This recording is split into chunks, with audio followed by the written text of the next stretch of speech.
Everything kicks off with the final showdown of the 5 heroes against the terrifying Demon Emperor. The monster is finally defeated, but that victory cost humanity big time. The warriors Faye, Faya, and Merovi are totally spent and panicking about the group's fate. Glon desperately tries to cast healing magic on Sovka, but she tells him to stop because it is already too late. Merovi warns him that the villain's final strike was fatal and that Glon has 0 energy left. Still, he refuses to accept reality, tells everyone to shut up, and keeps trying to save her. Sovka touches his face and asks him one last time to stop trying to save her. She tells him she is just happy knowing the fight is finally over. The team mourns the loss, remembering how they all promised to make it back home together in one piece. Suddenly, Glon hears a voice inside his head and realizes the Demon Emperor is still around. The monster's blood starts attacking the group as they figure out that whoever killed the villain would end up possessed by him. That was the dark, horrifying secret ability the Demon Emperor had been hiding all along.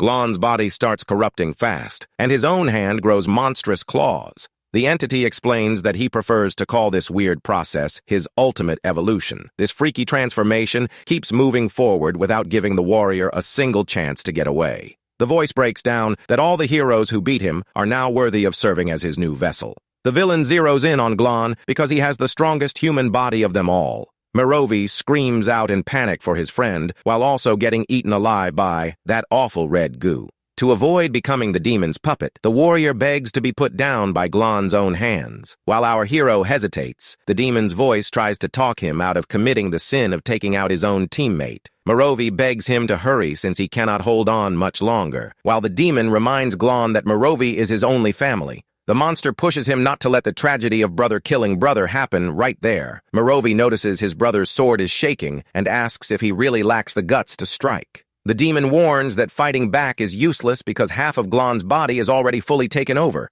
Seeing his brother's state, Merovi smiles, realizing that his hesitation was not out of pure weakness. And right then, the blade goes right through his own brother's chest in a painful sacrifice. Bleeding out, Merovi whispers that only his brother is tough and ruthless enough to carry that heavy burden. With his brother passing away, Glon unlocks a dark ability that makes him stronger with every single life he takes. Feeling the power rush through him, he grips the hilt of his sword tightly as the corruption keeps spreading. Faya screams out in desperation for her leader, while also being consumed by that awful demonic infection. The armored teammate begs him not to waste Merovi's sacrifice and to protect his sister. With no other choice, the MC lands another fatal blow, earning a new number mark on his face. Dang, there goes the best girl. Right after he finishes off his last remaining teammate, making the 3rd mark of agony pop up on his skin. Consumed by rage, Glon lets out a loud roar while channeling all that stored-up energy. The demon laughs it off, saying that sacrificing 3 lives just for power only managed to free his right arm.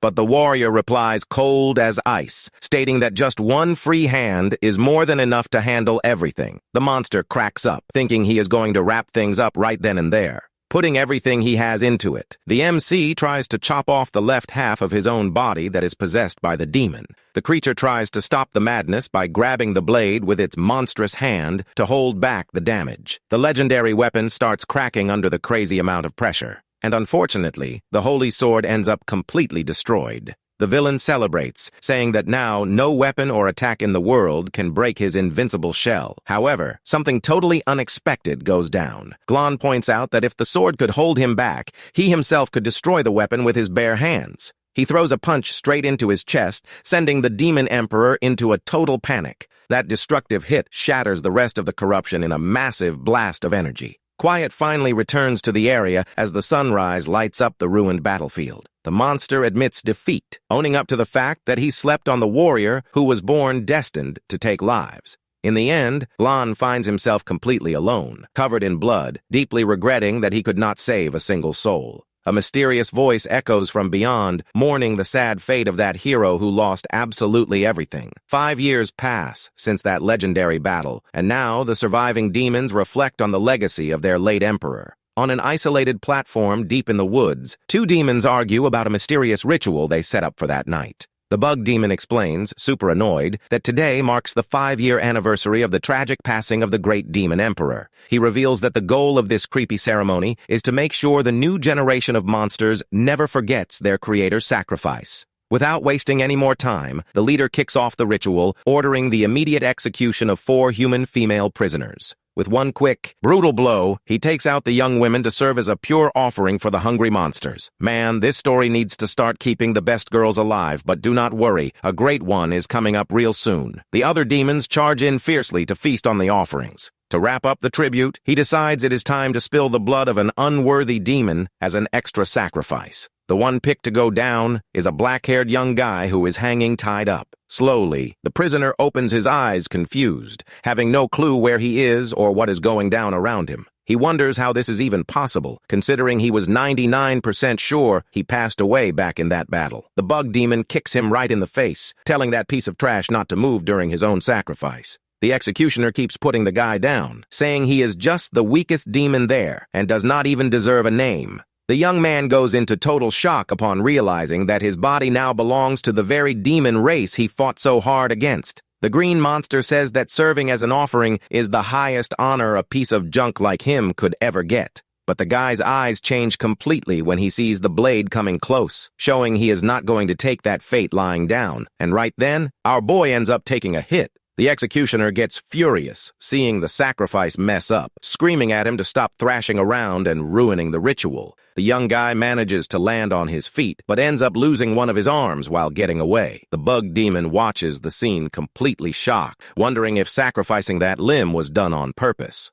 The young guy asks why you have not dropped a like and subscribed yet. Staring right into those glowing green eyes, the monster breaks out in a cold sweat. An overwhelming pressure wakes up inside the guy, making the monster remember the legendary feared Glon with absolute terror. The bug demon remembers the terrible past back when he was just a cowardly recruit in the invasion fleets. He recalls getting beaten up by a superior who ordered him to stop staring at the horizon and get back to rowing the boat. Back then, the demons were planning a massive surprise attack by sea under the leadership of their 4 major masters. The strategy was to use a land distraction to smash through the humans' coastal defenses once and for all. The fleet packed heavy hitters like the Demon Kings Kalisa of Ruin, Medenikos of War, and Nagil of Silent Death. But the perfect invasion got ruined because a single human warrior made it in time to face them. That lone man cut off the entire enemy fleet, cruising along casually on a makeshift raft. It was the legendary Glon, the great healer who commanded respect just by standing tall in front of the sea in the most Giga-Chad way possible.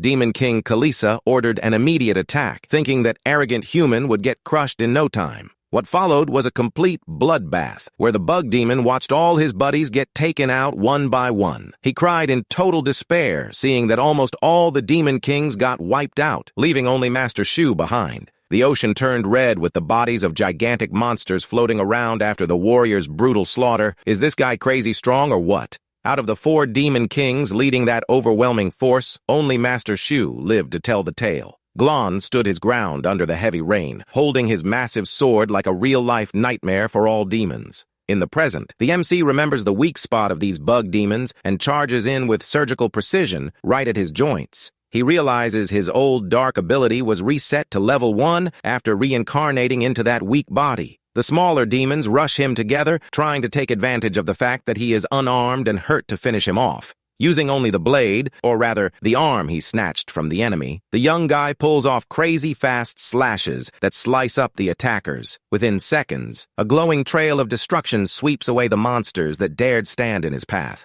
Glon regrets that those weak souls barely bumped up his power level, keeping his mark stuck at level 9. The centipede demon tries to run for his life, terrified after seeing all his buddies get sliced up effortlessly. The monster crawls frantically, trying to hide deep in the thick bushes to save his own skin. But the MC catches up in a flash, driving the sword right into him. Either way, the creature screams in pain, begging for mercy, while Glon tunes out the crying and focuses on grabbing a few pieces of cloth. Showing total respect, he uses the cloths to cover the bodies of the young human girls who were unfairly sacrificed. Next, he rips off another piece of cloth to stop the bleeding on his own injured shoulder. To close up the wound, the hero channels his classic healing magic, patching his body back together. As he uses his healing magic, Glon notices weird snakes starting to pop up where his severed arm used to be. In just a few seconds, the snakes fuse together, giving way to a bizarre, sharp black demon claw. He stares at that monstrous hand in complete shock, refusing to accept that this is actually happening.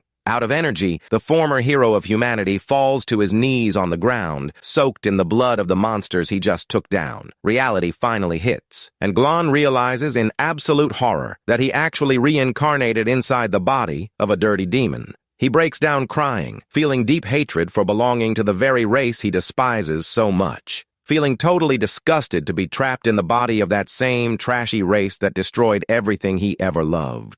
And he swears he will use this new life to wipe out every single demon off the face of the earth. But then something happens, and he ends up coughing up a mouth full of dark blood while his new body is still struggling to adapt to the unfinished transformation. On the other side, the dying centipede demon still bravely tries to threaten the hero, saying he will torture him to death. The creature demands to know if the guy understands the fallout of disrespecting his superiors like that. Even beat up, the monster crawls around trying to look scary, but feels thrown off by the insanely cold aura coming from the guy. Not giving a single care about the enemy's hysterical screaming, Glon just delivers a clean, merciless mercy blow. The centipede's head gets chopped off in the blink of an eye, putting a hard stop to that pathetic attempt at a counterattack. The MC realizes that this new monstrous form is actually the golden opportunity he needed to get things moving. He cracks a dark smile, concluding he has nothing to complain about since now he can hunt demons way easier. Walking near a beautiful waterfall, the hero recalls that 5 long years have gone by since his supposed passing. He decides the smartest play right now is to find a safe hideout and check out how the world is doing these days. Looking at the horizon, Glon spots a massive skull and remembers that is the very plane where he fought a giant back in the day. He lets out an ironic laugh upon noticing that the new demons built a fortress right on top of the creature's bones. The area around the giant skull is now known among enemy hordes as the feared land of Round Mountain. He finally finds the entrance to the old cave where he used to crash. Stepping inside, he carefully checks the place and feels relieved seeing 0 signs of recent enemy activity there. With his temporary shelter locked down, the hero starts setting up a small campfire to stay warm through the night. Sitting in front of the fire, Glon watches the bright flames and naturally starts getting lost in his own memories. He looks back with nostalgia at the good old days when he traveled and chatted happily with his 4 dear teammates. The warrior chuckles, remembering that time his buddy Faye stitched together a ridiculous leaf skirt for him to wear after a battle. Everyone at the campsite burst out laughing when they saw that goofy look. Back then, Glon acted super annoyed by the prank, even though deep down he was happy with how close the group was. Snapping back to reality, the warrior's face darkens, and the pain of losing his friends hits his chest hard all over again. He pulls a small carved wooden doll out of his bag, representing his late armored teammate. Carefully, the MC places the small carving neatly alongside the others he carries around. The 5 little wooden figures lined up on the ground serve as an everlasting reminder of his beloved team's sacrifice. He thinks that if he had been a better leader back then, things might have turned out differently. He holds the doll representing young Faya, feeling the overwhelming weight of guilt for failing to keep her safe. The warrior tosses the figurine into the campfire, trying to burn away all the sadness consuming his mind along with the wood. Glon knows plenty of innocent people suffered during those 5 years, but he decides to use his demonic disguise to break the enemy from the inside. Suddenly, a killer migraine hits him as the original memories of that body's former owner start rushing into his mind. He sees that the former owner was an extremely weak snake blood demon who took constant heat and humiliation from the others. The poor guy was treated like straight-up labor, forced to handle the heaviest grunt work down in the swamp. In the memories, a demon teacher wraps up the theory lesson, promising to break down the world's current political setup the next day. One of the strongest demon students was using the poor guy as a footrest while demanding practical training. Glon opens his glowing eyes, taking in every single detail of those wild lessons the monsters were getting in school. He thinks about how demons were originally created just as weapons of war, completely lacking empathy or feelings. However, the hero is shocked to see that in just 5 years, they managed to build an organized and complex society. Glon concludes that all past tragedies happened solely because he was not strong enough to protect everyone. Driven by purpose, he swears that in this new life, he will reach absolute power and keep his word to wipe demons off the map. Checking out the former owner's mental map, he figures out he is currently located in a training camp. The spot in question is Recruit Camp Number 2, where hundreds of new demons train every day for war. At the camp, the instructor demands to know if all recruits have memorized the current political situation of the continent of Solis. Blending into the crowd, Glon watches the explanation in silence, confirming to himself that he already gets the current political landscape. The map shows the land split into 5 demon courts locked in a balanced war against the human nations. The teacher grabs a recruit's face to announce that today's class will focus on the important concept of the innate seal. He draws on the board, explaining that unlike inferior humans, all demons are born with this built-in ability. The instructor points out that using these abilities directly drains the spiritual energy stored inside the warrior's body. This energy shows up through number marks that rank a demon's power level from the 1st to the 6th seal. He explains that the 2nd seal is the game-changer level where a warrior finally unlocks their power's ultimate ability. Suddenly, the crowd of recruits starts backing away, scared to make room for a demon showing up with a super arrogant vibe. Without a shred of manners, the newcomer shoves Glon, telling the guy to get out of his way in a super rude manner. The blonde-haired guy is a 2-seal prodigy who proudly rocks the helmets of defeated rivals on his belt. The cocky genius looks down on Glon, asking what a dirty slave who should be plowing the fields is doing in that camp. The instructor tells everyone to shut their mouths and orders them to throw the slave in the trash, because the dangerous practical class is starting right now. The teacher breaks down that in real combat, seal power is not the only thing that decides a win over enemies. He pulls back a tarp over a massive cage, challenging the recruits to analyze the creature and spot its weak point. The arrogant blonde prodigy grabs Glon by the collar, smirking like a creep as he thinks the fun is finally starting. The tarp gets pulled off, revealing a huge horned beast created back in the day by the former demon emperor before his downfall. The giant monster is a beast of pure destruction, capable of chewing up any recruit who dares step too close without watching out. While the other demons shake in fear before the creature, Glon finds that whole monster presentation super boring. Realizing there is no more useful info to scoop up there, the hero decides to turn around and slide out of the camp quietly. Glon knows that causing a big scene now will only bring useless trouble to his quiet revenge plans. Out of nowhere, the huge beast goes wild, smashing the ground with overwhelming power while the recruits go into full panic mode. The instructor grips the chains tight, trying to calm the giant beast down through pure physical strength. He brags about how the beast is only a 3-seal monster and that its only weak spot on the neck is totally under his control. But the monster catches the master off guard by talking telepathically, revealing he was just playing dumb to fool everyone. The creature claims he already finished his secret mission and is now going to wipe out every recruit in that demon court right then and there. With scary ease, the beast snaps the thick chains holding its neck, breaking free from its restraints. In the blink of an eye, the massive monster attacks and tears apart the red teacher, spraying blood all over the training field. Unchained, the beast starts a brutal massacre, eating and crushing the surviving recruits who try to run away. The arrogant, blonde genius completely loses his cool and runs for his life facing that kind of power. In his desperate escape, the prodigy bumps right into Glon, who stands still like a rock in the middle of the chaos. Landing flat on his butt, the blonde guy yells, asking why that useless slave is blocking his exit path. Glon just stares at him with an icy, superior look, showing zero concern for the fallen warrior's panic. The massive creature spots the pair moving and locks its creepy, glowing eyes straight onto them. Laughing at the recruit's attempt to run, the beast leaps toward them, ready to crush both with its sharp claws. The panicked blonde guy reaches into his pocket to pull out a last-minute secret weapon, but realizes it is already too late. The monster's huge shadow completely covers the hero, who keeps staring at danger without even blinking. Right at that moment, Glon's eyes glow with a greenish tint, dropping a fraction of his real killer intent. Feeling that absurdly heavy and deadly aura, the giant beast freezes in midair, breaking out in a cold sweat from pure instinctual terror. The monster pauses, confused as to why that weak demon shows no fear, wondering if he knows his true secret. The beast tries to cool off, remembering his kind were wiped out years ago and that this new recruit should never know him.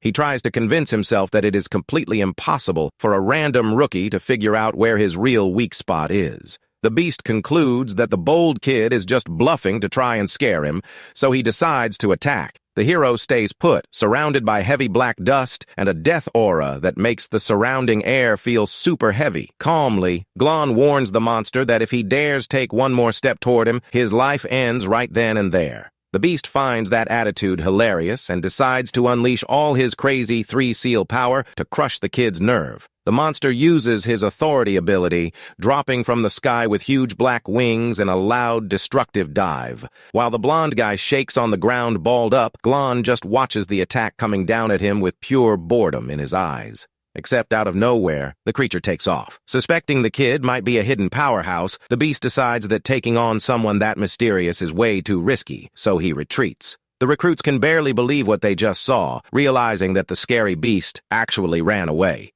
Our boy simply offers his hand to the blonde guy, but the demon arrogantly thinks he would never lower himself to accept help from a low-class slave demon. He promises himself he will not fall for that fake display of kindness from the MC. But to everyone's surprise, Glon just reaches out and nonchalantly rips off a piece of the blonde guy's cape. Not giving a dime about the blonde guy's pride, the hero uses the cloth to wipe the blood off his own hands with total disrespect. The blonde prodigy turns red with anger and screams insults at the hero's back while getting completely ignored. The other demon recruits swarm Glon in awe, begging to know what incredible trick he pulled off. Glon lies, saying he read in a human book that the giant beast's eyesight is terrible against targets that stay completely still. The demons get pumped learning about the fake weak spot and decide to hunt the beast together to claim the camp reward. Glon cracks an evil laugh in his head because he knows the beast actually has great vision and they are all going to drop dead trying. From afar, the blonde guy huffs in jealousy, thinking it is crazy that a slave who just read a few strategy manuals is getting all the attention.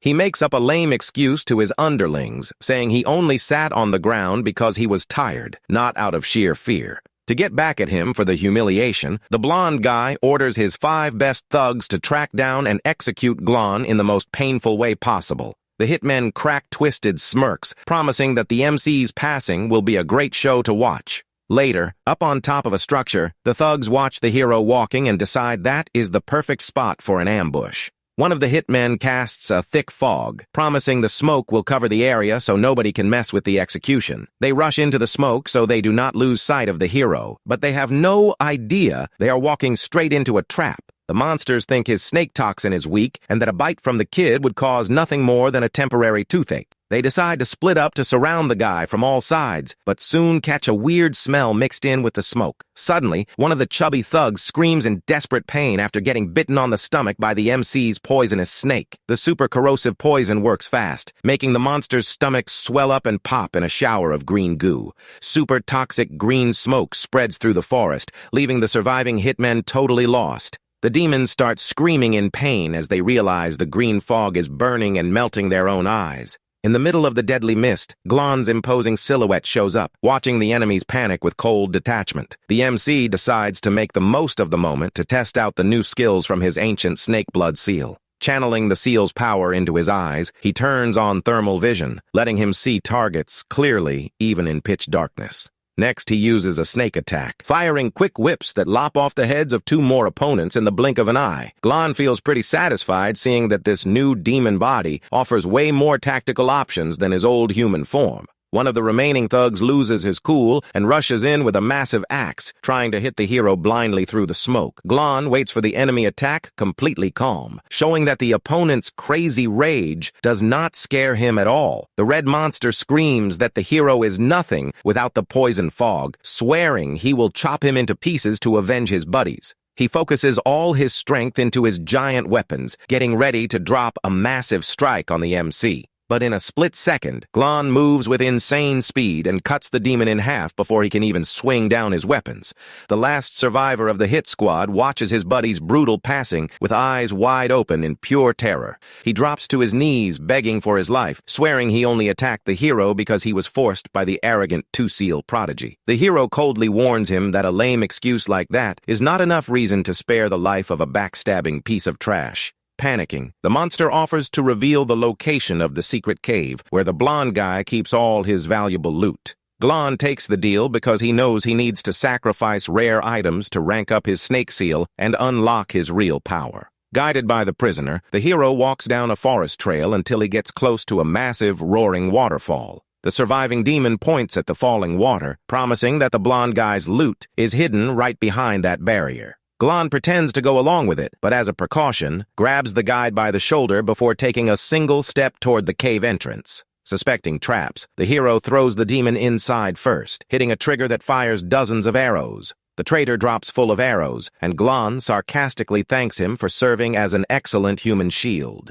With the path now totally clear of danger, the MC steps into the dark cave, spotting a small glowing chest at the back. Meanwhile, back at the main base built on the giant skull, a guard rushes in to drop a scary report. He reports that the enraged beast caused chaos at the camp, but got chased off by a low-class slave with snake blood. Hearing the news, the gorgeous and dangerous commander of that region cracks a sadistic smile, finding the whole setup super funny. It was the powerful Commander Bonecrusher, the feared leader of Round Mountain who loves a good challenge against tough opponents. Back in the cave, Glon opens the blonde guy's chest and wonders if that entire room was just to hide such a tiny box. Opening the chest, the hero finds only a small cloth bag, but instantly hears an angry yell telling him to drop that. The cocky blonde prodigy pops out of the shadows, snatching the bag with all the speed of his claws. The blonde guy throws a kick at Glon, asking how a mere slave has the nerve to touch his precious stuff. The hero blocks the hit easily and counters with a brutal kick that breaks the blonde guy's leg, leaving him groaning on the floor. Terrified, the blonde guy realizes the MC is way stronger than he looks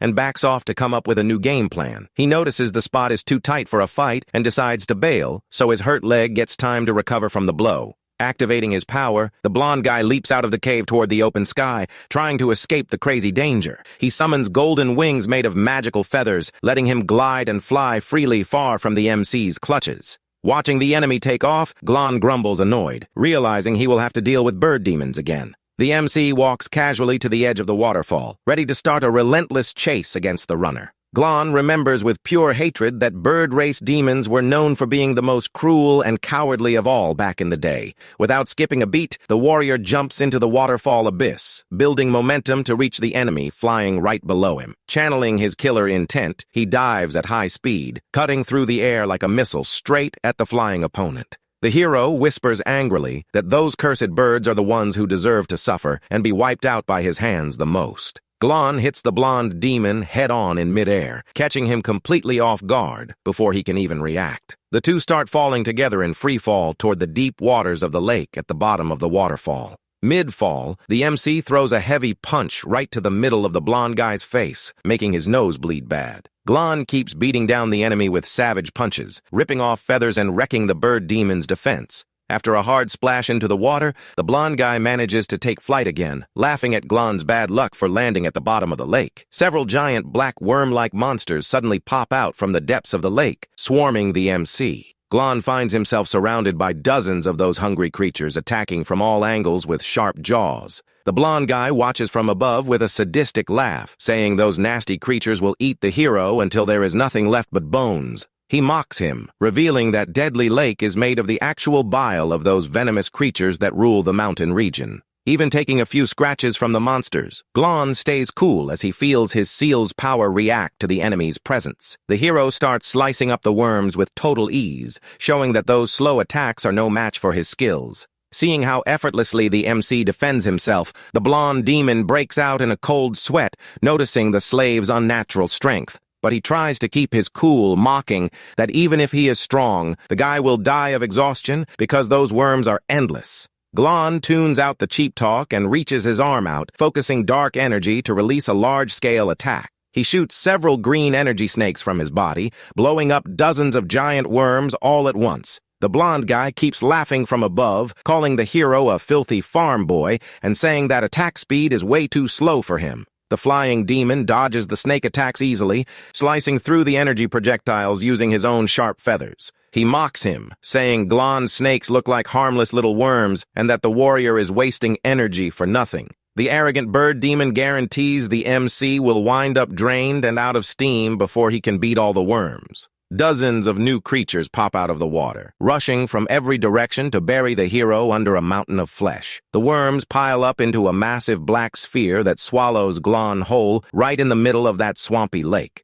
But the sphere explodes violently as giant snakes rip through the monsters from the inside out in a shower of dark blood. Chopped up worm pieces fall like rain onto the water, while the MC's crazy rage clears out the entire surrounding area. With his eyes glowing bright, Glon locks his killer rage straight onto the annoying blonde opponent up in the sky. A massive green energy snake takes shape around the hero, getting ready to strike the flying demon. In a flash, Glon dashes forward and lands a deep slash across the blonde guy's face, leaving the opponent terrified by that speed. The blonde guy backs up shaking, unable to figure out how that miserable slave keeps getting faster during the fight. The lake is now covered in the lifeless bodies of hundreds of creatures, the hero slaughtered in just a few moments of fighting. Glon notes that the slaughter finally raised his power to the second seal, which will be more than enough to take down that bird. He cracks a dark smile, promising that in the next blink of an eye, he will rip off that arrogant demon's head. The blonde guy pulls back his bow, laughing nervously, and asks if the MC went completely insane to talk that kind of mess mid-fight. Glon dashes like a flash of green light,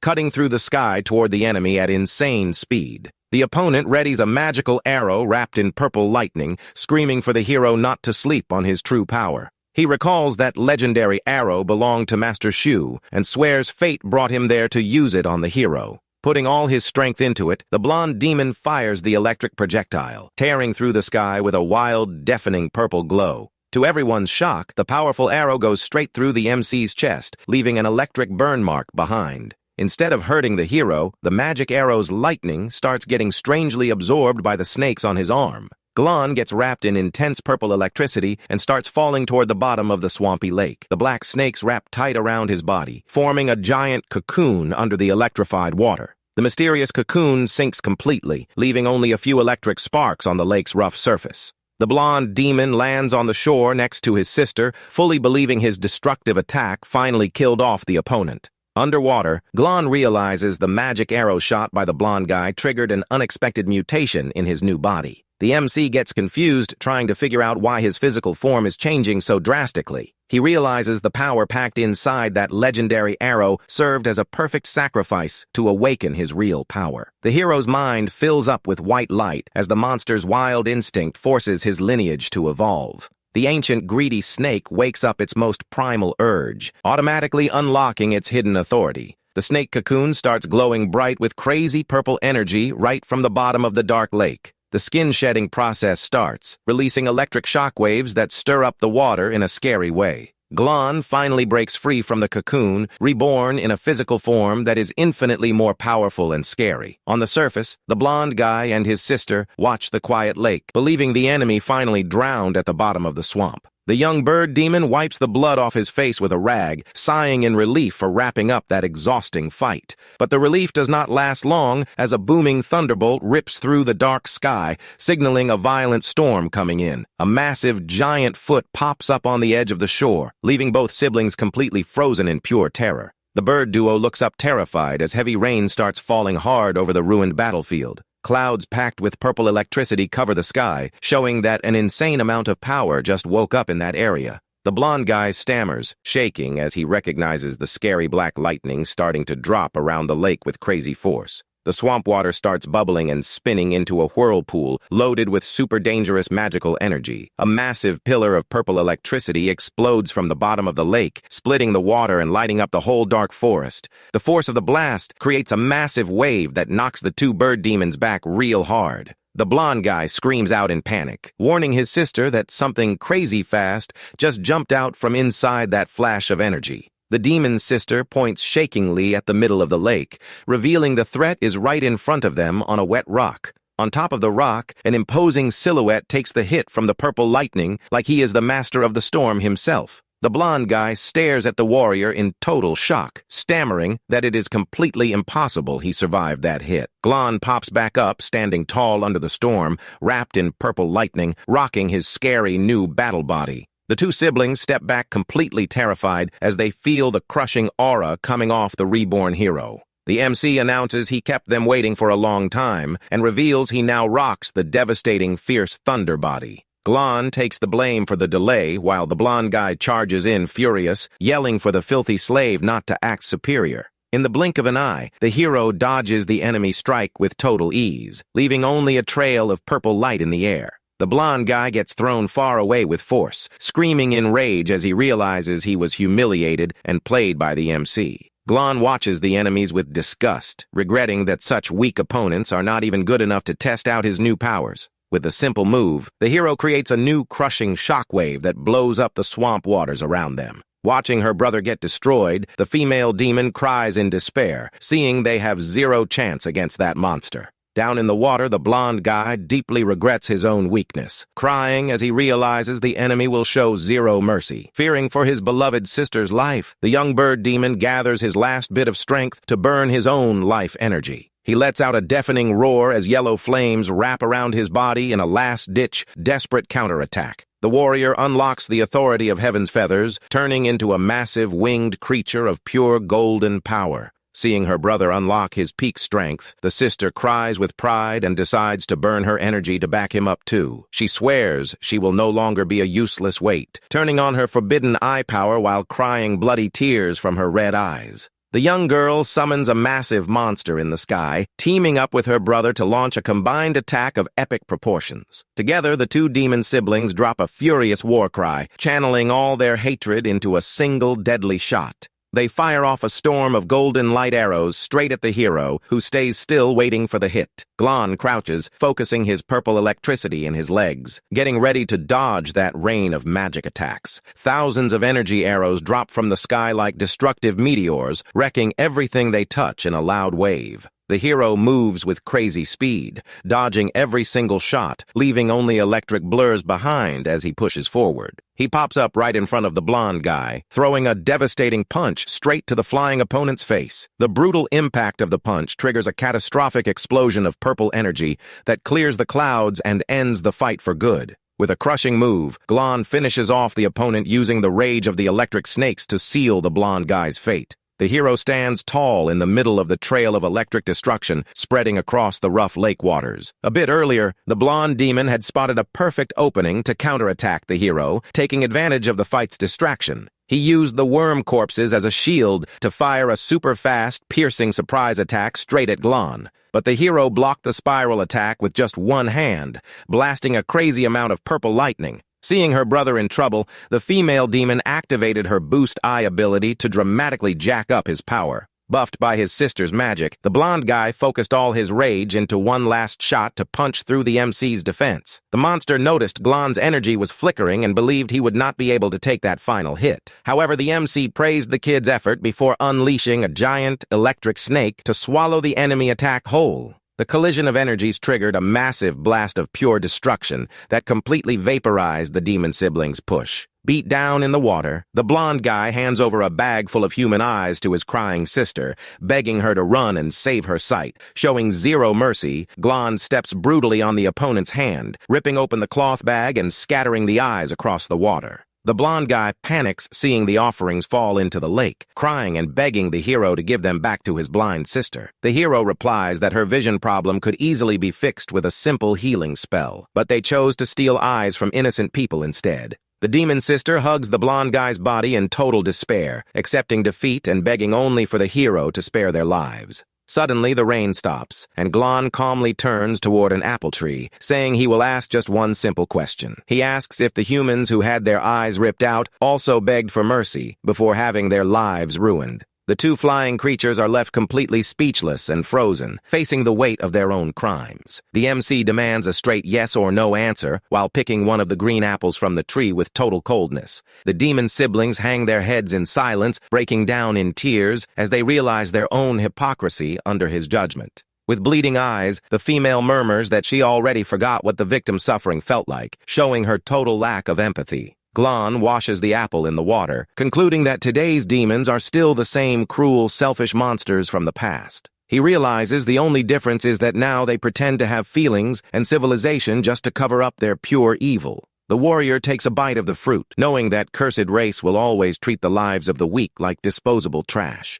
He thinks about how his new fierce thunder body eats up way too much energy, meaning he cannot use it freely for now. With a sigh, the hero makes his electric aura vanish, switching back to looking like a harmless slave demon. Shortly after, at the fight scene, other guards show the decapitated bodies of the two demon siblings to their feared boss. The thugs comment, terrified that the victims' heads were instantly destroyed by a devastating electric attack. The Red Commander watches the scene, immediately concluding that a strong, unwanted intruder just broke into her territory. She orders that any suspicious deaths of talented recruits be handled personally by her from that moment on. Disguised with a straw hat and a hoe on his shoulder, Glon walks casually through the forest, playing off like a simple farmer. But the powerful leader pops up out of nowhere among the trees, locking her yellowish eyes on the MC, who fakes being surprised. She demands to know who he is, and the young guy humbly replies, he is just a slave looking for some wild berries. The commander remembers the rumors about the slave who scared off the beast and steps closer to test the guy's toughness.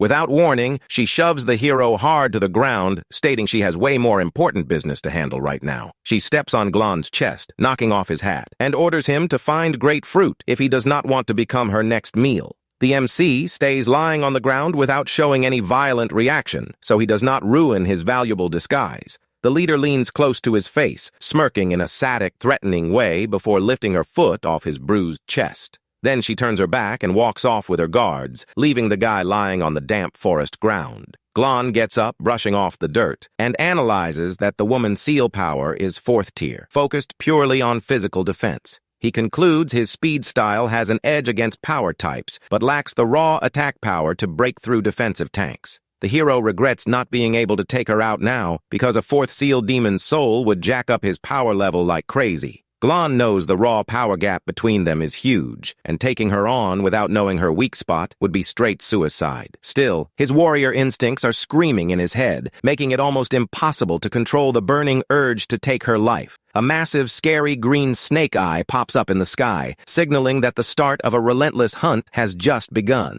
In her quarters, the commander studies an old book on innate seals, trying to figure out which creature killed her recruits. She flips past several pages because the electric burns on the bodies did not match the typical electric abilities of that race. The leader glances over the legendary page about the Corpse Mountain seal, but skips right past it without suspecting the killer is nearby. Thinking it over, the red demon closes the logbook with disrespect, sure that the intruder is hiding his real form. Climbing the mountain, Glon swears he will build up his strength in secret until he can decapitate the commander with a single surprise hit. 2 smugglers move a mysterious load up the hill, and one tells the other to take it easy, scared that the commander might discover the banned deal. The other guarantees the spot is top secret, and that the commander will never figure out a thing while they push the cart into a hidden cave. Suddenly, a giant mosquito flying nearby gets sliced in half without warning, falling right in front of a tiny frog on a leaf. Right after, Glon slowly pops out from the deep water with a red glow in his eyes, staring down the helpless little frog on the leaf. Soaked and imposing, Glon touches the frog and realizes he found a perfect secret passage to farm his levels easily.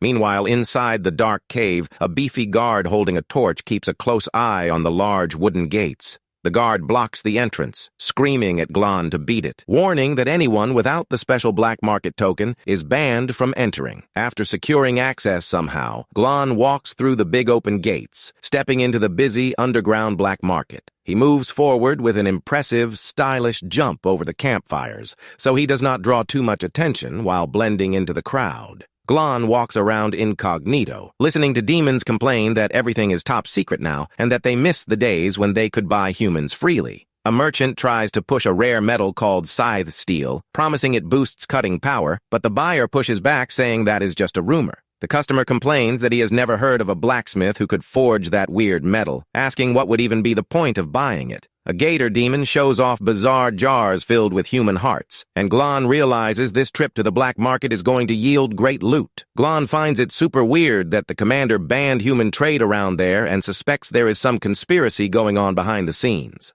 A red auctioneer announces out loud that new human stock has arrived, but warns that most do not have eyes, which is why the price is super low. Buyers complain about the defective goods and gossip about rumors of a sibling duo that rips out the victim's eyes while they are still breathing. To calm down the pissed customers, the shady seller cracks a nervous smile and promises to hook them up with an unbeatable deal on that batch. Out of nowhere, Glon pops up and shocks everyone by firmly stating he wants to buy all the slaves in that batch. The red demon looks at Glon suspiciously up and down, asking if he actually has cash, considering he looks like a total beggar. Glon offers the Fierce Thunder arrow as trade, leaving the seller shocked as he recognizes the blonde kid's secret weapon. The merchant orders his crew to take the slaves outside immediately so he can negotiate that high-value item with Glon in private. The thugs start dragging the prisoners without ceremony, while a little blind boy cries in panic, not knowing what is going to happen.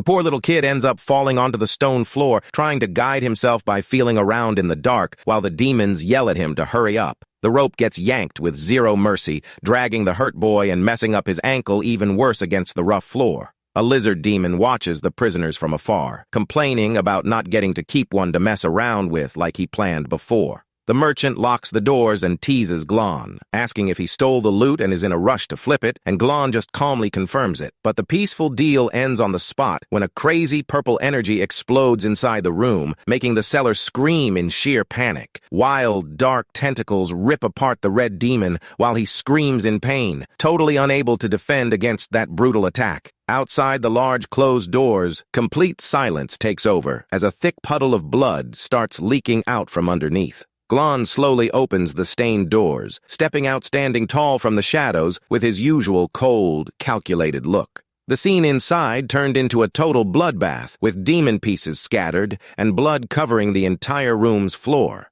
Clueless about the slaughter, the guards keep leading the group of prisoners through the forest, telling everyone to shut up and stay quiet. The lizard demon threatens to rip out the tongue of anyone who dares utter a sound and use it for dinner that very night. In the blink of an eye, Glon pops up out of nowhere and drops a devastating blow that goes right through the lizard demon, spraying blood everywhere. Glon sarcastically comments that now he is strong enough to at least tie up a chicken, noticing his soul count wrapped up a full cycle. The little blonde girl opens her eyes wide, full of tears of pure terror, as she sees the monster's lifeless body crash right in front of her. Looking up and staring at Glon's scary silhouette, she can only think that he is a real-life demon among demons. Glon's system alerts him that the passive authority activation for Day of Happiness failed, which is pretty common the first few times he levels up. Glon stands tall before the two scared kids who are still tied up by the rope, trying to figure out what he will do with them moving forward. Glon grabs a small cloth bag and calmly asks the little blind boy if those belongings tucked inside are his.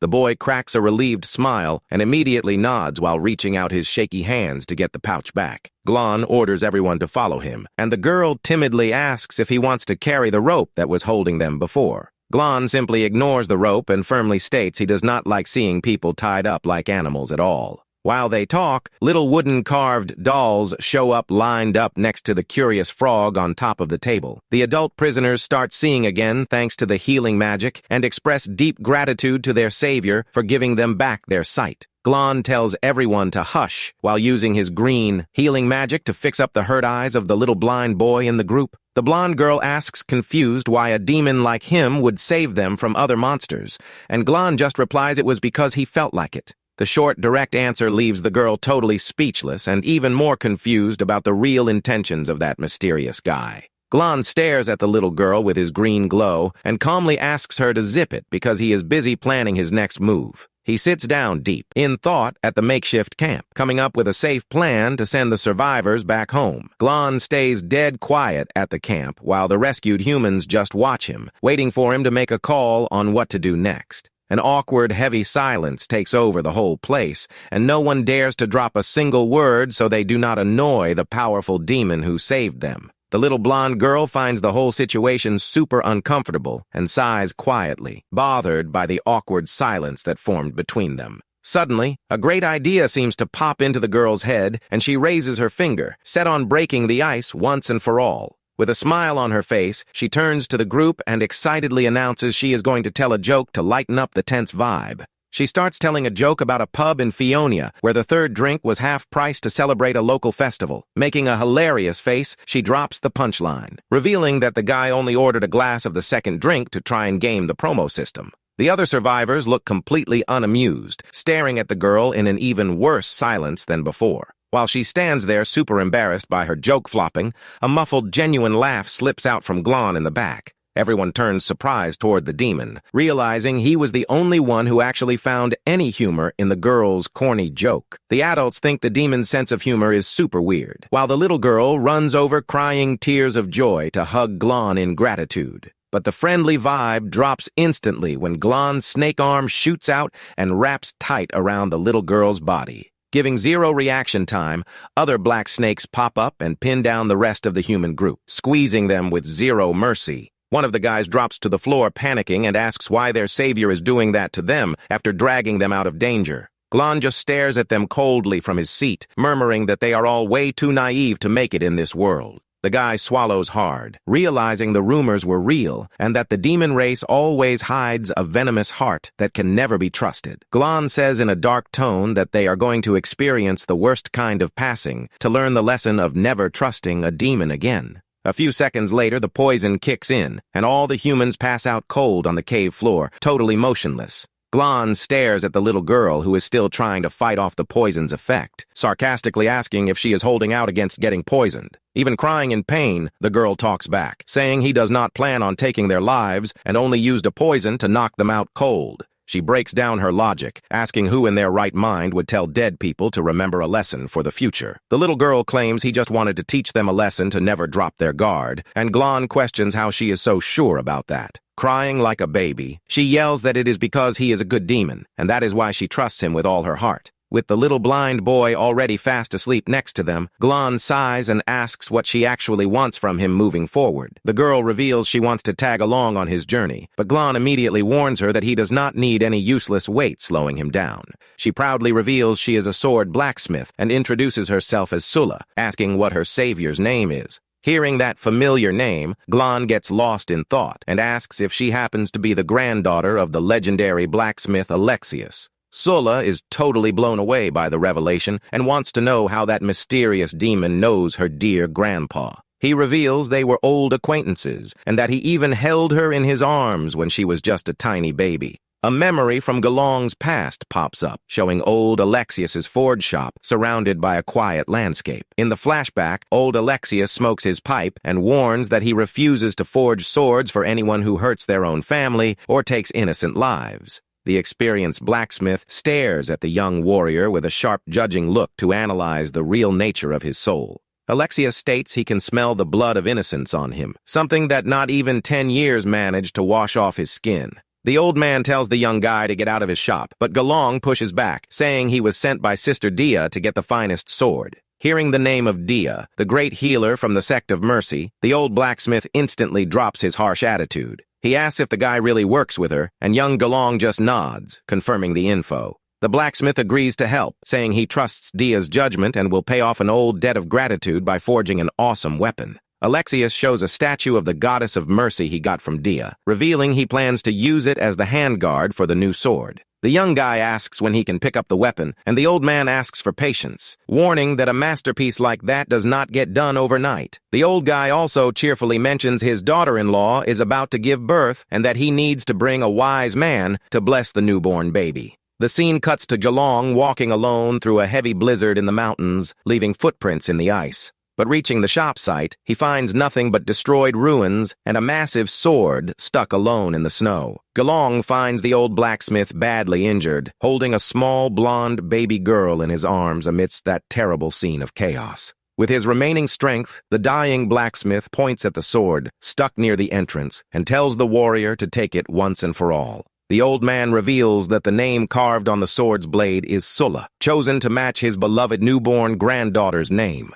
Gelong holds the tiny orphan baby in his arms, asking with grief about the terrible fate of the poor child's parents. The blacksmith laments, saying they passed away after a gang of cruel monsters from the demon race invaded and slaughtered the whole village. He cries, saying those cold creatures mercilessly took out every single villager they found, sparing no one. Hearing about the demons, the blacksmith asks if Gelong faced them too, and if Dia and his beloved were also victims of that terrible race. With tears in his eyes and deep hatred brewing in his chest, Gelong confirms that all his loved ones passed away because of the demons. Gelong looks down at the tiny baby crying in his arms, deeply regretting that she did not even get the chance to receive her birth blessing. The young hero makes a big call while staring at the icy horizon with determination and a deep urge to serve justice for that tragedy. He then gives his blessing to little Sulla, wishing her life to be free of pain and that her name stays with him on his revenge path. In the memory, the old blacksmith asks if he should swap the handguard on the sword, since the warrior in his current state did not seem to need mercy anymore. Gelong simply ignores the advice and starts walking, dragging the giant blade Sulla through the deep snow toward the demon camp. He thinks about the real meaning of mercy as he pushes forward silently toward the enemy horde waiting right ahead. Gelong concludes that healing the wounded is just a fake, misleading bandage created by the sect of mercy to cover up the real issue. Watching the enemy army's reflection on his weapon's polished metal, he decides to take a much more drastic and permanent stance against them. The warrior readies up to act before those cruel monsters get any chance to raise their sharp claws against another innocent human. In the blink of an eye, Gelong rushes the enemy horde and starts chopping down every single demon without showing a drop of hesitation. The brutal swings of his massive sword Sula sever limbs and spray enemy blood all over the snowy battlefield in an unprecedented slaughter. With eyes consumed by rage, he keeps up his relentless carnage until the monsters' bodies start piling up like actual mountains. On top of a massive pile of corpses, Gelong raises his trophy and thinks that wiping out evil completely is the one true mercy. Back in the present, inside the cave, little Sulla stands in awe, saying her grandpa used to tell legendary stories about awesome Uncle Gelong. The girl watches him confused, asking why he looks like a demon now and why he seems way younger than she pictured. Gelong brushes it off, saying he just takes great care of himself, and shifts the topic by asking how she ended up captured and brought to that place. Sulla pouts and breaks down that she only plans to go back home once she manages to forge the ultimate weapon capable of wiping out any demon in the world. Gelong calmly writes on a scroll and encourages her to keep grinding, leaving the girl super pumped with his support. Finishing up writing, he murmurs that having a real passion in life is an awesome thing, admitting he feels a bit jealous of her for that. He leaves a note telling the survivors to use the demon hides as disguises and head east toward the safe border. Waking up, the guy reads the note signed by the Vampire Knight and lets the others know they were saved by the legendary student of the hunter Gelong. The group of survivors starts their long trek across the green hills, strictly following the directions left behind to make their escape. The little blind boy who can now see looks back thoughtfully, wondering if that entire crazy story about their savior is actually real. Back in the underground hideout, a heavy metal anvil gets dropped on the floor with a loud thud to kick off the forge work. Gelong lets her know he already handled the other guards and brought the anvil along with some tools, asking the girl how her progress is coming.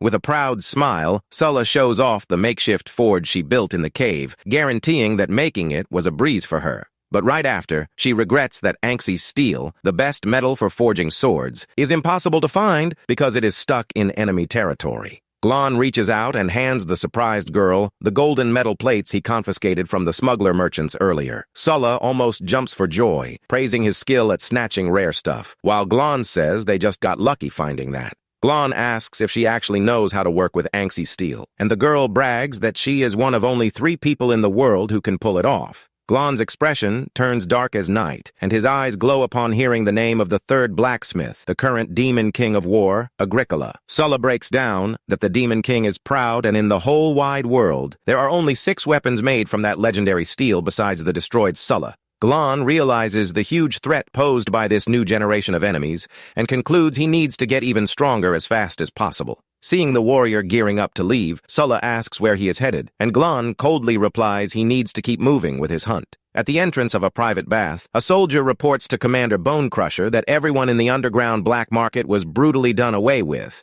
Chilling in a private hot spring, the commander coldly orders the bodies to be hung in the public square as an example for anyone who steps out of line. The soldier asks how they should track down the person behind the massacre, and the commander tells him to shut his mouth and focus on doing his job. She drops a scary threat, warning that if the breakfast food stays terrible, the cooks and slaves will not need to keep living anymore. Dunking underwater, the sadistic commander sighs, lost in thought, thinking she has an uncontrollable craving for some quality sugar. Near the tents, 2 demons talk scared, saying things are getting super dangerous and suspecting powerful intruders are lurking around the area. Gelong walks by unnoticed, overhearing their chat about the almost impossible skill of hiding the power level of one spiritual seal. The guards chuckle at the thought, finding it ridiculous that a legendary warrior would be hiding among them, while security starts ramping up. Gelong reflects that disguising himself as a weak first seal warrior is the perfect setup to bait targets and level up fast. A crowd gathers around the lifeless body of another prodigy demon, gossiping that several young talents keep dropping mysteriously. Gelong breaks down the scene, realizing he was not the one behind that kill, pointing to another mysterious killer working the area. He walks thoughtfully around the village edges, starting to wonder if another dangerous predator is hunting in that same territory. His eyes light up bright as he spots a suspicious detail in the area, instantly turning on all his battle instincts. He closely watches the quiet street of the slave village, searching for any trace or clue that exposes the mystery killer.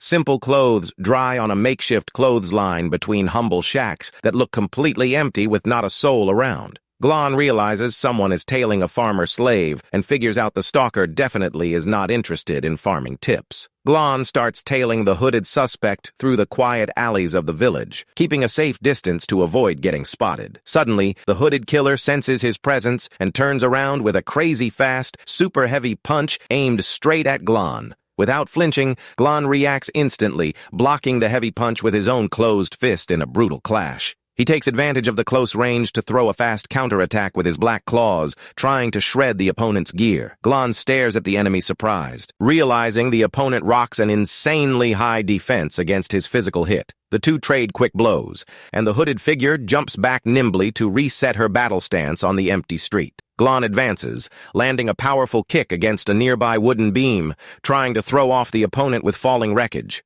Water from a nearby bucket flies through the air from the fight's impact, creating a liquid smoke screen between the two fighters. The hooded figure blocks the splash, while Glon takes advantage of the distraction to charge forward with all the speed he has. Under the hood, Commander Bonecrusher gets annoyed by his stubbornness to keep attacking even after tanking a heavy blow. She manages to grab Glon's arm with ease, mocking the guy, saying she seems to have overrated his power at first. But the commander gets caught off guard when a crazy, powerful purple electric energy starts blasting straight from his arm. The sudden shock makes the enemy open her eyes wide under her hood as she feels the destructive discharge run through her entire body. The massive purple energy blast wrecks the nearby wooden shacks in a crazy flash that shoves both of them back hard. Glon shakes off the impact, realizing she managed to tank the hit by quickly concentrating her seal's power across her body. He looks up at the top of the ruined wreckage and spots the commander standing tall, watching him from above with electric sparks still crackling around her. In a matter of seconds, the area turns completely empty, leaving only dust and the wreckage of a massive fight in the middle of the village street. The commander decides against chasing the intruder, thinking it is impossible to catch him given the insane speed he showed while escaping. She finds it fascinating that someone so dangerous rocks only a first seal and starts coming up with sadistic plans on what she will do when she captures him. As the sun sets over the forest, Glon concludes his current attacks only land surface cuts on the commander and that he will need the sword. He realizes he will need to force a new skin shed to evolve his body and get the destructive power needed to beat that rival. Returning to the secret cave, Glon gets greeted by a thick, suffocating cloud of gray smoke taking over the whole place. He coughs, covering his face, trying to see anything through that heavy screen, blocking his view completely. Worried about what might have gone down while he was out, Glon yells out the girl's name, hoping to get an answer. Sula pops up, covered in soot, laughingly admitting she got so pumped about the legendary steel that she forgot to build a chimney. Suddenly, the girl realizes the forge's temperature spiked way too high and rushes back frantically to control the fire's heat. With pure focus on her face, Sulla uses tools to hold the glowing hot metal firm before the piece ends up ruined. She dunks the hot metal into cold water, causing a loud hiss and kicking up even more steam and smoke all over the makeshift shop. Sulla proudly shows off the new wavy blade, explaining she made a smaller sword to fit Glon's current strength level perfectly. A glowing golden light comes off the anxy steel blade as Sulla emotionally declares that to be the first masterpiece of her career. Sulla solemnly asks him to be the witness to the birth of that legendary weapon that promises to change the game in upcoming battles. The wavy blade shines with magnificent, overwhelming golden energy that lights up every dark corner of that stone cave. Glon praises the girl's awesome work, and she glows with joy, receiving sincere approval from her new mentor and hero. Glon asks about the missing hilt and guard, and Sulla sheepishly confesses she does not have the proper materials to finish it yet. Not caring about cosmetic details, Glon simply improvises by wrapping the blade's base with cloth strips so he can grip it. Wielding his new battle tool, Glon looks down at the tiny blacksmith and asks if she picked out a special name for the sword yet. Sula suggests naming the weapon Little Sula to pay homage to his old legendary sword, and Glon agrees with a subtle nod of approval. Feeling the pure quality of the Anxi steel, Glon's snake lineage instantly reacts with the urge to absorb the weapon to evolve his body. but he decides to hold back his instincts for now, preferring to wait until the sword is fully finished to ensure a clean body evolution. Driven to help her mentor, Sulla raises her forge hammer with hyped eyes, promising to work hard on the project. Sulla asks to see Glon's legendary skydrop technique, but he warns her that there is no spot high enough around there to use it. The next morning, the little girl sleeps deeply in her makeshift bed, knocked out so hard she is even drooling from exhaustion. Suddenly, an insanely delicious, inviting scent starts hitting Sula's nose, and she slowly wakes up feeling hungry. She opens her eyes and spots a massive, gorgeous fruit pie sitting on the table, leaving her completely open-mouthed. Glon reveals he learned the recipe from a student's dad back when he taught at the Royal Academy, blowing the girl away with his cooking skills. In a flashback memory, young Galong carries that same giant pie through the hallways, while royal guards point out the path for him. The luxurious hall of the royal palace shows up, revealing a person chilling comfortably in the back under a huge snake painting on the wall. Their eyes meet in a quiet, mysterious tension that hints at a deep, ancient connection between the hero and that demon woman.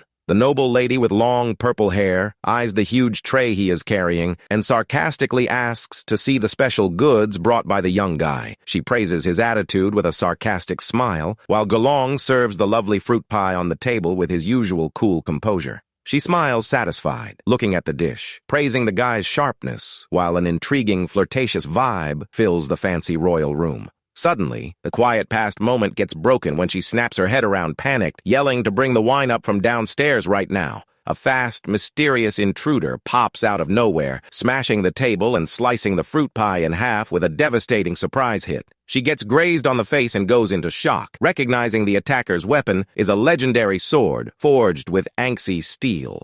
The light-haired warrior stares her down with a scary look, coldly warning she will not get lucky enough to escape the next hit. To defend herself, she activates her special seal ability called Ibius Armament, summoning a giant golden shield known as Aegis of Dawn. The intruder realizes her ability is focused purely on defense and decides to keep pushing the attack to test the enemy shield's limits. Gripping the massive golden shield tight, the commander admits that a surprise of that level is not at all to her liking right then. The hero teases the situation, commenting that maybe he forgot to add enough honey to the pie since he did not know her flavor preferences. He charges in, dropping a relentless series of quick strikes that crash full force against the golden barrier of the Aegis of Dawn. The brutal force of the back-to-back hits creates crazy shockwaves that start cracking and wrecking the stone walls of the fancy hall. The two massive forces get locked in a direct, wild clash where every hit throws bright sparks of pure spiritual energy into the air. Suddenly, the golden spiritual energy around the shield starts mutating wildly, focusing all its power into a single spot.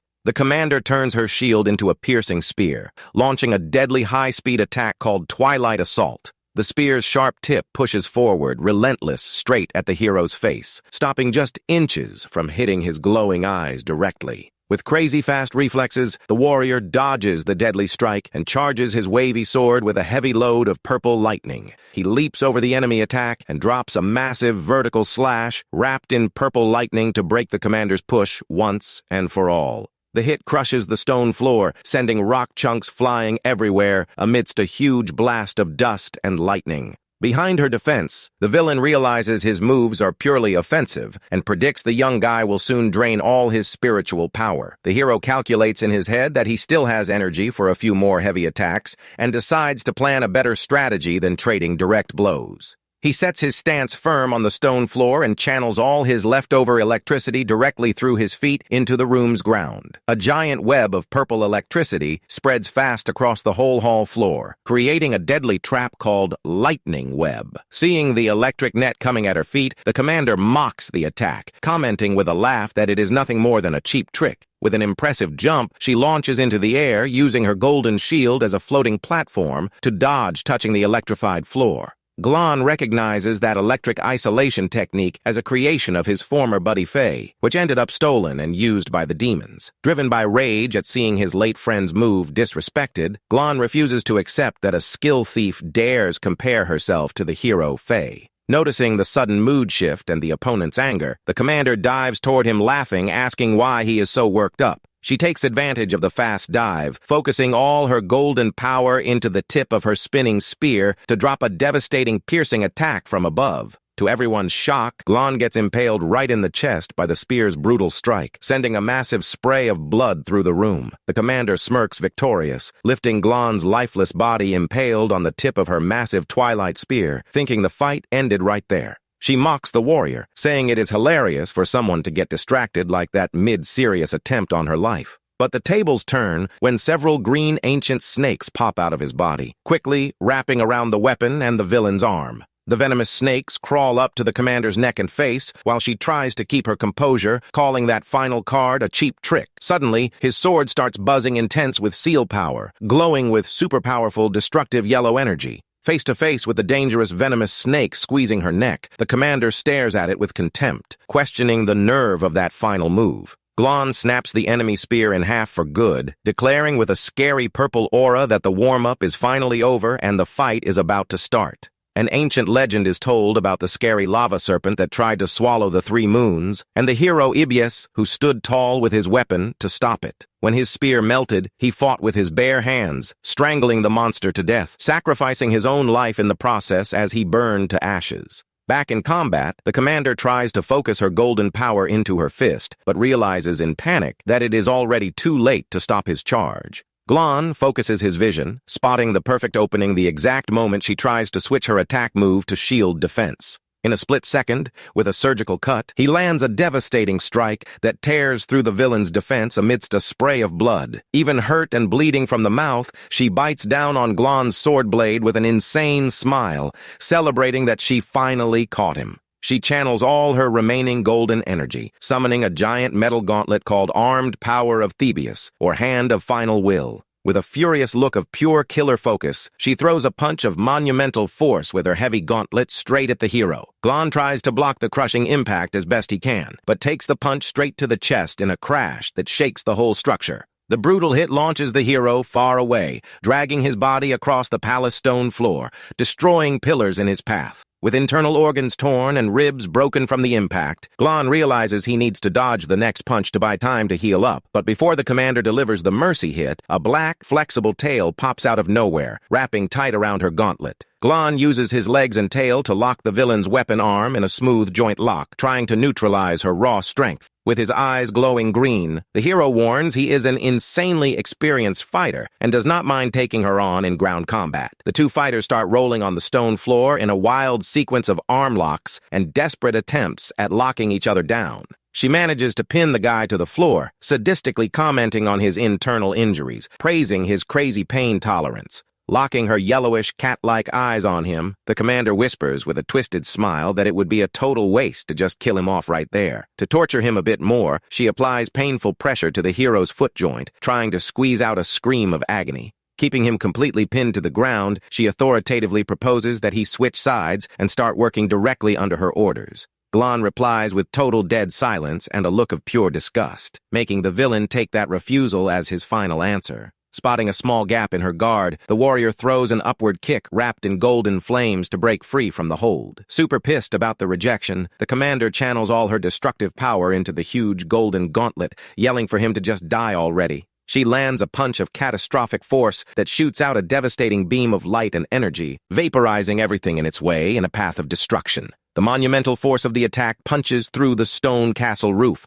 blasting into the sky, causing huge chunks of rock to rain down. The scene of destruction reveals the hero down and badly hurt among the rubble, under the imposing silhouette of the skull-shaped mountain. The commander pops up from the ashes, arrogance oozing as she murmurs that if not for his weird resting sword, that punch would have vaporized him completely. She eyes the trail of destruction with confidence, declaring she refuses to believe any living creature could survive those fatal injuries. Hidden under the fallen rubble, Glon gathers his remaining spiritual strength to secretly activate his powerful green healing magic. With his wounds temporarily patched by magic, the warrior rises from the shadows, stepping firm on the wrecked rocks to counterattack. In the sky above the giant stone skull mountain, a bright purple light pops up like a shooting star about to drop at max speed. Wrapped in a storm of lightning and purple energy, Glon dives from the clouds wielding his little Sulla sword to drop the final hit. The commander looks up in full panic, recognizing the legendary second form of the sky drop sword technique coming straight at her. The devastating strike of the Phantom Thunder move hits the mountain peak with the impact of a meteor, dropping a show of electric destruction. An old memory pops up, showing the heavy-armored warrior Faye screaming furious against the demon forces invading their holy lands. Back to reality, Glon's electrified sword crashes with full rage against the commander's golden metal gauntlet in a clash of epic proportions. The clash between the two legendary moves triggers a crazy detonation of purple energy that shatters the ground, disintegrating everything around. The stone castle gets completely blown apart from the inside out by violent streams of purple electricity bursting through the windows and walls. As the smoke and dust finally start settling, only quiet ruins of the great destroyed fortress remain under the gray sky. Glon pops up victorious, standing tall through the curtain of dust, holding his wavy sword, while the purple energy slowly fades out. From inside the smoke, the commander's voice echoes, admitting that if she had not acted in time, that sword hit would have definitely been her absolute end. She reveals that in her 2 years as a demon, he was the first warrior capable of forcing her to use her secret, absolute regeneration technique. Focusing all her spiritual power, she summons a massive, glowing blue energy battle banner that floats high behind her back. She presents her ultimate ability, the Immortal Battle Banner, capable of absorbing any attack, telling the opponent to be proud to have seen it. Glon stares at her with bright green eyes, surprised to recognize the name of that innate, legendary ability that is super annoying to deal with. Without wasting time, the commander gathers a massive amount of dark reddish energy in her claws, gearing up for the final blow. With a cruel smile, she charges forward, throwing a devastating strike with her giant claws, telling the hero to take all his pride straight to hell. Analyzing the nature of that defensive technique she used earlier, Glon stands stunned as he remembers his late friend and buddy Faye once again. The warrior's confused and unexpected reaction in the middle of a life-or-death battle leaves the commander completely lost with a look of shock. She pauses her attack for a moment, eyeing him suspiciously, annoyed by the opponent's nerve to space out with random thoughts. A past memory shows up, revealing the Roman numeral marks carved into the hero Gelong's neck, getting uncovered from behind the cloth wraps. In the memory, the group of legendary heroes walks together, chatting about rumors that the demon hunter Gelong finally agreed to join them. The archer Faya looks toward the distant horizon, finding the perfectly rounded, weird shape of a mountain peak ahead super strange. Suddenly, the whole mountain starts shaking hard, revealing itself as the head of a giant troll with glowing red eyes waking up from sleep. The massive stone and lava monster rises tall before the scared heroes, and Faye yells, identifying the creature as the terrifying round mountain troll. The stone giant roars with deafening rage while holding his own head with his hands, releasing destructive power that shakes the whole region. As the monster screams, the heroes notice something dropping from the sky at high speed, aimed straight at the top of the creature's rounded head. The knight Merovi looks up, recognizing the first form of the Skydrop sword move, leaving the warrior Faye completely shocked. Gelong's giant sword of light hits the giant troll's head with a devastating slash that rips through stone, making a massive amount of lava spurt out. The beam of bright, destructive energy punches right through the monster's body, splitting the giant creature in half in a magnificent scene. The troll's massive body starts falling apart, crashing amidst rivers of boiling lava leaking from his chest opened by the final hit. To protect the team from the burning debris falling from the sky, the wise Sovka channels all her golden shield magic around them. A dome of bright light wraps around the heroes, easily blocking the rain of rocks and ash coming down with the giant monster's destruction. The giant arm and the rest of the monster's lifeless body crash onto the earth with a brutal impact that carves a massive crater in the plain. The troll's skull finally rests still, covered in blood and lava in the middle of the valley, giving birth to the legendary mountain region we know today. In the calm that follows, Gelong's 4 teammates watch the ruined site, getting ready for whatever comes next. The round mountain troll's blood keeps leaking down the rock slopes, forever marking that historical battlefield. On top of the monster's skull, Gelong shows up totally covered in blood, raising his arm triumphant in a scary display of power. Gelong eyes the group with a cold stare, asking Merovi if those 3 figures are the helpers he mentioned in his letter.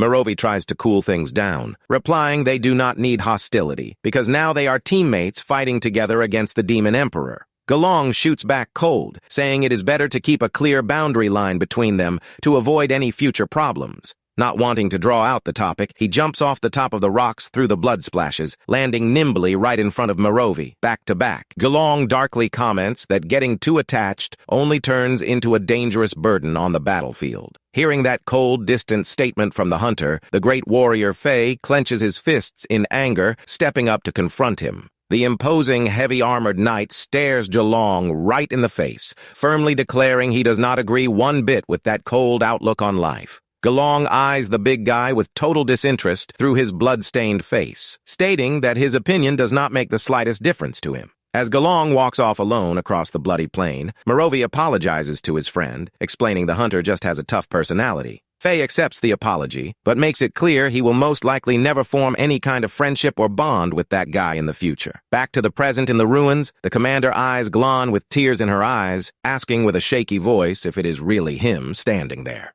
She turns off her destructive red claw, eyeing him with a look of pure surprise, dropping all her previous killer rage. Glon stares back with a calm look, softly answering yes, confirming his real identity to his former battle buddy. Without holding back, the commander rushes toward him, hugging him with all her strength, emotionally celebrating that her great leader is also alive. The two former teammates share a warm hug in the middle of the castle's destroyed ruins, totally forgetting they were trying to take each other out moments ago. Glon feels her warm tears soaking his shoulder, playfully commenting she does not look at all like the tough warrior she used to be. Crying from emotion, she pours her heart out, saying she never in her life imagined she would get the chance to reunite with a teammate from that old hero squad. Glon puts on a look of deep regret and apologizes, feeling bad that if he had acted better in the past, things would not have ended up like that. Suddenly, two demon guards open the hall door, going into full panic upon seeing their feared commander hugging the intruder in an intimate way. The soldiers watched the weird scene from afar, unable to grasp how a life-or-death fight turned into a cozy hug in the middle of the hall. Outside, after getting kicked out, the demons gossip that the commander's intense reaction was a clear case of pent-up emotions exploding. They keep talking about the intruder's power, and the other guard advises his buddy not to eavesdrop so they do not end up looking for trouble. Inside the hall, Glon uses his green healing magic to patch up the heavy injuries and broken ribs of his former battle buddy. While getting treated, she sweetly asks if he spent all this time carrying the guilt for the terrible fate the group suffered back then. She good-humoredly asks him to stop the drama, saying she always found it annoying when he blamed himself, and the two start chatting casually. She complains about the treatment pain, laughingly revealing she was always super scared of pain, which was why she used to rock that heavy armor back in the day. Enjoying the fruit pie, she confirms she reincarnated as a demon 2 years ago and shares that she found her sister Faya through their blood bond. Looking at his friend's current pretty female look, Glon makes a hilarious surprised face, asking if she happened to switch genders. He gets genuinely curious about that extreme transformation, asking how the former beefy warrior ended up as a woman in the demon race. The commander simply stops eating for a second, staring at him with a deadpan face facing such a ridiculous question from Glon. With a sweet, victorious smile, she drops the shocking truth that she was actually always a woman in her past life as well. Hearing that unbelievable revelation, Glon chokes hard on the fruit piece he was eating, coughing like crazy from the surprise. He opens his eyes wide, letting out a scream of total shock, unable to process that he spent years alongside her without knowing her real gender. She stares at him stunned, asking if he really spent 2 or 3 years fighting side by side in the past, thinking the whole time she was a guy. Glon covers his face with his hands, dying of embarrassment, remembering his brother Merovi always said he was a terrible judge of people's character. He asks if the rest of the group knew the truth too, and the answer that everyone knew except him leaves him even more floored and looking foolish. Glon complains about her never telling him before, and the lady defends herself, saying she thought he already knew, asking why he never asked. Glon tries to explain himself, saying he thought the term older sister used by Faya was just a military title from the northern continent of Solis. The two look sweetly at little Sula, who is sleeping heavily, and Glon explains she is the blacksmith's granddaughter and worked hard on the new sword. While the little girl rests, the commander eyes the small wooden dolls of their old teammates carved and lined up on top of the barrel. She starts counting the figures, sadly realizing that out of all 5 past teammates, one of their dolls is missing right there. Looking down, she spots a broken piece of wood thrown on the ground near the cave rubble, stepping closer, curious to pick it up. She picks up the broken figurine representing Gelong himself, asking with grief why he keeps hating himself like that. Glon looks away seriously, replying that keeping the broken doll serves as a constant reminder for him to do better from here on out. With a confident, determined smile, the hero promises from the bottom of his heart that this time he will wipe out all evil and keep them all safe. Hearing that bold, heroic promise, the commander lets out a sarcastic, fun laugh to break the heavy vibe that had settled. She teases him, pointing her finger, asking how he plans to pull all that off on his own in the state he is currently in. She smiles with solidarity, assuring him that he can definitely count on her help when the time comes to kick those bad guys' butts. In a cool transition, their hands join in the present, the same way Gelong and the legendary Fae used to do back in the day, to seal a pact. The partnership gets renewed for good, with a firm, silent handshake, carrying all the loyalty and history of their years of friendship. Back at the end of the camp, the small wooden dolls rest lined up on top of the barrel as everlasting symbols of that old team. Looking closer, you can see that little Sulla added a tiny cloak to Gelong's doll, making the toy group complete. Glon asks her about the mysterious deaths of young genius demons, and she confirms she did that to keep them from growing up and causing trouble. She breaks down that things are rough because the current demon king of cruelty does not care about laws, and Glon comments on the mystery surrounding those rulers. The hero remembers another intriguing topic and shows off the mysterious artifact he found with the smugglers to get answers from his friend. She sadly confesses that demons were born to slaughter, and that sometimes she still feels her mind getting pushed by the cruel instincts of that body. Glon admits he also felt those behavioral shifts in himself, and she gets curious, asking in what way he ended up changing. Glon humorously says his personality got milder with fewer sadistic ideas to butcher enemies, leaving the commander with a priceless face. Right then, little Sulla shows up sleepy in the cave, rubbing her eyes from fatigue, asking her uncle who that new purple-haired lady is. Bone Crusher instantly falls in love with the girl, playfully pinching her chubby cheeks, praising how cute the young blacksmith is. The commander reveals that Sulla is actually Faya's reincarnation and picks her up, playfully complaining about the ripped clothes Glon gave her to wear. She then suggests they pack up their stuff to head to her private basement, guaranteeing the spot is way safer, roomier, and ideal for laying low. Carrying the travel gear on his back, Glon walks quietly behind the two ladies as they step into the underground tunnels of the new hideout. Inside the basement, Glon stands impressed by the massive info board she managed to piece together about the enemy forces over the last 2 years. The board breaks down step by step the lineages and generations of every single demon king, exposing the connections and internal clashes of the enemy nobility. Wearing new, stylish gear, the little girl complains, pouting, cutely asking them to stop treating her like a doll. Sulla shows off timidly in her new outfit, confessing that even though she thinks the set is super pretty, it does not seem practical for a real fight at all. Glon praises the look, saying it rocks the vibe of Ania royalty, and the commander celebrates, bragging about her epic sewing skills. Sulla admires herself in front of the large mirror, while the commander jokes around, remembering back when she had to stitch leaf skirts with barely any gear in the past. Digging through a wooden chest awkwardly, the lady tosses random items into the air while looking for a pretty hair accessory. Glon picks up the shiny, shell-shaped artifact, staring at it, intrigued, as he feels the mysterious spiritual energy buzzing straight out of the object. She explains she got the shell from smuggler merchants, but Glon reveals it is an old artifact from the legendary Fallen Republic of Dooley. The graphic breaks down that the mysterious ancient artifact lets one person's soul step inside another's mind to witness old memories from the past. Glon analyzes the shiny shell, thinking that object's power sounds a lot like a way to spy on someone's deepest secrets. He suggests using the object to dig into the memories of their past deaths and uncover the real reason behind their reincarnation. The hero recalls feeling something super weird and out of the ordinary on that fateful day, but at the time had zero strength to pay attention to what was going down.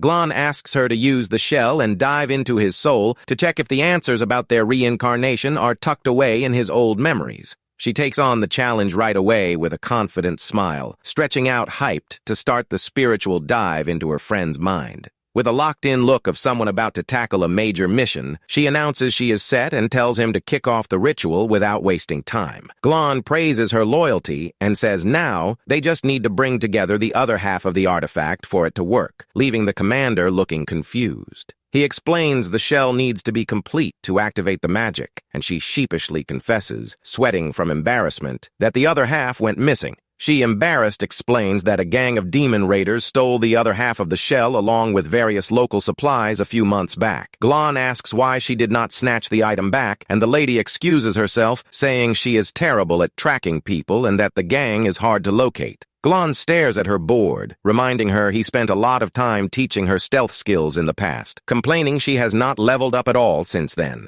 She whistles, playing dumb, while Glon complains that anyone with decent eyesight could easily spot her terrible stealth attempts. She fake cries, promising she will train hard down the line, but Glon loses his patience and yells, telling her to start practicing right now. The scene cuts to an aerial view, exposing the demon raiders' hidden camp set up at the bottom of a protected rocky canyon. The bandits chat around the campfire, surrounded by wine barrels and high-quality sugar boxes stolen from local caravans. Inside a dark leather tent, the massive raider leader chills with a pretty demon lady on his lap while planning their next hits. The big guy warns they will stack up strength bit by bit until they are tough enough to head back to their lands and take on the evil dragon. Outside, the thugs carry heavy stolen boxes, commenting they will need tools to crack open the locked chests. The big stolen wooden chests get set on the grass near the camp's supply piles while the demons keep up the patrol. But unbelievably, sneaky black legs start popping out from under the wooden boxes, which start walking on their own across the grass. Glon and the commander show up squeezed inside the chest, and she comments laughingly that his plan was epic for sneaking right into the enemy base.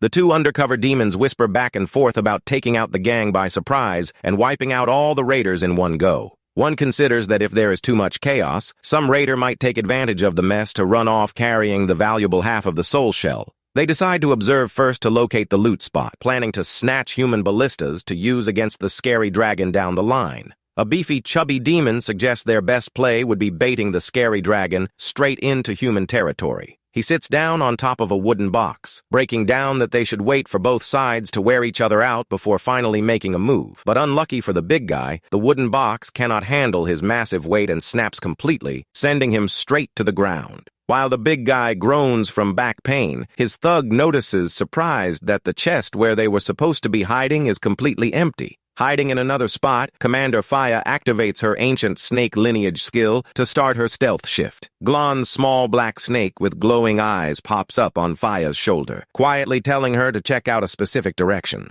The intruder duo watches the camp from above, while the other demons stay confused over the destroyed supply box. Nearby, the one-eyed raider leader hugs his partner, planning to trade the stolen loot for new weapons on the black market. She shares that the black market got completely destroyed by a tough guy, while Glon's little snake quietly slithers behind them. Suddenly, the one-eyed leader feels a scary presence and looks back panicking, seeing Glon's dark silhouette staring him down. With the target locked in, Glon coldly orders Faya to step out of hiding and take out the rest of the enemies. Commander Faya pops up, smashing everything, dropping a devastating punch that sends the first thug flying with total ease. She grabs the fat demon furious, pissed that they stole all the good food, leaving her eating nothing but herbs and scraps all day long. Driven by rage, she channels all her raw strength into her giant fist, getting ready to teach that lazy gang a serious lesson. Faya stands tall, victorious on top of the beat-down bodies, while the remaining thugs shake in fear, facing such overwhelming power.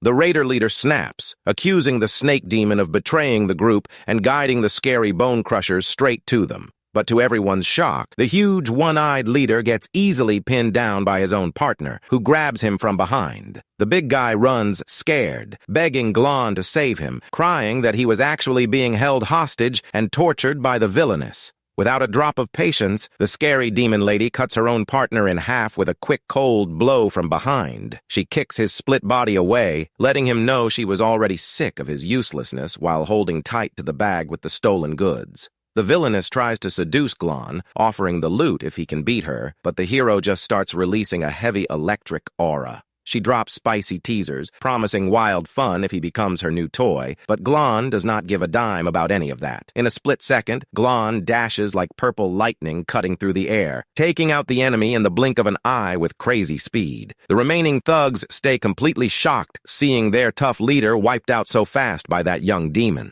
While Faya plays defense, Glon calls her out, pointing out she is still stuck in her old, limited combat habits. Holding the retrieved mystic horn, Glon breaks down that her talent seal is more than capable of blending defense and offense together. Glon decides to share an advanced energy flow control method, summoning his magic snake to help her learn. The mystic snake bites Faya's shoulder to inject a special venom packed with Glon's energy, which she needs to run through her body. The hero guides her to simply track that energy flow to learn how to manipulate her seal's power in a fresh way. A bright, golden light wraps around Faya's body, while Glon guides the energy flow once, leaving the rest up to her. Catching the lesson, Faya drops a massive destructive power-blending spear and shield into a huge blast that sweeps away the enemies. Glon praises the cool outcome of the new move, joking that learning fresh fight techniques is not bad at all for her progression. With the mystic artifact secured, the hero lets her know it is time for them to head back to their safe hideout. In the basement, little Sula sleeps deeply amidst a feast of food, with a friendly little frog resting on top of her head. Glon analyzes the relic in his hands, warning that it is super fragile and can only be used once to unlock the memories of their passing. Faya eyes the hero seriously, asking him not to worry, as she is fully geared up for whatever they are about to see. Glon sets the shiny crystal on his chest, warning that the spiritual link is about to start, telling her to brace for impact. A massive burst of mystic energy wraps around Glon's body as his soul gets launched straight into the shared spiritual realm. The hero wakes up in heavy mist inside his own mind's void while holding tight to the shell-shaped relic. Glon gives a serious warning to his teammate to be super careful and not look at stuff she should not see inside his soul. Faya walks around curious through the mystic dark, grumbling, wondering what on earth could be in there that she should not witness. Suddenly, a massive, bizarre statue pops out of the dark waters, showing a man with a hanging noose wrapped around his neck. She analyzes the weird setup representing humanity's hero, thinking that image of the god of mercy looks pretty strange and dark. Faya sarcastically comments that the legendary Gelong really showed he was a super compassionate guy in his daily life back then. Glon's shiny soul shows up beside her, surprised to see she made it in, starting the memory search process. A cosmic reddish vision exposes the giant silhouette of Faye, wearing his heavy plate armor under the glow of a red moon. With a firm, locked-in gaze to crack the past's mystery, the hero gives the green light to push forward toward the scene's truth. Faya walks set toward the massive beam of red light shining on the horizon to finally relive their last memories. The tragic memory shows the brave Faye getting sliced in half, in combat while blood and sparks fly through the messy air. Seeing the armor wreckage of her late buddy on the ground, Faya realizes that is the painful memory of Gelong, right after her passing. In the hero's memory, he shows up badly hurt, completely backed into a corner by a massive dark entity with glowing red eyes. The terrifying demon emperor decides to drop a pathetic backup plan, activating one of his ultimate authorities to secure his survival. He reveals he will reincarnate his soul into the body of a super-talented demon to keep pushing his evil plans as the seal breaks. But the villain's plan flops, and he panics noticing the reincarnation seal broke before even getting fully set up. A violent clash of souls and colorful energies breaks out, revealing that the tragic fate of all Gelong's buddies was caused because of him. Watching the memory from afar, Faye goes into total shock spotting the lifeless body of her dear buddy Sovka lying in those red waters. The scene shows the last moments of the pretty warrior Sovka, who passed away tragically over the river of blood after that awful past clash. Even with the villain's reincarnation ritual cut short, that soul magic would still find a way to keep the Emperor alive somehow. Facing the evil smile popping up in the dark, Commander Faye realizes terrified that the feared demon emperor also managed to reincarnate in the present. The memory mirror shatters completely, marking the end of that past vision, sending Faye's soul straight into a free fall through the void. Dropping through the dark, surrounded by giant statues of the hero, Faye tries to figure out where she is, panicking to warn Glon about that urgent revelation. She crashes into a scary, creepy scene packed with gallows and piles of human bones, exposing the darkest side tucked deep in the hero's soul. A mysterious voice out of the dark calls her name, pointing out the exit path, leaving the commander confused, thinking it is Glon himself. The mysterious creature confirms it is him, while a small, dark shadow starts walking slowly toward her through that red fog. But the real Glon yells in panic inside her head, telling her not to listen or look at that weird figure, because that is definitely not him.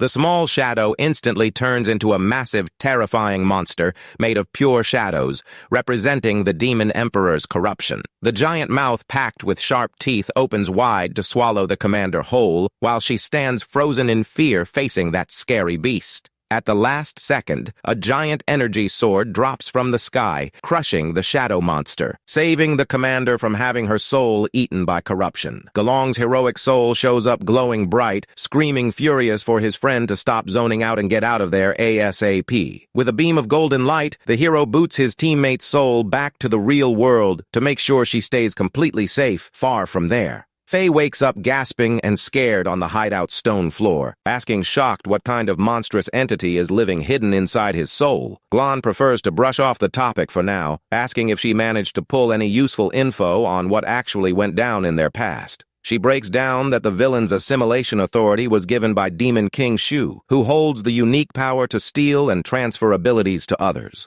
Glon turns super thoughtful and dark, realizing his arch-enemy from the past is still running free, risking putting the whole world in danger again. Faye warns they need to locate the reincarnated villain ASAP, since any tough warrior facing him without that info will lose big time. The complex map breaks down the Demon Emperor's entire power lineage, revealing how his authorities and the new Demon Kings tie together in history. The commander suddenly shifts the topic with a funny face, saying she has one more important thing to share, leaving the hero pretty confused. Glon eyes her with hope, asking hyped if she knows where his beloved teammate Savka ended up reincarnating in this new world. She drops a nervous laugh, scratching her head, confessing the situation back then was so crazy tense she did not even pay attention to where her friend landed. Cute Sulla comes running into the room complaining about being hungry, and Faye perfectly uses the opening to suggest the two-cooked dinner far away from the hero. But Glon catches the play instantly, sternly letting her know it is useless trying to dodge the topic using the cute girl as a shield to bail on the talk.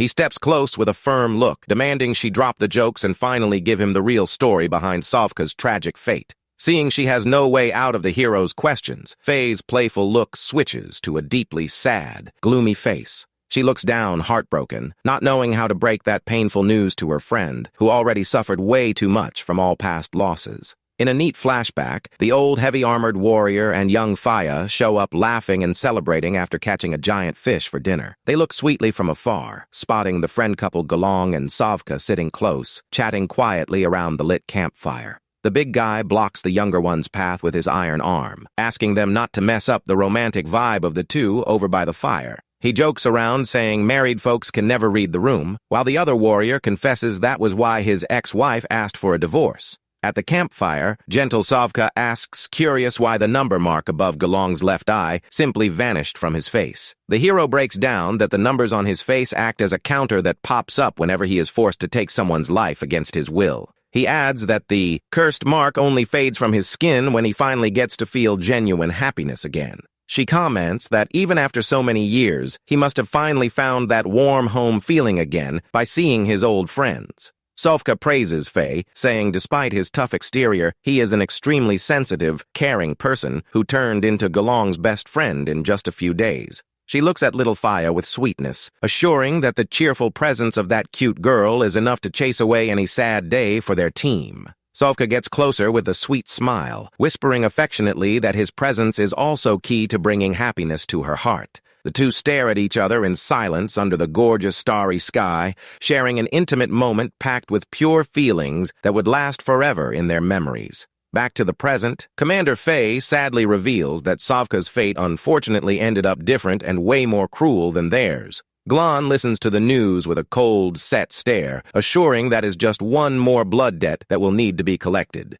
The hero walks up to the massive info board displaying the map with the faces of all demon leaders ruling that hostile world. He smashes the wooden board with his closed fist, solemnly swearing that all those past deaths will be paid back in blood. Meanwhile, in a distant village on the border of the kingdom of Yalivia, a scary scene of destruction and fire consumes everything with the demon invasion. A beefy centaur demon runs proud, bragging that only heavy-lifting workouts can get his body crazy strong. Unlucky for the humans, the centaur is dragging a badly hurt dad who is desperately shielding his little daughter against the rocky ground. Crying hard, the little girl calls for her dad, and he tries to comfort her, telling her not to be scared because their mom will show up real soon to save them. Completely ignoring the victim's pain, the centaur demon cracks a sadistic laugh, promising to step up the speed even more. The dad screams out in pain while hugging his daughter tight to protect her from the rough hits against the dirt during that wild run. Mid-tears, the little girl's mind wakes up, revealing she is actually the vessel of the reborn demon emperor Samuels. Suddenly, the centaur gets yanked back hard, struggling desperately to take one more step, not getting what is locking him up. The monster looks back completely freaked out, cursing confused, trying to figure out why he cannot keep running like before. To everyone's shock, the little girl is standing tall, holding the thick rope with just one hand, showing off dark, crazy strength. The centaur and the other demons around stare at the girl in total shock, unable to process how that fragile little girl stopped the big guy. The demon emperor inside the girl's body regrets waking up way too late, deciding to grant a painless passing to the dad as a sincere apology. With a quick move, the man's head pops in a shower of blood, saving him from suffering any longer at the hands of those cruel monsters. Covered in blood, the girl exposes her real identity as the last dictator of the Republic of Dooley and the feared demon emperor Samuelus.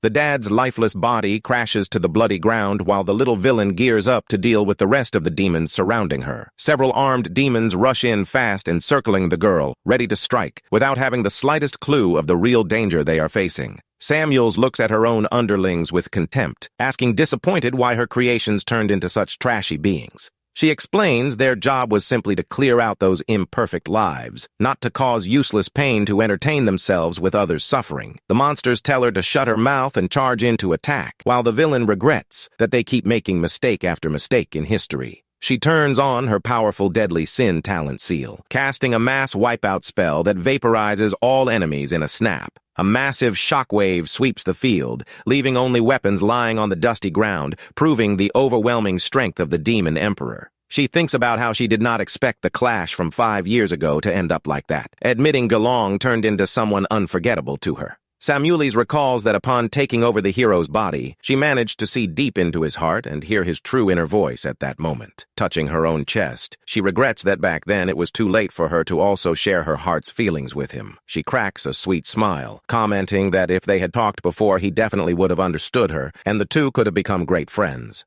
Back to the village reality, the girl's mom, who is a tough knight in silver armor, runs frantic, regretting coming way too late. Reaching the scene, she stands in total shock, seeing the awful destruction and massacre that went down in her absence, with zero signs of survivors. Among the ashes, she spots her little daughter standing tall, running toward her, relieved to find her alive amidst so much chaos. With eyes full of tears, the warrior calls sweetly for her daughter, reaching out her arms to comfort the little one after the terrible attack. She hugs the girl tight, crying, begging for forgiveness for failing to get there in time to save her dad and keep the family safe from that tragedy. The mom keeps crying, holding her daughter, having no clue of the extreme danger she is in, hugging the worst monster in current world history. With red eyes glowing evil, the little villain looks at the horizon cold, thinking about the never-ending wave of human pain. In a shocking betrayal, the girl pulls her own mom's sword, driving it through her neck without mercy in a fatal zero-hesitation strike.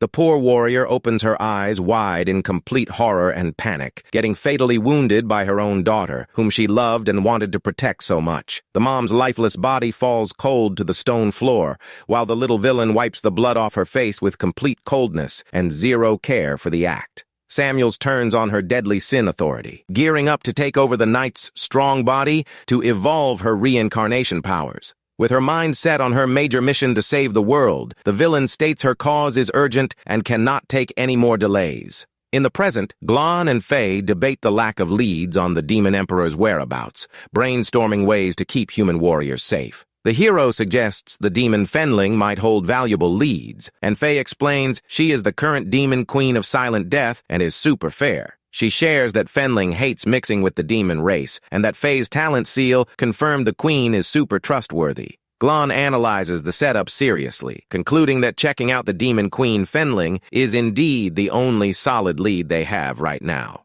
But suddenly, a dark, hate-filled whisper echoes in Glon's mind, questioning if they are really going to trust demons again on the mission. The scary shadow of his past pops up again, demanding that all demons be wiped out completely until his revenge is fully done. Faye notices her friend's silence, waving her hand in front of his face, asking why he froze up and spaced out of nowhere during the talk. Glon snaps back quick, playing it off, saying it was nothing big and that he just got briefly distracted by his thoughts. Later, under the starry sky, the group walks across a flat field, and Faye asks, curious, what the hero plans to do in that isolated open space. Glon cuts his own hand to spill blood, letting them know he is going to summon the legendary vampire knight to send the info over to the humans. Faye and little Sula stand terrified hearing about the legendary vampire, since stories say villains prefer passing away over falling into his hands. As the blood drips on the grass, Glon stays firm and locked in, ready to pull off the dangerous summoning ritual that will change the war's course.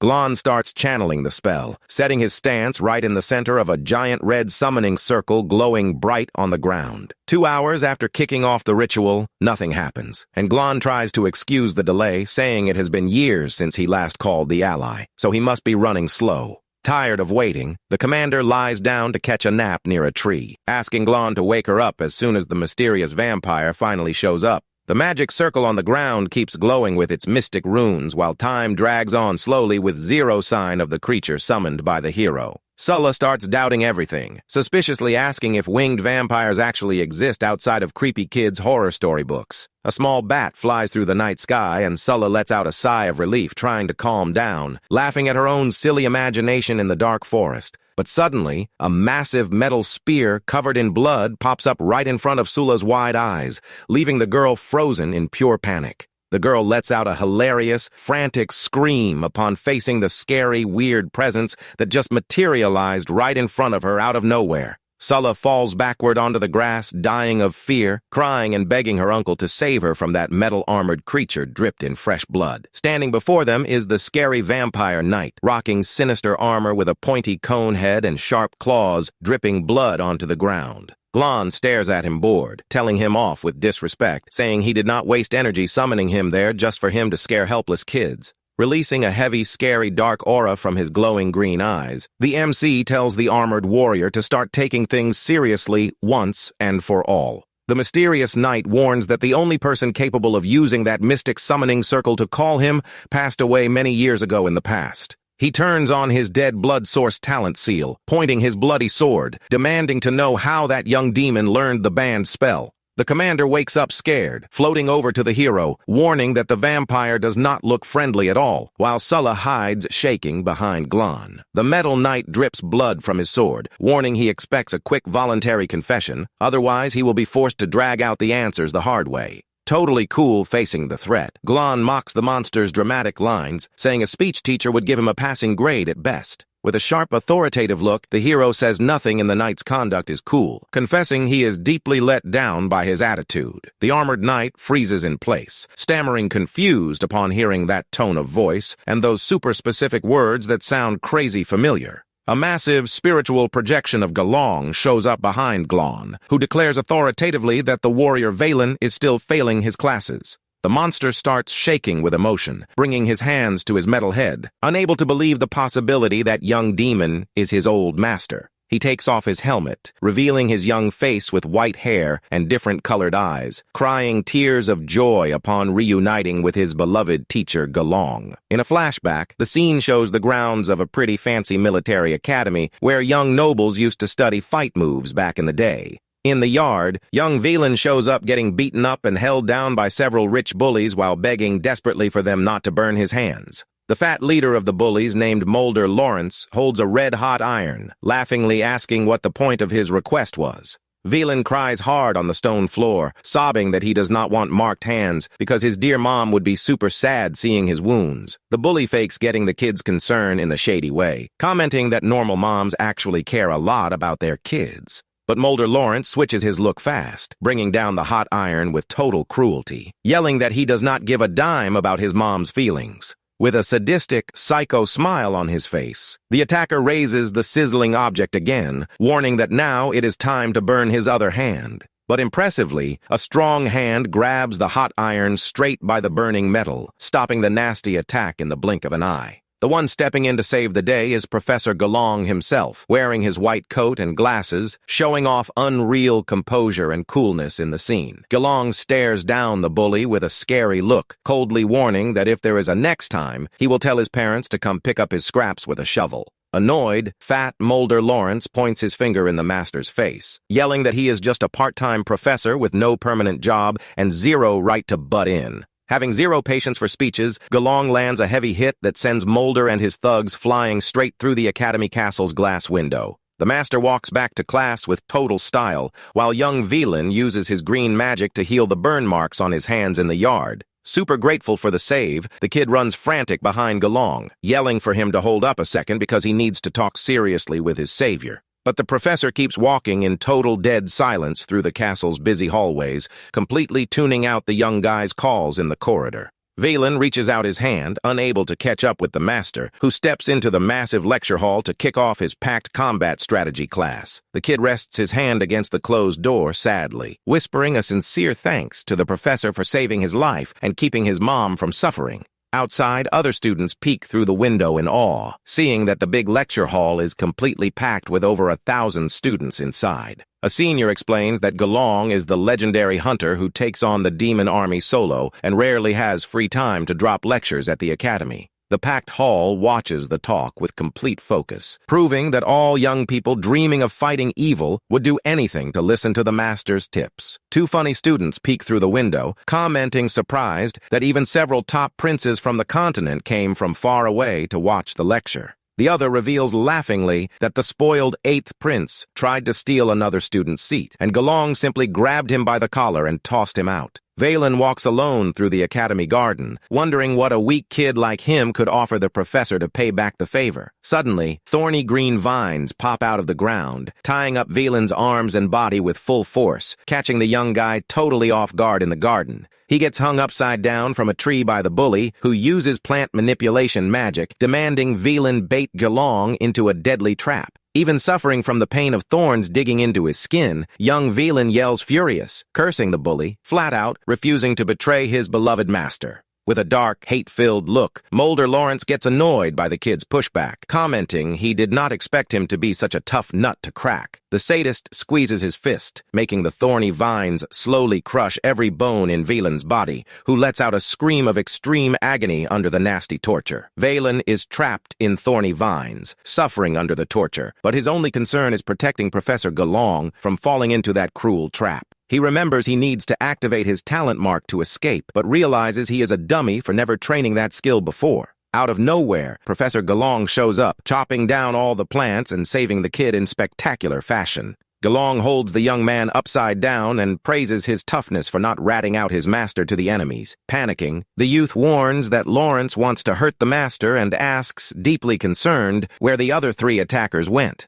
Cool as a cucumber, the professor simply points up at the blue sky and lets him know the trio will be coming down shortly. Right on cue, the bullies come plunging out of the clouds in sheer terror after being launched straight into the air. The force of them hitting the ground is so devastating that it creates a massive explosion of dust and red spray throughout the forest. Velan is left totally shocked and covered in red splatters, while the master remarks that their parents are going to need a shovel to scoop up what is left. Galong encourages the kid to use his terrifying mark to become his enemy's worst nightmare, inviting him to tomorrow's class. The youth runs after his master, grateful for the incredible lesson, as the two walk back toward the academy. The kid asks which fruit the professor prefers for a pie, and the master flatly replies that he likes wild strawberries. Back in the present, Velan understands the gravity of the situation and agrees to leave immediately to warn the nations about the Demon Emperor. Sula asks who they are talking about, and the commander explains that they are referring to humanity's 2 greatest warriors and defenders. The first is Emperor Hoya, known as the King of Ainia and the great restorer of the human race.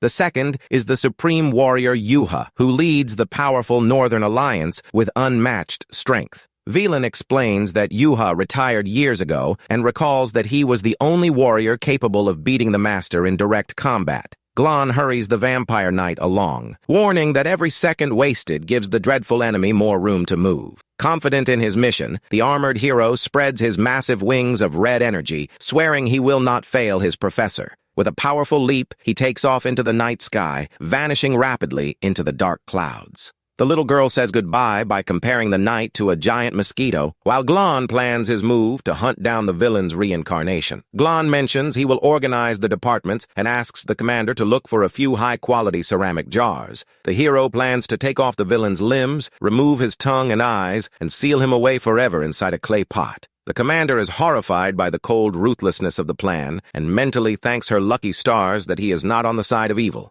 At the campsite, two demons gossip about a bold warrior who challenged the commander and managed to fight her to a draw. The green demon boasts that he could take down the boss with ease, but instantly freaks out when he sees someone approaching out of thin air. The entire horde of monsters stands frozen and anxious at the intimidating presence casually strolling through their camp. Glon passes by without a sound, while an armed brute tries to play it cool, pretending he is not terrified of the mysterious youth. The big guy freezes in terror when he notices a dark shadow sweeping over his face, frantically considering begging for mercy. The reflection in his wide eyes shows a terrifying black claw closing in fast, leaving no time for any reaction. The hero simply knocks the troublemaker out with ease and grabs two strong horses to resume his secret journey. Suddenly, shouts demand everyone clear a path, announcing the grand arrival of the influential Lord Desert Tooth. The flashy deputy chief struts in eating an apple, announcing to all the servants that the commander will be away for a while. He bossily orders them to gather party supplies for a massive surprise farewell ceremony for the boss. Glon observes the brown-noser and realizes that all this silly celebration could ruin his plans to stay under the radar. Nearby, other recruits whisper among themselves, complaining that the deputy chief is a coward who only holds authority because the commander backs him up. The annoyed deputy chief overhears the gossip and stomps on the blabbermouth, declaring he will be demoted to a messenger forbidden from carrying weapons. The Prota finds the fool's antics useful, since keeping an incompetent leader in charge helps weaken the enemy force from the inside out. Glon steps up and warns the deputy chief that throwing such an over-the-top party goes against the policy of saving supplies. Offended, the minion spits apple chunks right in the hero's face and furiously asks if he is trying to teach him how to do his job. He yells, asking if the kid forgot to drop to his knees, adding that since he is so generous, he will offer a chance for redemption. As Glon calmly wipes his face, the minion sarcastically says the ground is far too hard, and he would hate for the kid to hurt his head. The foolish boss then commands them to bring a massive pile of soft manure to cushion the hero's head while he kneels. With a sick, disgusting grin, the monster demands that the boy bow down immediately into the filth on the floor. The other recruits crowd around to laugh at the poor servant, eager to watch the humiliating show of submission. The villain leans into the hero's ear and whispers that if he does not obey, he will run straight to the commander and tell her everything. He keeps threatening him, saying the boss is so scary she could finish him off with a single shout if she found out about his disrespect.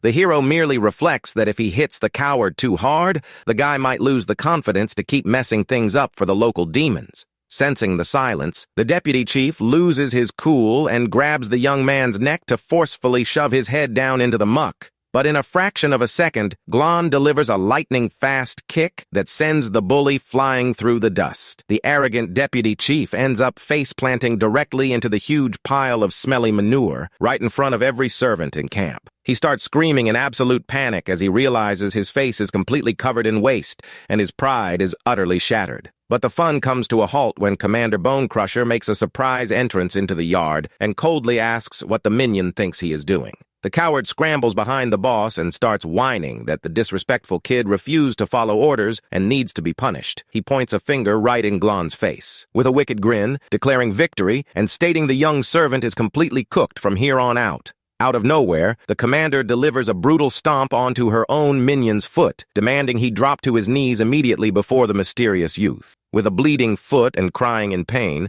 the coward drops to his knees on the ground, unable to comprehend why his boss is sticking up for a mere servant like that. The purple-haired warrior glares at him with a lethal look, warning that if he asks one more question, he can go ahead and start picking out his casket. She decrees that the deputy chief must bow every time he sees Glon, but the hero feels the punishment is a bit much and says he has no intention of putting him down. The other recruits watch the whole thing in shock, whispering that the kid must be a top-tier elite sent by some major demon king. The defeated villain realizes he messed with the wrong person and weeps as he sees his bright future in the ranks completely ruined. He swallows his wounded pride and decides he must blindly obey every single order from here on out if he wants to stay breathing in this place. Later on, the party sets off on horseback, and the commander notes that Demon Queen Fenling hates the Emperor and will definitely help them on their quest. The horses sprint at top speed as leaves swirl around, showing the urgency of the hero's ride through the dark forest. Under the golden glow of twilight, they ride toward the mountains to meet with one of the most powerful beings in the demon realm. Meanwhile, at the top of the world among the clouds lies the breathtaking stone city that serves as the capital for the influential Court of Eternity. Deep inside the Grand Palace, a secretive high-level summit takes place in the dark to discuss the progress of civilization and the joining of their forces. The white-haired leader named Shu reflects arrogantly that even the lowest creatures of the demon race now possess feelings of their own. The Demon King proposes that everyone start worshipping the late emperor as an actual deity to unite the faith and culture of their people. The terrifying Demon King Agricola, wearing his golden-horned helm, supports the idea, noting that people are usually much more useful after they pass away. The sinister Demon King Udrad, with long hair and red-stained clothes, also agrees to the unification proposal without any objections. The green-haired Demon King Manatun mockingly remarks that Shu already secured his son's vote, so he does not need to pretend to care about him. Meanwhile, Demon Queen Fenling states with disdain that the political affairs of that race do not interest her, questioning why she was even invited. Sitting on his massive throne, Shu mysteriously claims that his true ultimate goal was never simply to wipe out humanity. With a sharp, glowing stare, the villain reveals that his actual plan is to reshape the entire world under the absolute rule of his courts. Having zero patience for the leader's megalomaniacal speeches, the stunning Queen Fenling excuses herself and stands up from the table. She walks out of the hall in silence, while Shu's shadow instructs the remaining kings to proceed with the secret meeting. Elsewhere, the fast, rhythmic sound of horse hooves pounding against the sandy ground signals that a long journey is still going full steam ahead. The small group of heroes crosses the treacherous canyons of a no-man's land, situated on the outer borders of the feared court of cruelty. Glon leads the ride with his dark cape fluttering in the wind, while the commander and little Sulla follow right behind on the rocky path. At the same time, the vampire knight Velan slices through the sky like a red comet, flying non-stop for days to deliver the intelligence to the humans. At long last, he catches sight of the massive white walls of the capital of Ainea, which serves as the heart of human resistance.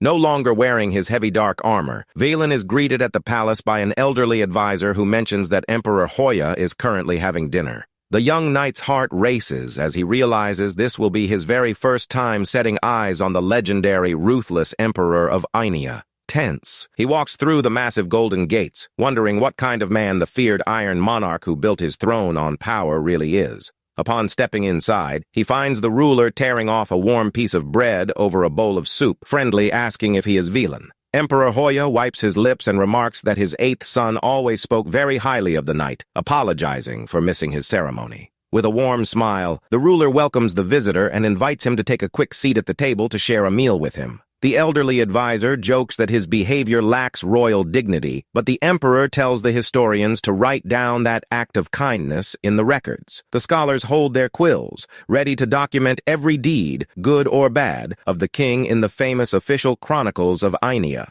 As the attentive emperor serves the soup, the vampire knight reflects in surprise that the king's personality is totally different from what he imagined. Velan tries to start his crucial report about the demon emperor, but the monarch kindly asks him to take it easy and talk while they eat. After hearing the shocking story, the king concludes that he and the supreme warrior, Yuha, must immediately stop taking down demons on the battlefield. The hero explains that this is vital to prevent the villain's feared assimilation and asks what they will do regarding the whereabouts of Rainstorm Yuha. Hoya reveals that his friend went into seclusion to train on a rocky island, admitting he knows the exact duration of his exile down to the day. The Iron Monarch assures him he will immediately send one of his top-secret intelligence agents to deliver the crucial news to the island. The advisor announces the arrival of a spy who returned from enemy territory, and Hoya asks Velan to stay in the room, demonstrating total trust. The attentive monarch decides to personally guide the young knight to the guest room, humorously claiming he just wants to stretch his legs after a long day. As they walk, Velan curiously asks if the spy is reliable, and the monarch replies that humans are far better suited for infiltration work. Kneeling before them is the formidable spy Limmersdorf, reporting that he secured the military data and wiped out a squad of enemy recruits along the way.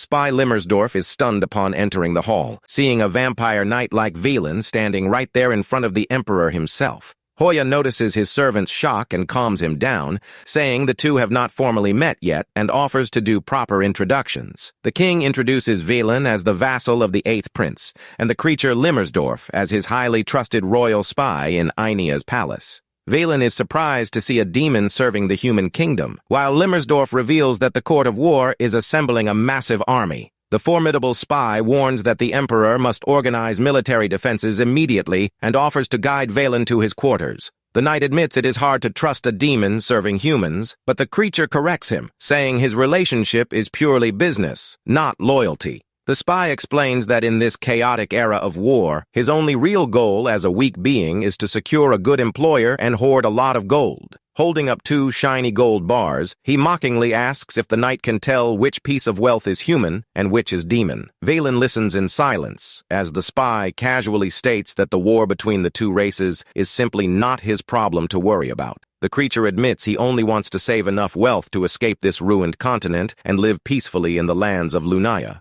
Velan finds it ironic, thinking that the emergence of a selfish villain amidst an army of killing machines is the weird price of his people's evolution. Limmersdorf chuckles and shoots back that he simply prefers to be honest, rather than act like the hypocrites who seek personal gain while pretending to be saints. He shifts the topic, noting that talking about selfishness always reminds him of Gelong, the great selfless hero who swore to rid the world of all evil. With a skeptical look, the spy questions if the legendary warrior was truly that noble, or if he merely used peace to satisfy his own desires. He slyly hints that nobody knows for sure what dark secrets the late master kept hidden deep down in his heart. The monster adds that maybe Gelong was just fooling himself and everyone around him with that fake, perfect hero act. But that very instant, several red blades appear hovering around the spy's neck, leaving the monster completely paralyzed with terror. With his eyes glowing with pure intent, Velan coldly warns the spy to think very carefully before saying his next word. Scared out of his mind, the monster stutters an apology, claiming it was just a silly theory and assuring he always deeply respected and loved Master Gelong. The knight demands he finish explaining his theory, and the monster swallows hard, wondering what would happen if the master were still alive today. The spy ponders what the hero would do if he ever had to choose between the greater good of the world or fulfilling a purely selfish desire of his heart. Meanwhile, out in the middle of the no-man's-land desert, Glon's group lets their horses drink fresh water at a small oasis under the setting sun. Glon checks the map and warns that it will take at least half a month to cross that empty expanse, while little Sula happily cleans a frog by the lake. The commander stirs the pot over the fire and warns the girl not to lower her guard, asking if she has managed to awaken her own talent mark yet. Sula beams and reveals that her forging speed has always been crazy fast, as if a mysterious force were secretly helping her out. Glon explains that even a prodigy can have their talent buried forever, offering to teach the girl the basics of energy control. The master teaches that the heart of anyone with a talent mark constantly generates spiritual energy, spreading this invisible power throughout the body. He details that the basic application of this spiritual power breaks down into 4 main stages: channeling, boosting, unleashing, and shaping. With his green eye glowing, the Proto demonstrates how channeling is used to focus and shift spiritual energy to specific body parts. He shows that shifting this power to the eyes allows one to see much further, as well as activating thermal vision in the case of the ancient serpent bloodline. The hero recalls that Faye used boosting to increase the density of her protective energy, making her own body as rigid and tough as solid rock. Glon demonstrates shaping by creating a green energy snake, then uses unleashing to detach it from his body and strike from a distance. Sula gets into position and lets out a cute yell, trying to channel her spiritual energy, but the master smiles and lets her know there is no need to shout out attack names. The little girl's eyes widen in awe as she realizes a strong yellow energy has actually started flowing through the palms of her hands. The Proto confirms her talent and asks her to lift her hammer, which now feels much lighter and easier to wield thanks to the mark's power. He teaches that it is possible to transfer spiritual energy into external objects, but warns that the mark's power usually fades quickly in those weapons. Unsheathing his sword, the Prota explains that legendary weapons crafted from special Anxi steel are one of the rare exceptions to that rule. The master decides to focus training on defense since it is the top priority, telling the youngster to concentrate power in her hands to make her skin firmer. Glon raises his blade, letting her know he will throw a light strike, and asks Sula to prepare to block the attack using all the energy in her hands. The girl trusts the master will cushion the impact when he strikes, but gets terrified when he coldly mentions he will fix her broken hand afterward.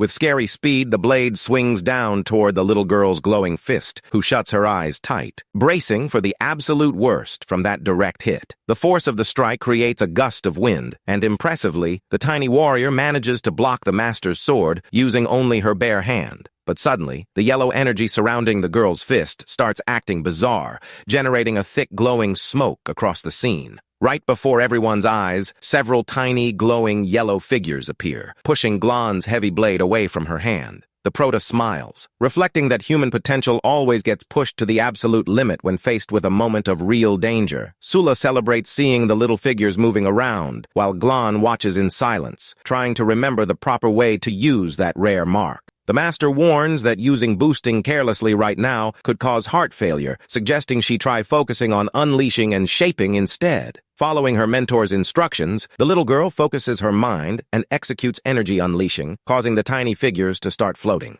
The friendly little light figures float happily around the camp and land right on the shoulders of Commander Bonecrusher, who watches the whole thing completely confused. Glon explains to the girl that she needs to use her imagination along with shaping to materialize the full power of her mark into physical forms. Excited, the little girl tries using all her imagination and manages to shape tiny bows of light for her little energy creatures. Glon instructs the youth to send more power into the figures, concluding that basic growth training is wrapped up for today. The commander watches it all with a smile, finding the little light soldiers on her shoulders to be the most adorable thing in this whole desert. The Prota explains that with hard work and dedication, anyone in their field can end up awakening a powerful acquired mark. But suddenly, Sula's tiny sentinels give an alert, pointing to the sky to show that some wild birds were startled far off in the distance. Glon's expression shifts, and he immediately orders them to put out the campfire, as something extremely suspicious just spooked the birds nearby. On the desert horizon, the flock of birds flies in panic, confirming that intruders are stealthily approaching through the canyons.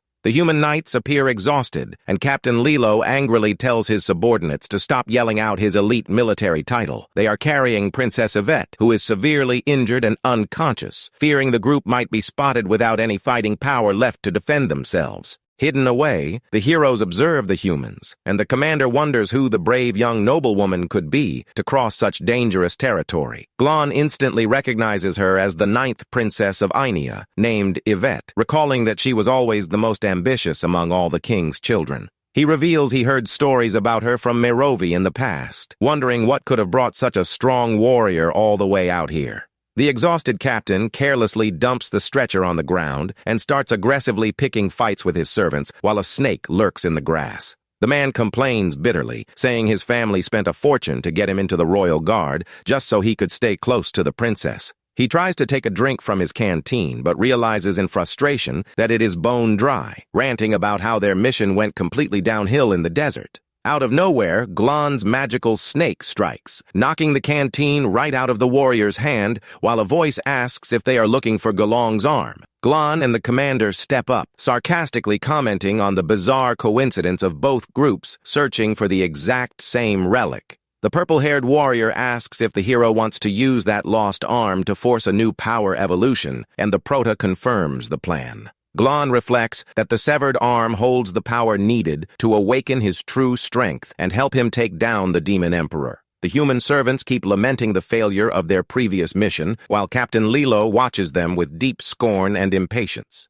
The captain remembers that the intel about Gelong's arm being in the hands of a powerful demon is the most valuable military secret they hold. They keep bickering in the middle of the desert path, frantically trying to find a viable way out to save the princess's life. But shockingly, a strong hand reaches out of nowhere and rips the stretcher ropes right out of the captain's grip, leaving both servants frozen in shock. Glon simply takes over the stretcher and starts pulling the injured princess along, not giving a single care about the Aenean knights standing right there. Offended by the demon's nerve, Captain Lilo proudly declares that a true knight of the Aenean kingdom never backs down from his mission. He yells furiously, stating there is a water source just up ahead, insisting to his men that they must keep following the young demon. But all of a sudden, Princess Yvette starts violently coughing up blood, indicating her internal injuries have reached a critical point. The knight drops into total panic, seeing the princess's terrible state, fearing she might not make it much longer. The young noblewoman with long green hair remains passed out on the wooden stretcher, fighting for her life as blood trickles down her neck. Lilo yells frantically, telling the bluish servant to immediately cast the mystical healing spell in the name of the great god of human mercy. Crying, the poor servant admits she used up all her spiritual energy in the previous battle against the demons and still has not managed to recover. In that moment of panic, Glon grabs the human's attention, while the spooked guard points his repeating crossbow straight at the hero. The Proto walks over calmly alongside the purple-haired commander, showing zero fear of the human's weapons out in the desert. Panicking, the guard fires several arrows toward the visitors, shouting for everyone to gear up and fight off the monsters once and for all. But Glon blocks the attacks with total ease, calmly letting them know they belong to a peaceful faction and have no intention of hurting the humans. The hero activates his powerful green recovery magic on his hands, proposing a mutual deal to Captain Lilo to save the princess. He explains that his condition for healing the Aenean princess's fatal wounds is getting the full, real truth about Galong's lost arm. Captain Lilo hesitates for a second, weighing the offer from the mysterious young demon who seems to be the only lifeline for his ruler's survival. With no other viable choice, the proud Aenean knight finally gives in, ordering the demon to heal the princess as fast as possible before it is too late. Glon steps up to the stretcher and starts channeling his strong, green, mystical energy to close the wounds and repair Yvette's internal organs. The princess coughs up one last bit of dark blood and goes back to breathing smoothly, showing that the hero's healing magic worked right away. But seeing the noblewoman cough up blood, Captain Lilo flies into a rage, grabbing the Prota's collar and screaming in panic, thinking he just finished her off. Totally unbothered, his green eye glowing, the master glares at the Aenean knight coldly, telling him to shut his mouth because he is way too noisy. Glon shoves the warrior away and warns that the princess just recovered from terrible injuries, so she should not be making any sudden movements. Remarkably, young Yvette opens her eyes and sits up on the stretcher, taking a deep breath and in awe as she realizes her pain is completely gone. The servant is speechless, commenting that the power of that recovery spell is so absurd it could only be matched by King Monotone himself. The captain slaps his guard on the head, telling him to apologize to their savior immediately for pointing his crossbow at him like an idiot.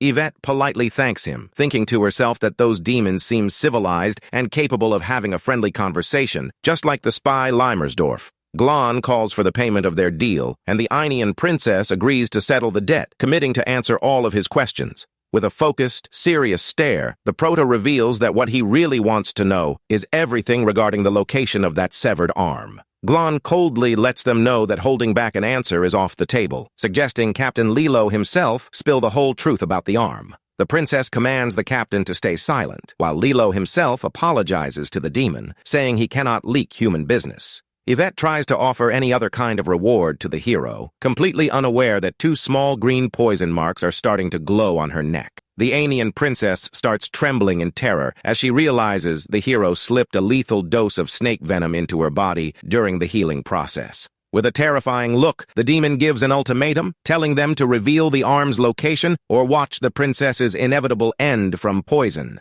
Yvette tries to act tough, claiming that weak toxin only slowed her down, and begs the captain not to fall for a bluff. Glon presses the captain, asking how he will explain the princess's end to King Hoya, leaving poor Captain Lilo panicking, not knowing what to do. Yvette would rather drop dead than give in, but Lilo tries to stop the demons from walking away while Bone Crusher says to just ignore him. Yvette tries to maintain her tough posture, thinking to herself that she will soon get her Mark's power back, and he is the one who should be sweating. Bone Crusher questions if he is so sure about that, since Aenean royalty does not breed cowards, but right after, the captain yells for them to wait. Lilo frantically leaks that Galong's severed arm is currently held by the powerful warlord named Jair. This warlord used to be an ally of the former demon king Barnier, turning into a terrifying rogue bandit out of fear of being hunted down by King Shu. Yvette's squad's secret mission was specifically to recover that legendary arm to boost the morale of the Anian Kingdom's troops. But they were caught off guard because the villain had already fused Gelong's arm onto his own body,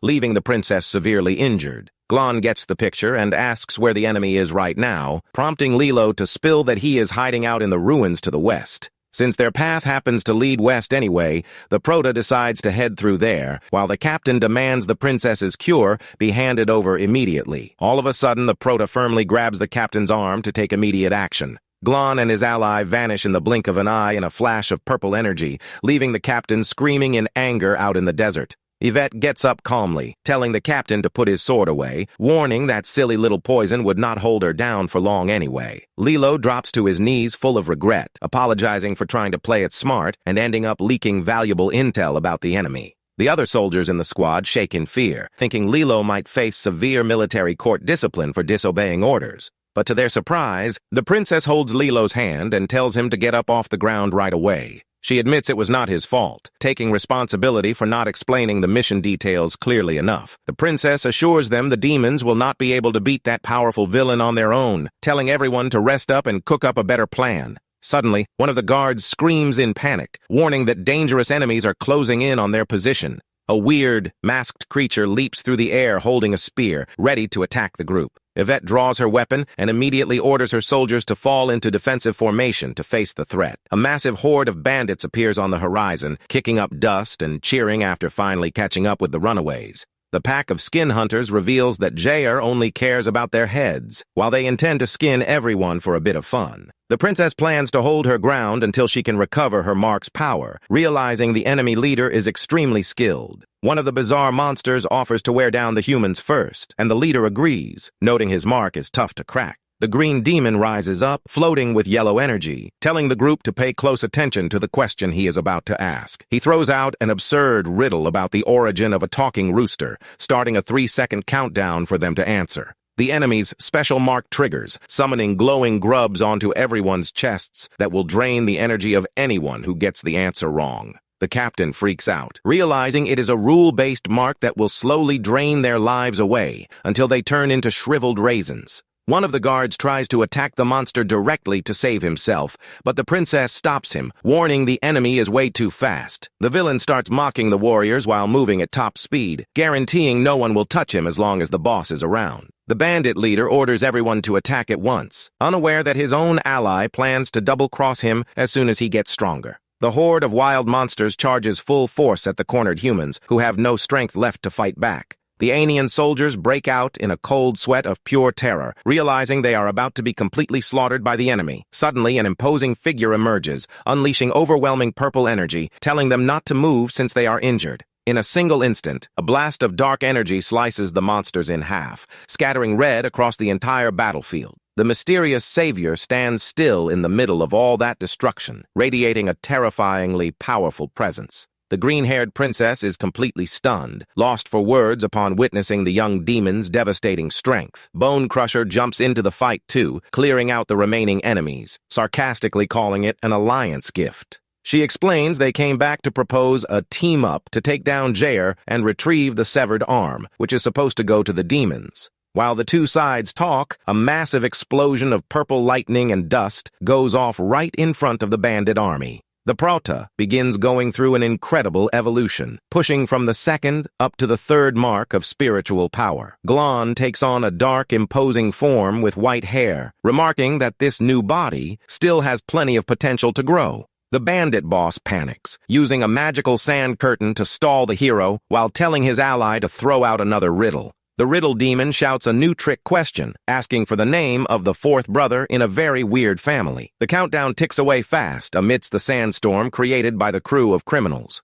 Completely calm, without flinching for a single second, the Prota answers that the fourth brother's name is Fourth Bone. The monster bursts out laughing, thinking he won, yelling that the answer is wrong and the real name is Pinky Finger. The creepy riddle monster activates his mystical power, sending the parasitic creature to latch on and drain Glon's energy. The hero simply turns on his ancient serpent bloodline thermal vision technique to pinpoint the real enemy. He charges forward at insane speed, dropping a devastating lightning strike to put an end to the cocky opponent for good. Glon's knockout blow hits the opponent straight in the head with crushing force, leaving him completely out of it. The hero slices the green monster in half without a shred of mercy, making it clear that the correct answer to his riddle was indeed fourth bone. Lilo and the other soldier shake in fear, seeing the sheer brutality of that powerful demon, praying in silence that they never tick the guy off. The bandit leader thinks it is amazing getting hyped up seeing such a promising young warrior out in the middle of the desert. The villain activates his Earth Lord talent mark, swearing he will personally skin Glon to keep as a trophy. In a terrifying display, a colossal stone fortress begins rising from the ground in the middle of the desert, sending everyone into a panic. The leader shows up at the top of the castle, taunting the Prota from above, saying he will make his skin look real nice for his collection.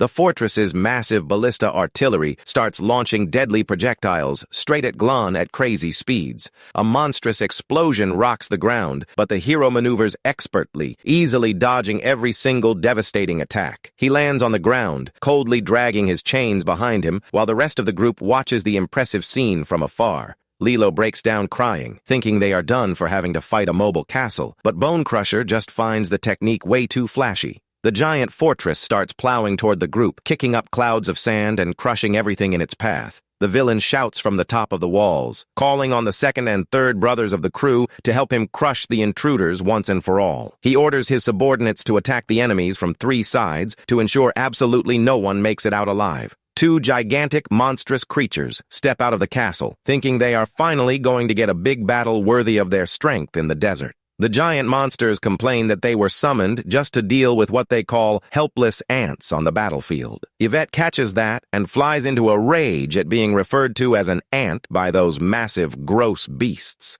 The blue servant freaks out, thinking she is going to drop dead without spending her allowance, while Lilo asks if the princess has enough juice to use her mark. Glon heads back over to Bone Crusher's side, dropping his dark form to catch his breath while letting the princess handle the problem. Yvette triggers her celestial body talent mark, transforming into a giant glowing warrior of green energy, ready to brawl. The giant princess charges forward ruthlessly, delivering a devastating sword slash that cuts one of the giant monsters clean in half. Bone Crusher recalls the hero teaching her to use the enemies themselves as weapons whenever it suits the combat situation. The fortress archers rain down a shower of arrows at the princess, who keeps pressing forward without taking a single scratch from the projectiles. She casually grabs the body of one of the fallen enemies out of the air and hurls it with colossal strength straight at the mobile castle. The improvised projectile hits the other giant monster hard, demolishing everything around and slamming into the area with incredible force.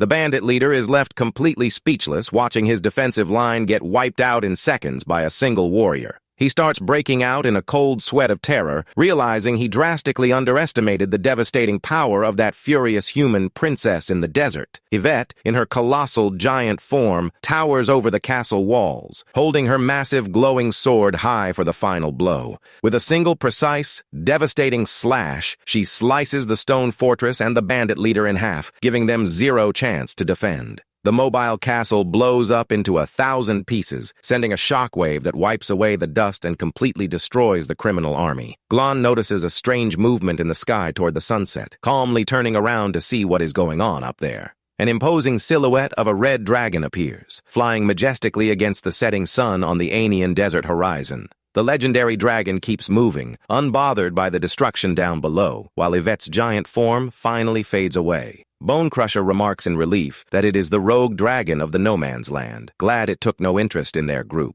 Yvette returns to her normal size, officially accepting the alliance offer with the demons, recognizing the insane strength they pack. They agree to split Gelong's severed arm down the middle, but the princess secretly plans to swipe the whole thing at the very first opportunity. Night falls over the desert, and both groups decide to set up separate camps around a pond to rest up and recharge. Over at the demon camp, Sula cutely eats her soup while Bone Crusher serves food to the rest of the group near the campfire. Meanwhile, on the other side, the humans roast bread and chat casually about the bizarre events of that long day of fighting. Yvette mentions she is going over to talk to the demons again, ordering Lilo to keep watch to make sure they do not pull any funny business behind their backs. The princess walks over to the other side while Glon spots her coming, wondering about the story behind Sula being with them. By the human fire, Lilo complains he did not want to negotiate Gelong's arm, but his buddy reminds him it would be worse if it were the legendary Maravech. The captain proudly boasts that the spotless knight Merovec is his absolute idol, noting he always avoided scars to keep his face looking good. Out of nowhere, a mysterious hooded man with blue hair appears right next to the servant, asking if he can sample the Anian cheese. The servant hesitates, saying the snack was a pricey gift from her mom, but the stranger insists, saying he really misses the taste of his homeland. Lilo gets spooked noticing the intruder's presence, yelling frantically, asking who he is and where he popped up from so quietly. The captain draws his weapon, asking suspiciously if that mysterious man is actually a demon in disguise right in the middle of camp. The stranger pulls off his hood, revealing himself to be a demon with long blue hair, a slender tail, and two massive swords strapped to his back. Panicking at the reveal, Lilo points at the intruder, yelling to ask if that mysterious demon is an ally of Yvette's group. On the other side of the fire, the princess and her demon allies watch the sudden commotion with curious, suspicious looks. Without flinching for a second, the blue-haired demon draws his two glowing swords off his back with frightening agility. He uses his fluid water sword technique to land quick slashes that slice off the human soldier's fingers and hands in the blink of an eye.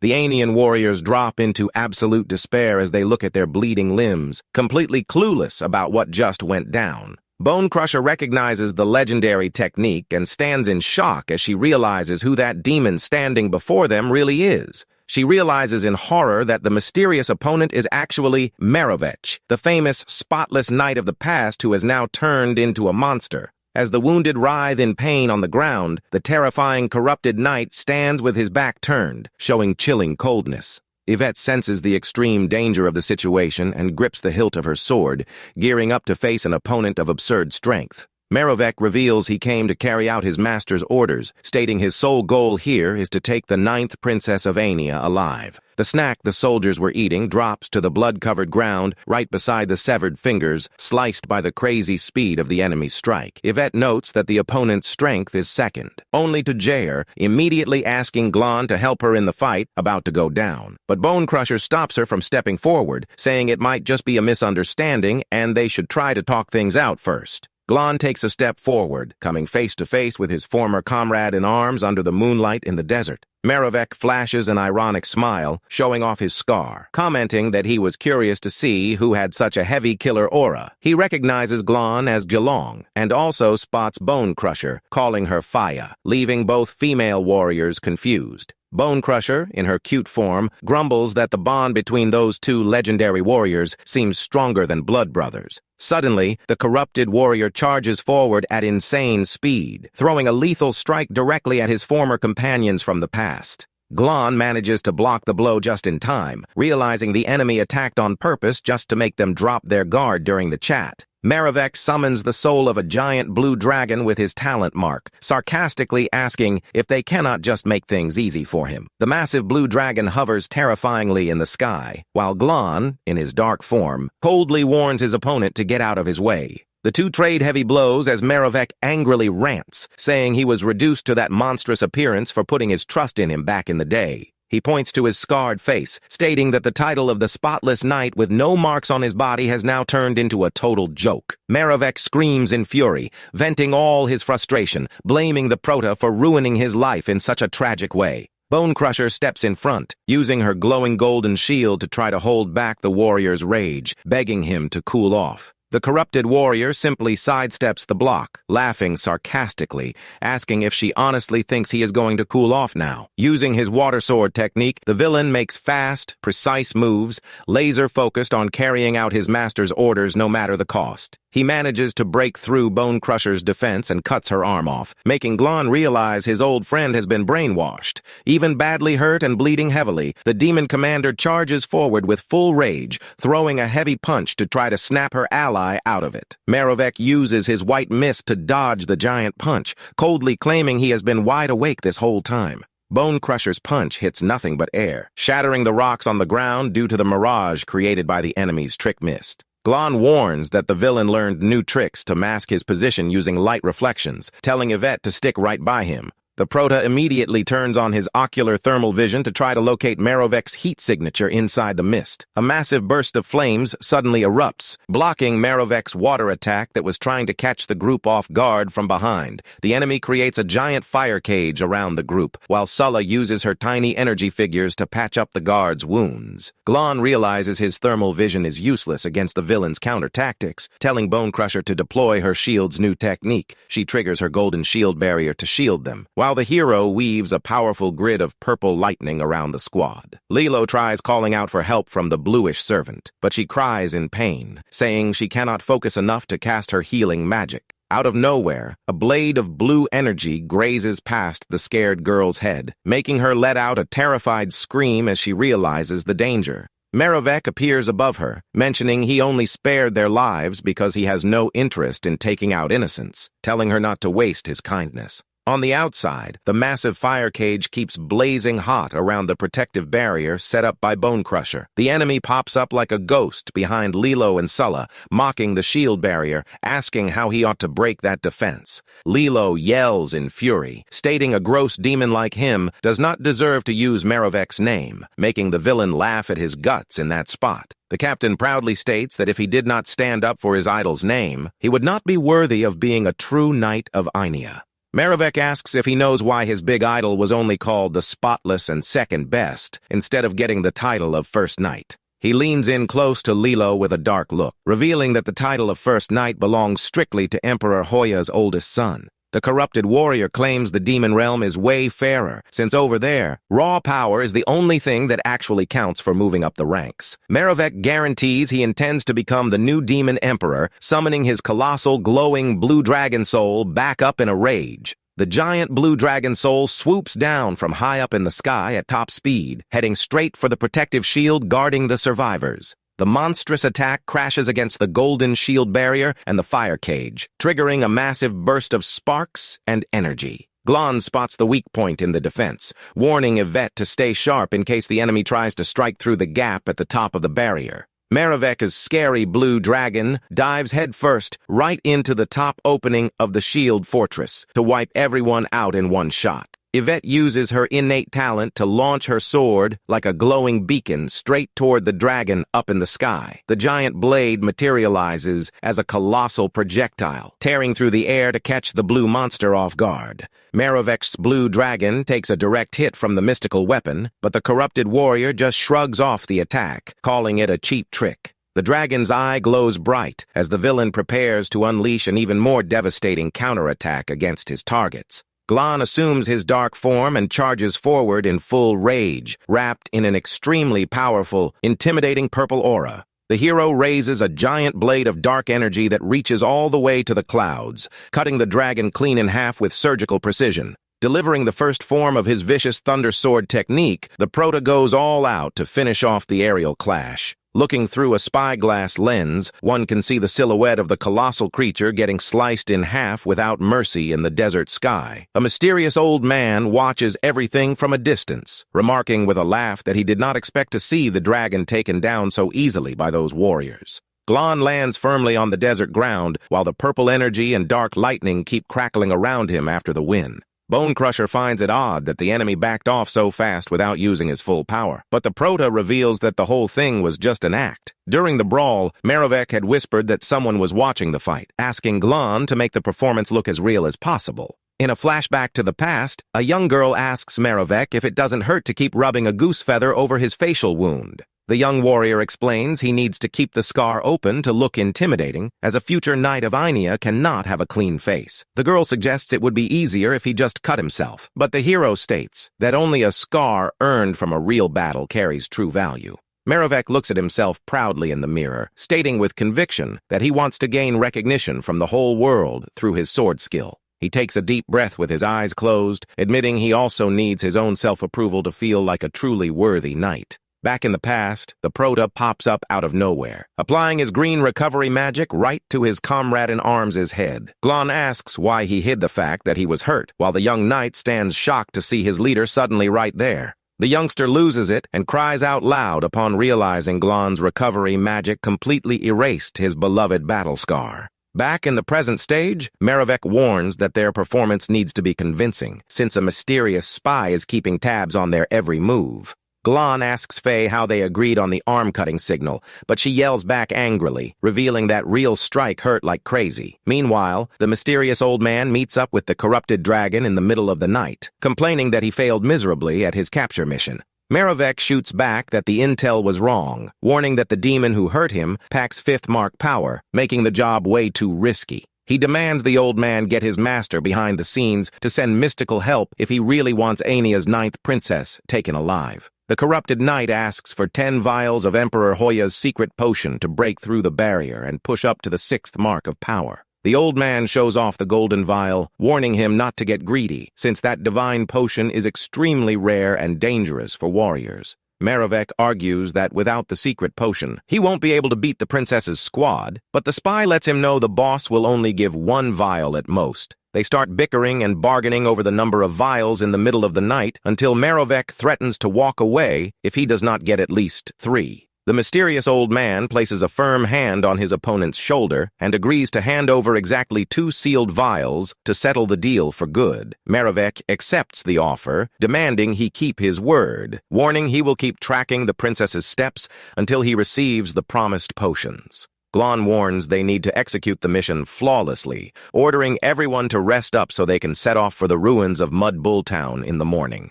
Yvette timidly approaches, calling the hero Lord Gilyong, attempting to strike up a friendly conversation with their new demon allies. Seeing the green-haired princess hesitate, the hero decides the time has come to drop the full truth about their past once and for all. The human warrior's eyes go wide as they stand in absolute shock upon hearing the mind-blowing reveal regarding Glon's real identity. Lilo and the soldiers bow deeply, apologizing for their earlier rudeness, immensely thanking Sulla for patching up their wounds. Yvette drops to her knees, showing immense respect, admitting she is deeply embarrassed to receive so much help without having anything to offer in return. Faye tells everyone to stand up and skip the formalities, letting them know that helping retrieve the severed arm from Jair is more than enough. The Anian princess instantly agrees with a smile, proudly stating that all her soldiers are completely at the group's disposal. The warriors start nodding along while the commander tells everyone to get a good night's rest so they are ready for tomorrow's battle. Sula walks up to Glon, rubbing her hands from the cold, and the hero agrees to spark a campfire, since the desert temperature drops big time at night. The little girl snaps her fingers using a basic fire ignition spell to light up the dry twigs while calling upon the energy of the ancient fire god. With the fire going, both groups finally sleep side by side peacefully around the warm campfire under the starry sky of the vast desert.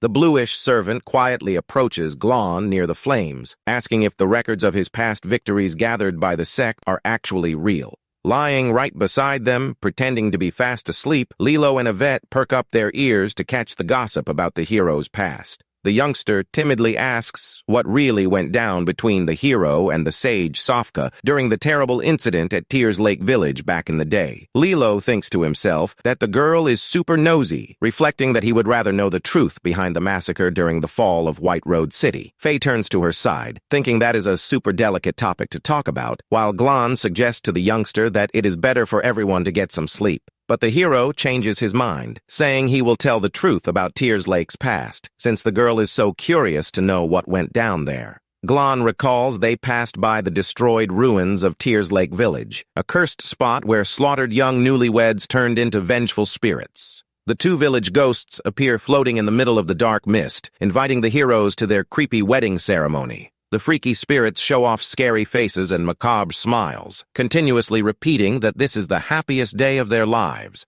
Back then, the hero simply grabbed both furious ghosts by the neck, using his mark's power to hold back their aggression. He asks the sage Sofka to use his holy light to cleanse the souls, but his companion asks why the master does not just do it himself with his own strength. Sofka calmly explains from behind his blindfold that he wishes to use his mystical light strictly to grant a peaceful rest to those poor, suffering souls. The sage uses his powerful, mark-crushing holy light technique, channeling all his mystical energy through his glowing hands. As they get wrapped in the golden beam of light, the scary faces of the ghosts start losing all the darkness and built-up hate. The spirits finally regain their original human forms as happy newlyweds, vanishing into thin air and finding the eternal peace they sought so badly. Glon and Sofka watch the beautiful moment of the soul's departure together, as the dark mist of the cursed village slowly begins to clear out. The prota gets lost in thought, watching the horizon with his neck marks softly glowing under the village moonlight. Sofka slowly steps closer, reaching his hand out toward his leader's hand in a hesitant, tender gesture. The sage gently holds the hero's hand, showing massive trust and affection for his combat master. But suddenly and instinctively, the hero reacts to the unexpected physical touch, throwing a fast defensive move against his ally.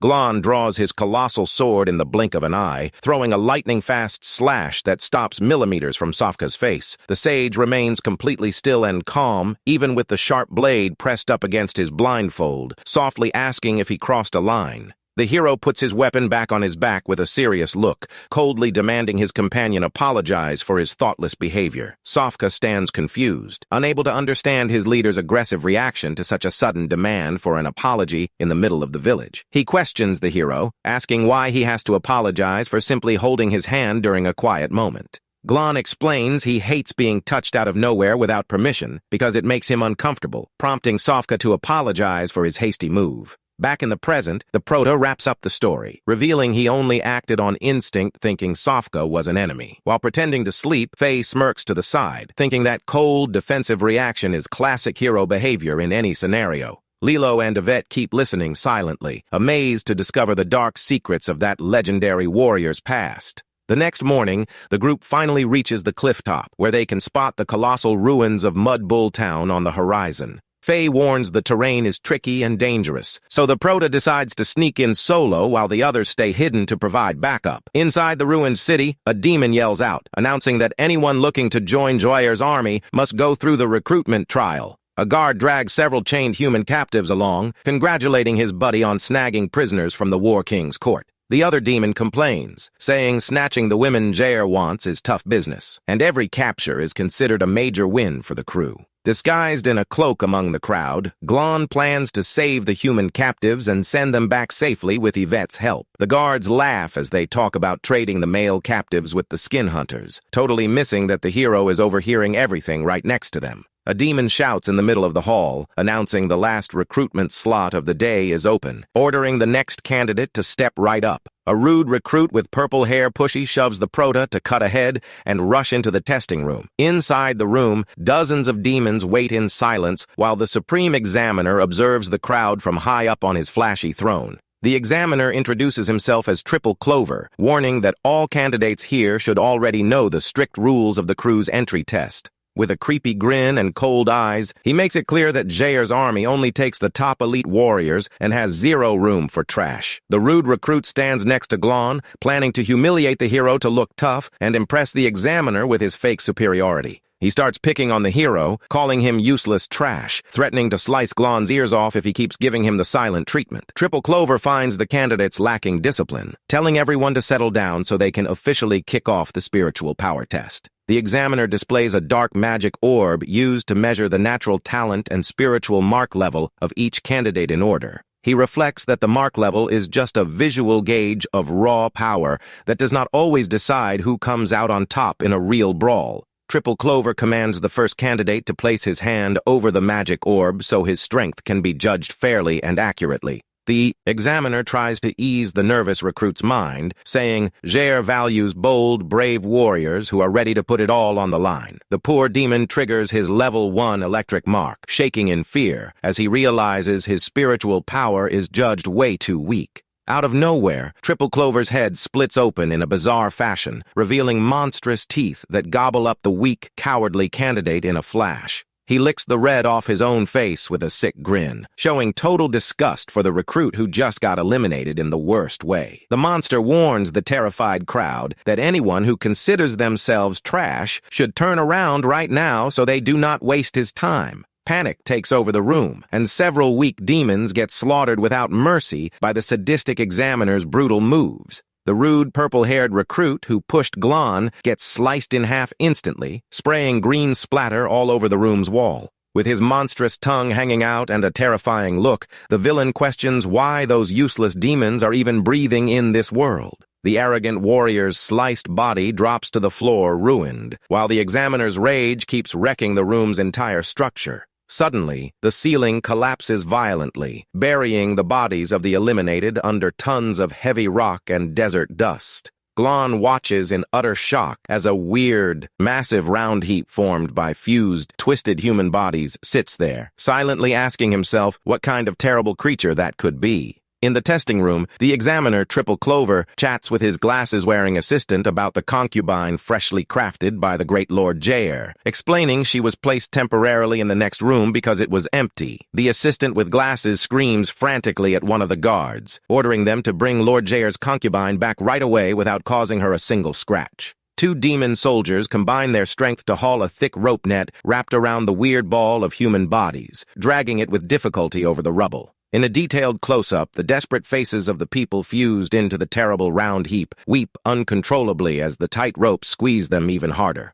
Glon stares intently at the scene, a look of deep seriousness and bottled-up anger showing in his green eyes. Amidst the twisted bodies of the round creature, a stretched-out hand stands out, tightly clutching a piece of bright red cloth. A memory from Glon's past resurfaces, showing a line of exhausted, chained human captives being marched along by demons, where a young girl wore that exact same red scarf. Glon's face gets completely swallowed by shadows, hiding an expression of intense rage and resentment over that cruel discovery. Unbothered by what happened, Triple Clover kicks back casually on his throne, coldly ordering everyone to carry on with the entrance test. A demon guard points at a purple-haired candidate, telling him to step up, but the recruit tries to buy time, making up a story that his stomach hurts and he desperately needs a bathroom break so he doesn't mess up the test. Suddenly, Glon ignores the purple-haired demon's excuses and rudely cuts right past him, declaring with scorn that he is also in a rush and cutting the line. Glon approaches the Supreme Examiner and asks to double-check the recruitment criteria, hearing from Triple Clover that the only requirements are being strong or fierce enough. While the other candidates whisper among themselves that Glon looks weak and unworthy to join the army, the purple-haired demon secretly celebrates finding someone to draw attention while he plans his getaway.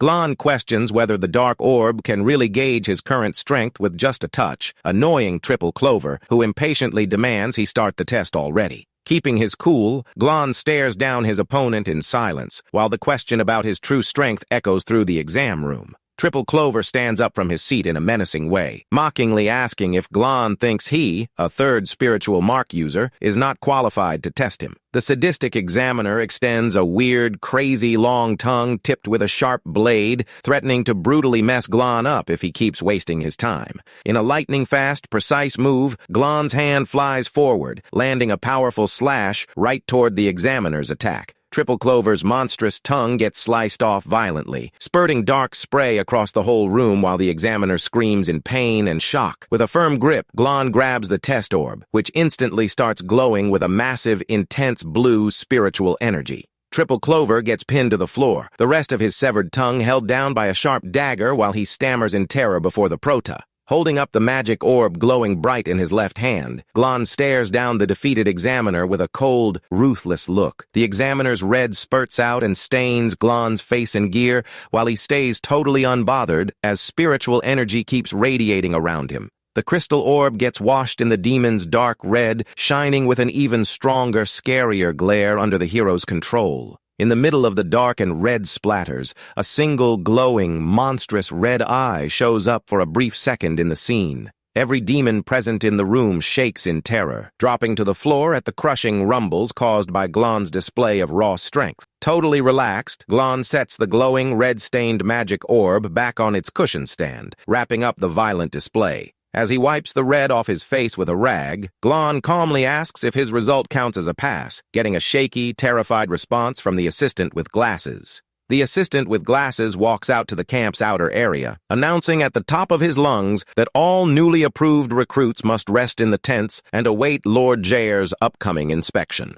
Alone inside one of the military tents, Glon gets ready to pull out a mysterious red cylinder object he kept stashed under his desert cloak. A quick flashback reveals that a few hours before sneaking in, Glon had received that red magical communication scroll from one of his allies. In the recent past, the demon ally explains to Gelong that any message penned on the original scroll will copy over and show up in real time on the duplicate in his hands thanks to a replication mark. Using a special quill pen, Glon writes on the scroll, letting them know he successfully snuck into Mudbull Town. In a hidden cave on the outskirts of town, allies Faye, Sulla, Yvette, Lilo, and the holder of the scroll copy wait anxiously for news. The ally in the cave cheers happily upon seeing the golden letters pop up on the magic scroll, announcing a fresh message from Gelong just arrived. Yvette and Faye step close with serious looks to read the detailed instructions being sent by their undercover leader. The instructions on the scroll guide the team to dig up details on Jer and find an opening to isolate him, setting up a coordinated strike to take him out. Glon then seals up the communication cylinder. Back in the present, the assistant with glasses walks through the camp alongside a massive red demon, hunting for the recruit who pulled off the crazy performance on the test under Jair's orders. Sensing the guards closing in, Glon uses his sharp claws to slice a deep cut right into his own right forearm to hide the communication scroll. Right near the tent entrance, the red demon asks if the recruit's gear has been searched yet, getting a timid no from the assistant with glasses. The red guard rips the tent curtain open abruptly, shouting for the new recruit to freeze right there for a strict routine search. Glon presents himself shirtless, showing off his muscular physique covered in dark marks, calmly inviting the guard to take his time with the search. The red demon guard does a thorough check over Glon's body, feeling around for any hidden or suspicious items. The guard also searches through the tent's straw bed, tossing it to the side, grumbling in frustration as he confirms there really are no banned items there. Content with the search, the guard commands the recruit to come along, as the great King Jair wants a private audience with him right now. A quick peek from 1 minute prior shows Glon's claws shoving the scroll's red cylinder straight into the open wound on his forearm. Right after, Glon uses quick recovery magic that seals his skin up perfectly over the hidden object, leaving zero visible trace of the cut.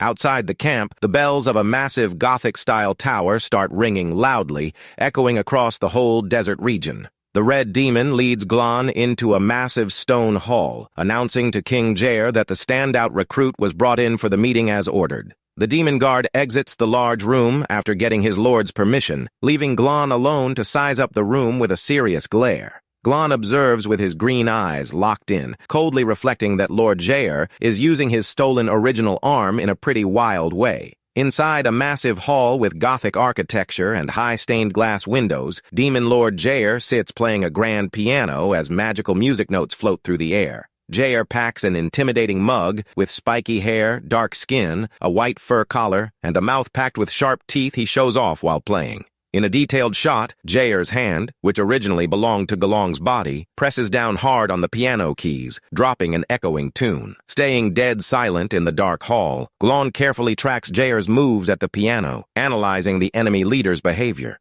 Jair catches the undercover recruit's presence and, keeping his back turned, casually announces he finally made it for the chat. The scary leader reveals he usually plays the piano to suppress his violent urges whenever he gets an uncontrollable itch to finish someone off. Jair steps away from the instrument and slowly walks toward Glon, sarcastically telling the recruit no need to be nervous since it is just a basic interview. The colossal demon lord steps up close, asking if Glon has any questions or curiosity he wants cleared up about Jair's army. Glon replies with fake calm that he cares zero about the troops, but admits he is curious why a great king would try to hold back his killer urges. Outside the chapel window, an executioner gets ready to drop a prisoner while shouting accusations. Jair watches and answers Glon that he works hard to be a demon who does not kill. While Glon listens silently, Jair argues that the demon race was born with a natural instinct to kill, comparing that need to the milk a baby needs to survive. A close shot of a mouth packed with sharp fangs represents the bloodthirsty instinct planted into the demon bloodline by the demon emperor himself, making them natural enemies to all living beings. As the prisoner gets dropped in the outer yard, splashing red across the window pane, Jair states that despite his race's instincts, he holds the freedom to pick a different path. Switching gears, Jair points at Glon, directly asking if he has ever heard that human tune being played on the piano before. Glon tries to play off his real human identity, flatly answering he knows nothing about music created by humans. All of a sudden, Jair charges forward at insane speed against Glon, throwing a heavy strike that slams the recruit onto the stone floor. Pinning Glon down hard by the neck with his colossal strength, Jair calls him out for lying, revealing he caught the recruit flinching at a wrong piano note, threatening to finish him for being fake. In a tight shot, the Demon Lord's glowing red eyes show held-back rage as he demands a straight answer from his victim, squeezing Glon's throat even tighter, making him spit up red. Jair threateningly asks if the recruit's bloodlust stems from his instinctual nature or a personal passion. Even while choked and hurt, Glon flashes a teasing grin, showing off his fangs, mockingly replying his urge to kill is half of both options. Noticing the recruit's heartbeat stayed steady, confirming he told the truth, Jair decides to let him go, tossing him back onto the chapel floor. The Demon Lord mocks Glon's answer, calling him a pathetic slave who prefers giving in to his destructive nature instead of fighting for his freedom against the Demon Emperor's chains. In a close shot of his monstrous jaw, Jair vents his deep scorn, finding it ridiculous that anyone would develop a passion for staying a slave to their own instincts. Glon catches his breath and, looking up defiance style, argues whether what a great king actually needs wouldn't be an obedient slave to handle the cruel tasks he refuses to do himself. Jair seems to find that logic interesting, asking what Glon is really after by deciding to ditch his old crew to join his ranks. Glon states that only alongside a great king will he get the best shots at satisfying his urge to kill, convincing Jair of his temporary loyalty through his steady glare. Barefoot steps of calloused, scar-covered human feet are heard quietly walking into the stone hall. Glon cautiously glances out of the corner of his eye, staying sharp for the new arrival stepping into the room. A young human girl with red hair, wearing a rope tied around her neck like a collar, comes running into the room happily, holding a wreath of purple flowers, calling out, "Daddy!" The girl walks up to Jair, offering the wreath, happily mentioning she picked those flowers specifically because they match the Demon Lord's skin color. A quick flashback shows the red-haired girl kneeling patiently by a blooming bush, explaining she didn't want to pick live flowers, preferring to wait for them to fall naturally. In the present, she holds up the wreath with an innocent smile, proudly explaining she waited a long time for the petals to drop on their own so she could weave the gift. In a cowardly, brutal move, Jair's massive hand strikes the girl's head with a crazy hard slap that sends her crashing to the floor. The wreath falls apart, scattering flowers across the floor while the girl lies helpless. Jair screams in a rage that he told her countless times not to run around loose in the castle. Stepping menacingly near the girl who is crying and bleeding from her nose and mouth from the hit, Jair yells angrily, asking if she lost her hearing or can't follow simple orders. Glon watches the cruel scene with a look of silent, deep disgust, while Jair grumbles about humans being tougher creatures to train than hunting dogs. On the floor, the youngster cries hard, frantically begging the monster to stop beating her, fearfully admitting she messed up by disobeying him. Ignoring the girl's suffering, Jair tightly grips the thick rope serving as her collar to yank her off the floor. Dangling the young human in the air by the rope without a shred of mercy, Jair coldly warns her she is strictly banned from calling him father. In a tight shot showing scary features, the cruel Demon Lord spews total scorn, calling the girl a useless, low-level slave. Out of nowhere, a demon guard rushes into the hall, urgently reporting that a flying demon from the east is closing in, looking like the feared evil dragon. Jair carelessly drops the human girl onto the floor, remarking that the arrival of the famous rogue dragon with bad intentions creates the perfect chance for a brawl. Sobbing in pain, covering her hurt face, the girl gets a harsh order from Jair to head straight back down to the castle cellar on her own. Jair walks toward the exit, telling the guard he was super pleased with Glon's potential, ordering them to take him back to the recruit camp. The demon guard leads Glon back through the fortress's stone streets, both walking under a tense vibe of dust and silence. Glon rocks a thoughtful, calculating look, internally processing everything he witnessed about Jair's cruel, fake personality. Glon sneaks a look back, watching the red-haired girl walk back down to her cellar prison looking sad and beat up. In the sky above the desert ruins, Maravek flies in his massive dark blue dragon form, quietly pondering where Yvette and Galong could be hiding while carrying out his cover mission. Jair watches the dragon close in from atop the bell tower, casually tossing a small rock into the air with scorn. The small rock gets launched at top speed, tearing through the skies toward the massive flying intruder. The terrifying demon leader gears up his stolen powerful arm to hurl the projectile with devastating force. The blue dragon senses a massive spike in spiritual energy coming straight off the top of the bell tower. The projectile thrown by Jair zips across the sky like a destructive meteor, hitting the dragon dead on. The violent force of the rock makes the mighty dragon wobble in the air amidst an energy explosion. Faking a humiliating defeat to keep up the act, the blue dragon pulls a quick U-turn and flees the scene. Watching the brawl from afar, Glon reflects that he needs to get his original arm back ASAP. The guard cheers the fake win while Jair coldly orders the sentries to stay on red alert. Glon analyzes the tight layout of the enemy sentries, noting Jair operates super professionally. One of the guards complains in pain after accidentally stepping on some poison thorns scattered across the fort floor. Glon subtly uses his shadow snake powers to inject energy into the sentries without them even noticing. A glowing green line starts tracking the guards' moves and patrol routes through the village flawlessly. The tracking spell uncovers a complex grid of patrol routes used by the enemy army at the fort. He patiently draws out the strategic route map on the communication scroll to plan out the surprise attack. A delicate purple flower petal falls onto the scroll, making the hero hold it thoughtfully. In the dark cellar, the young human Xena stays chained up and sad on the floor over a pile of dry straw. Glon steps up to the wooden cellar door, quietly grabbing Xena's attention in the dark. He hands over several purple flowers through the bars, mentioning he picked them off the ground thinking she would like them. The girl runs over happily toward the bars with a smile of pure gratitude for the hero's gentle move. Glon notices the door is unlocked, while Xena foolishly excuses the demon lord's beatings. Glon asks, puzzled, why a young human girl would call a terrifying demon monster her dad. With pure innocence, the girl smiles and states Jair is the sweetest person she has ever met in her life. She naively explains the collar is meant to keep her safe, and he is nice for only hitting her a few times. Glon gets disgusted by the story, asking what kind of terrible monsters the girl lived with before this. The dark past reveals she was horribly tortured and kept as a slave by other demon monsters. Glon feels bad for her ignorance, encouraging her to break out of there to meet genuinely good people in the outside world. The red-haired girl gets curious hearing about interesting things existing outside her cage.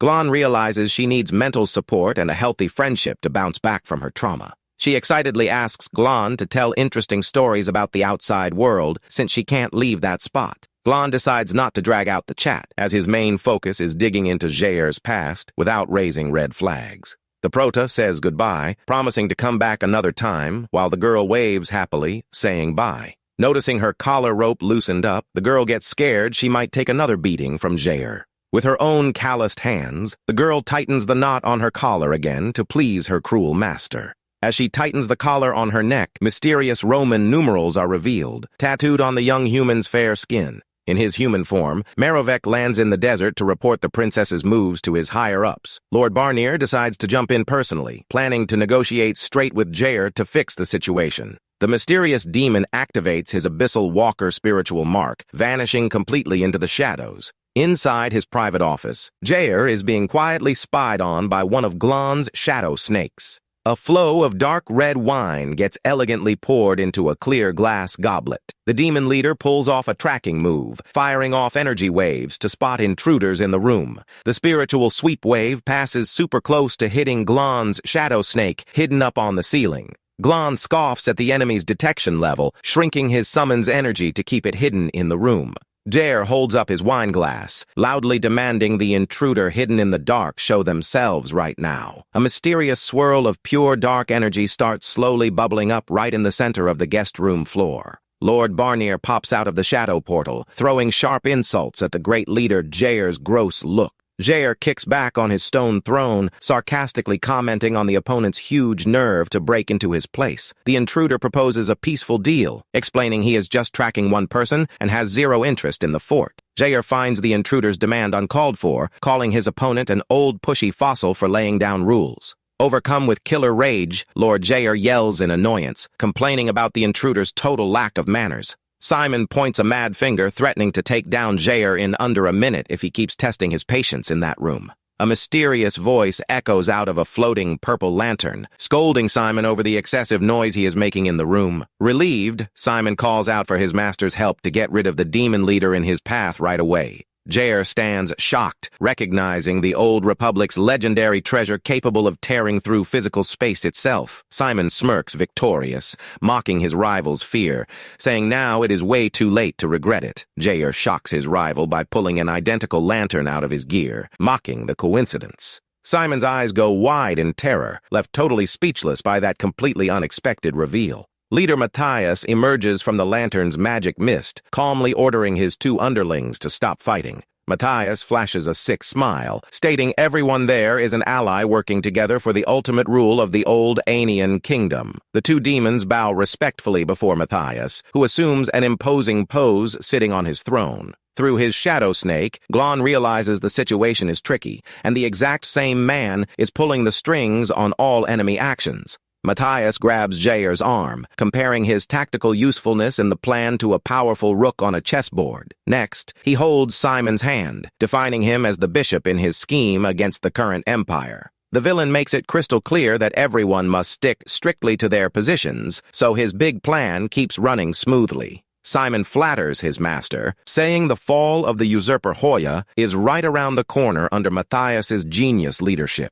Matthias switches topics, asking with a sarcastic grin about the bounty Jair put on the heads of 4 targets. Jair explains he set the bounty just in case, and Matthias bossily commands the hunt be cancelled right now. Matthias pets the massive demon lord's head with patronizing vibes, proving his total grip over him. He threateningly reminds Jair coldly that he only bought him from his old owner because they guaranteed he would be an obedient servant. With a dark, manipulative look, the blonde guy warns Jair not to bring him pointless trouble during the mission. Pressed by the threat, Jair clenches his fists, begging his master not to forget the promise to grant him his freedom. Matthias stares at his servant with sharp blue eyes, sarcastically agreeing to the freedom promise. The villain holds up a crescent moon red charm, asking where Jair's old master managed to get such rare items. He cruelly reveals that if he crushes the charm, the other half implanted in Jair's head will pop his skull instantly. Matthias lets out a sick laugh, saying the demon's freedom will be a done deal as soon as the grand game of Ainea wraps up. Wrapping up the chat, the master orders Simon and the rogue dragon to stand by to move at the right moment. He invites Jair to drop by the concubine room, revealing he brought fresh human women into the scary lab. Simon takes his leader's orders, grabbing the magical spatial lantern as he gears up to rest at the fort. Simon demands a cozy room to sleep in, while Glon decides to follow Jair's steps through his magic snake. The Prota moves upside down, completely silent across the stone stairs of the fort's dark tower. Hidden behind a stone pillar, Glon spies on Jair's moves as he approaches a secret chamber. Jair arrives before the colossal, weird, pulsing heap of fused human bodies in the dark lab. Holding the magic lantern, the demon lord asks if it is almost time for the new creature of the army to drop. A fleshy, red-stained cocoon begins peeling off the massive body heap, spitting out a terrible humanoid creature. The reddish egg hits the stone floor, pulsing hard, showing the magical growth cycle is wrapped up. A gray demon claw rips open the cocoon's bloody film, stretching outward violently. A newborn demon warrior pops out of the flesh, crying out loyalty, swearing total obedience to Jair's command. Several similar cocoons start hatching all at once across the floor, showing a rapid production of troops. Matthias celebrates the win of his experiment, which pumps out mature, powerful hybrids seconds after dropping. Jair announces to the soldiers that Matthias will be their top commander by decree of the Demon Emperor. Matthias points to the cocoons that failed during the magical growth cycle, coldly ordering Jair to dump them without flinching. The blonde guy mockingly praises the demon's artistic creativity in shaping lives, while Jair says he knows zero about art. On his fancy palace balcony in Ainea City, Matthias laments his demon servant's total lack of romance. A flashback shows a squad of young human orphan girls innocently walking toward the sweet gardens of Matthias's estate. The girls chat happily, believing they were taken in out of charity and will finally get a better life away from hunger. Matthias gently holds the blue-haired girl's hand, faking being a friendly, warm benefactor to win her trust. The villain introduces himself charmingly to the orphans, spooking the blue-haired girl with his sudden appearance in the pretty garden. Blown away by the noble's elegance, she timidly asks if he is the famous Lord Matthias who agreed to adopt them into the palace. The other girls get charmed by the noble's good looks and posture, believing they hit the jackpot getting taken in. Fooled, the youngsters thank him from the heart, begging to serve as personal maids for the monster disguised as a human. Matthias asks with a fake smile for the young orphans to huddle up real close together in the garden. Completely fooled and blushing, the girls gather close, believing they were just getting a gentle touch from the noble. All of a sudden, the girls' happy faces turn into pure terror and agony as they feel a dark energy surge. Matthias triggers his flesh art spiritual mark, kicking off the grotesque process of fusing the innocent orphans' bodies together. As a result of the cruel spell, the girls get fused alive into the monstrous, weird flesh heap, screaming in agony. Back in the present, Demon Lord Jair holds the spiritual lantern radiating strong purple energy in the secret room. Using the magic item's power, Jair teleports the massive human flesh heap away to hide it from the fort's intruders. He decides to call it a day to hit up a feast, stashing the spatial lantern in a safe spot. The Demon Lord leaves the room alongside his fresh, newborn hybrid guards, leaving the lab empty. Glon steps out of his shadow hiding spot, approaching the terrible human flesh heap, looking for a way to help them out. The hero touches one of the heads on the twisted mass, casting his high-level recovery magic in an attempt to save her. The recovery magic turns out completely useless, as the spiritual fusion turned the bodies into a single unbreakable organism. Glon realizes he cannot slice the bodies to heal them one by one, since the magic fusion locked them together for good. The hero grits his teeth in frustration, staring at the weird flesh creature with his glowing green eyes packed with seriousness. Jair pops back into the hall out of nowhere, violently tossing young Xena onto the stone floor with zero mercy. The villain harshly commands the girl to show off the numbers on her neck, while Glon watches the whole thing hidden behind the wall. Xena pulls off her heavy collar, revealing the Roman numerals marked on her fair skin before the scary Demon Lord. Jair warns her never to show those marks to anyone, and Glon stands shocked to find out she packs the exact same mark he does. Jair angrily complains he sacrificed everything for freedom, while the girl refuses to run away despite packing colossal spiritual power. Ignoring the monster's rants, the girl sweetly places the purple flower wreath over Jair's spiky head. She smiles tenderly, stating she prefers staying locked up over missing the chance to see her beloved adoptive father happy. Jair stays silent, wearing the flower crown while processing the affectionate words from his young human slave. The monster cuts off the sweet moment, rudely commanding the girl to get back to work smashing the failed test subjects. Packing scary drive, young Xena clenches her fist, gearing up to land a heavy blow against the cocoons. Throwing a devastating punch, the girl demolishes the failed cocoons, scattering red and flesh chunks across the whole lab. Dark red splatters stain Xena's skin, partially covering the Roman numerals marked on her neck. Glon watches the scene shocked, seeing the scary spiritual dominance of the body mountain mark show up in the girl. Out of nowhere, dark red energy tendrils start bursting violently out of Xena's back, causing her extreme pain.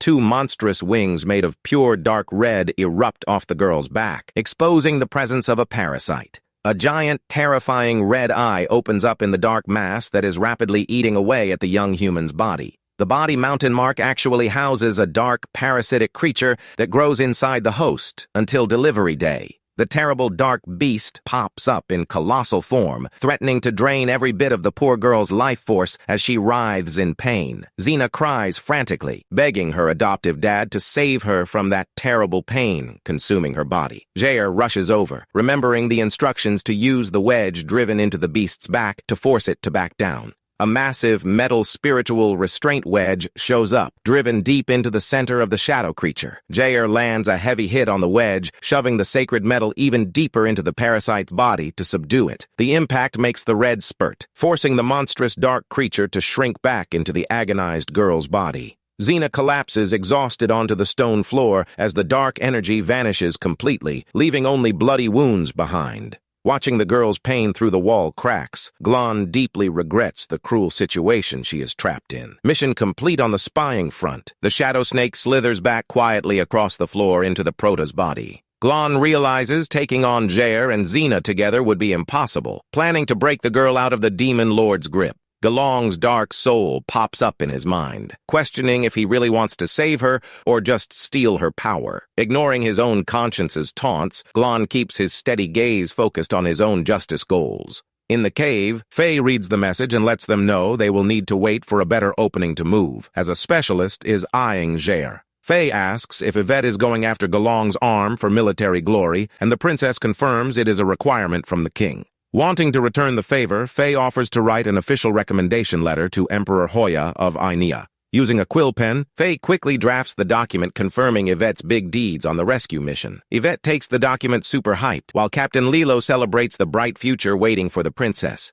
The knights celebrate, dropping big plans to get rich and score top noble ranks in the human empire. Faye smiles and lightheartedly warns them to stop making future plans, since warriors who do that tend to drop early. Lilo and the squad guards cover their mouths spooked, hearing the terrible bad sign about the soldier's fate. Faye bursts out laughing at her squad's scared reaction, while Yvette just smiles amused right next to her. In his fancy quarters, Matthias studies the chessboard, rating the progress of his conspiracy game against Ainea. He notes his hidden troops in Mudbull Town grow bigger every day, ready to serve as pawns on his board. The blonde guy smiles, planning Princess Yvette's capture, figuring the evil dragon will wrap up the mission easily. He laments the lack of powerful allies after Barnier's disappearance, deciding he will need to hit up a mysterious figure. The story jumps back 1 year ago, showing the grand abandoned ruins of the colossal city of New Whiteness. Simon and Matthias walk through the ruins, trusting the legendary immortal demon king Shu will keep his word to meet them there. In the middle of the white stone road, Matthias finds an old decorated metal orb and decides to inspect it. The young noble locks his analytical gaze onto the artifact, trying to figure out where such massive spiritual energy comes from. The terrifying immortal demon king Shu pops up on his floating throne, coldly commanding Matthias to hand over the metal object. Keeping his super-polished posture, Matthias bows with a fake smile to scoop up the metal orb off the ground.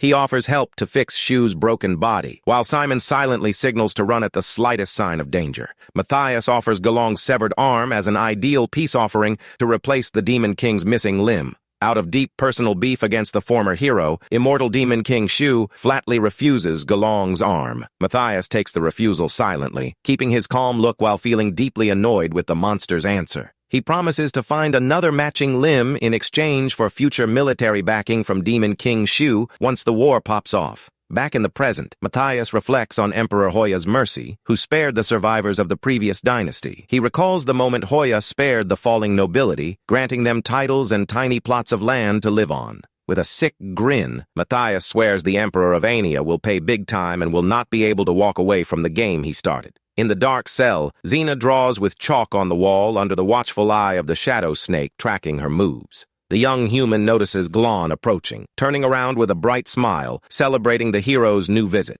Glon steps up in his desert cloak, radiating a dark vibe, analyzing the girl's wall doodles. The childish drawing shows Xena holding Jair's hand on one side and her new friend Glon's on the other. The girl asks super excitedly for Glon to tell her another one of his fascinating stories about the outside world. Glon sits on the straw, asking if she knows the legendary city of New Whiteness that once shined with white stones. The hero rocks a serene, nostalgic look, recalling memories of his distant childhood in that sweet city. He decides to share an old story about a young boy who was a lot like her in many ways. The story rewinds 33 years back in time, revealing the grand city of New Whiteness under a non-stop autumn rain. The gorgeous stone build and golden roofs of the city suffer under the harsh, damp weather of that season. Out on the simple market streets, the poorest folk struggle to get by under the heavy storm punishing the area. In a humble, dark room, a tiny lone flower by the window stands strong against the intense cold of the constant rain. A humble couple smiles with pure tenderness as they hold their newborn baby amidst the sick father's constant coughing. The mother worked hard washing fabrics at the dye house, leaving her hands permanently stained blue. Young Galong grew up watching the rain fall from the window, keeping super quiet and lost in thought for his age.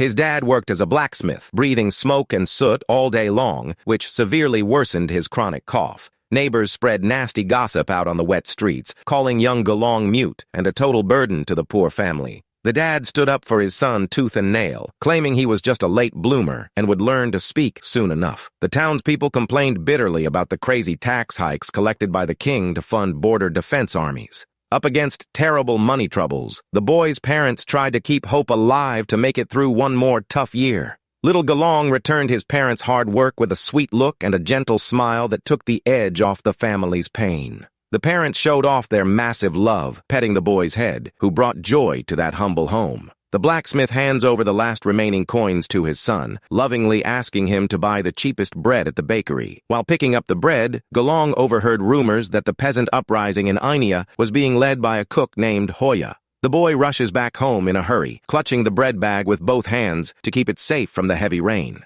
Out of nowhere, a wealthy gray-haired kid throws a rock at him, taking advantage of slipping away from his dad's watch. Young Matthias glares at little Gelong coldly, keeping an arrogant posture in the middle of the dark, muddy alley. With his stomach growling from hunger, little Gelong shields his precious bag of bread, but shows zero anger toward the attacker. The rich kid finds little Gelong super annoying for staying dead silent, just staring at him under the storm. To Matthias's surprise, little Gelong flashes a sweet smile and kindly offers a piece of his bread to the attacker. Matthias takes the rain-soaked piece of bread, watching little Gelong with a confused look.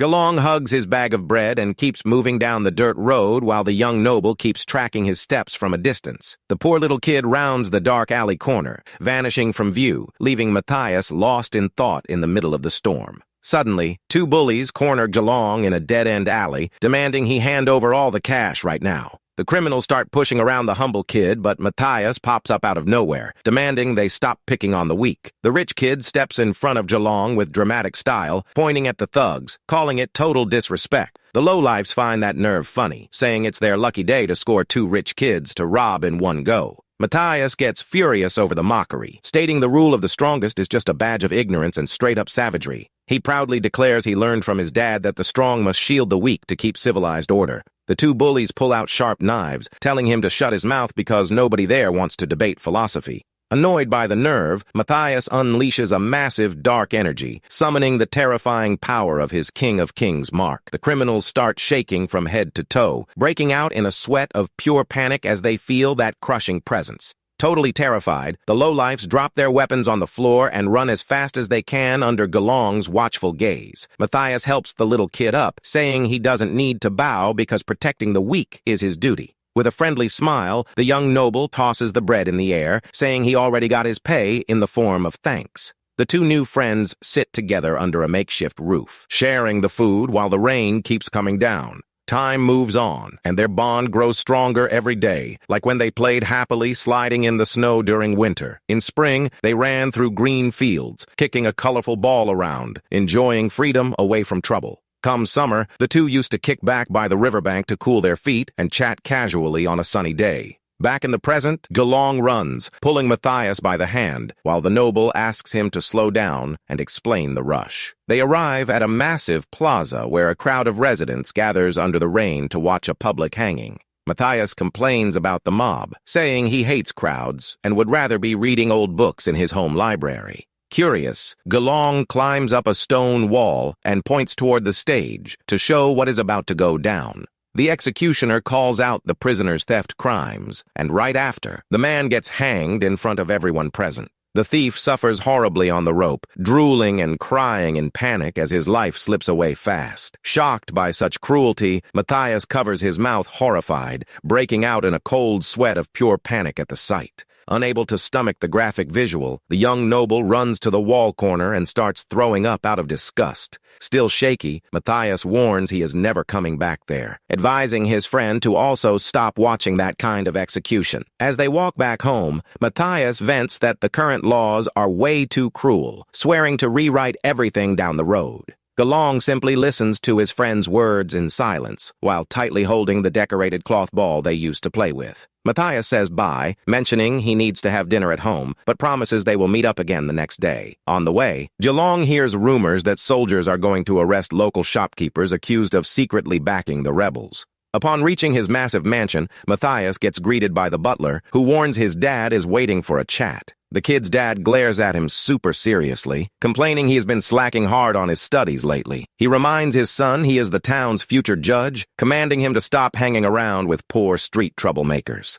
As a punishment, the judge gives Matthias 1 week to memorize a whole book of laws, strictly banning him from stepping out of the house. Right after, the man orders the carriage prepped, as he was summoned urgently for a major meeting with the nobles. Meanwhile, little Gelong stays waiting for his friend under the rain, playing solo with his colorful cloth ball. Suddenly, several armed guards rush past at top speed, violently shoving the kid out of the way. From the shove, Galong hits the wet ground hard, and his precious decorated ball slips out of his hands, rolling away. The boy stands up bruised in the mud, staring terrified at the toy, clueless about why the guards are moving so wild. Nearby, the guards grab a resident, accusing the shop he works at of selling supplies to Ainia's rebel army. To Galong's despair, the soldiers burst into his home, grabbing his parents by force, ignoring the little boy's crying screams. The boy's parents try to fight back frantically, but get dragged away without mercy and locked inside a prison wagon. Galong runs after the vehicle crying hard, begging them to stop, but the carriage rolls off, leaving his toy behind. In the council room, the nobles demand an exemplary, ruthless punishment against all citizens who teamed up with the rebellion.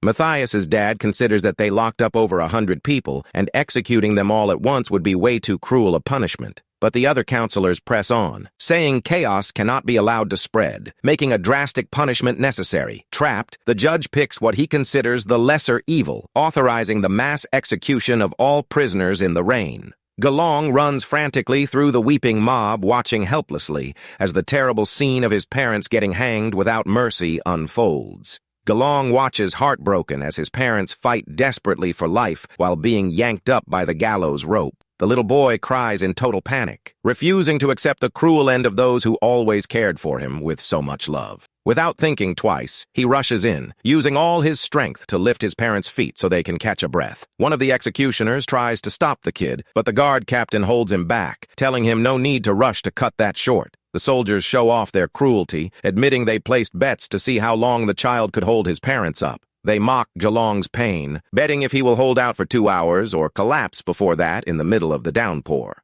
Meanwhile, at his mansion, Matthias stays locked in his room, trying to memorize law books under his dad's orders. The young noble looks outside worried, noticing the storm is getting way more violent and dark. He tries to step out of the room, but the butler blocks his way, reminding him he only has permission to leave after wrapping up his studies. Matthias insists he has to hit the streets, feeling a bad gut instinct that something terrible is about to go down. Out of nowhere, the judge shows up at the door, staring at his son with a strict look, stopping any escape attempt by the kid. The dad coldly states nothing important is going down out there, demanding his son get right back to his duties. He says it is just a regular autumn rain and shuts the mansion door, leaving his son cut off from the chaos taking over the city. Outside, the mass executions keep rolling, and dozens of lifeless bodies swing hanging under the heavy storm. Galong keeps using every last drop of energy to hold up his parents' legs while crying and shaking from exhaustion. Running out of breath, the kid's parents look at him with deep sadness, noticing their son's intense suffering. Struggling hard, they lovingly ask the boy to let go of their legs, telling him not to worry about them anymore. The mother begs him not to push himself so hard, dropping her last loving words, asking her dear son to let them go. Drained physically and mentally, Galong's hands slip, and he falls backward onto the cold mud, losing all strength. Looking up, the boy lets out a scream of horror as he realizes the absolute worst nightmare of his life just came true. His beloved parents' bodies now swing completely still and lifeless under the merciless rain beating down on the area. One of the guards steps up to the fallen boy, kicking him with scorn, calling the little kid useless trash for failing. The soldier complains angrily, saying if the boy held out 10 more minutes, he would have won the bet to buy his drinks. The man brutally orders the kid to scram while the bodies keep swinging right above their heads. Driven by blind rage, Galong tightly grabs the guard's leg while a mysterious yellow energy starts radiating off him. The soldier gets annoyed, demanding the mute kid get his dirty hands off him, hurling slurs at the young child. Even getting kicked, Galong refuses to let the man go while channeling a mysterious power that spooks everyone around. With eyes glowing with pure hate, the little boy lets out his first scream of fury, commanding his parents' killer to drop dead. The other soldiers watch the scene completely stunned and spooked by the drastic shift and the child's dark power. Sensing the immediate danger, the guards unsheathe their swords, gearing up to hold back Galong's furious attack. In the blink of an eye, Galong leaps onto the soldier, ripping his throat open with his bare hands, making red spray in the rain. Another armored guard charges with a heavy weapon, trying to stop the kid, who now looks like an out-of-control monster. Galong gets hit hard in the face, spitting red as 3 green marks show up creepily on his cheek. The violent blow launches the little boy far away, sending him flying over the wooden platform straight toward the cliff. He falls, severely injured, red trickling down his mouth, his eyes barely alive under the rain that keeps pouring. The royal archers quickly fall into formation, aiming their arrows to guarantee the threat gets taken out once and for all. Barely able to catch a breath, little Gelong tries to move, while red keeps oozing from his heavy wounds. Right as the arrows get fired, the boy rolls to the side and plunges off the high platform, falling into the river. One of the arrows hits Gelong's back during the fall, but he ends up vanishing into the wild, deep waters of the canal. The guards rush to the wall edge, watching the current, realizing the boy was swept away by the water's force. The captain rants angrily over the escape, commanding his men to split up immediately across the streets to hunt down the runaway. Night falls over the city of the White Path, but the heavy storm gives zero break, keeping the vibe dark and freezing. Heavily wounded, with arrows stuck in his body, Gelong manages to crawl out of the river, hiding in a dark alley. Stumbling along, he runs into the harsh reality of the slums, where several sick residents suffer abandoned in the rain. A dying beggar begs for help, asking for someone to put an end to his suffering and finally free him from that terrible pain.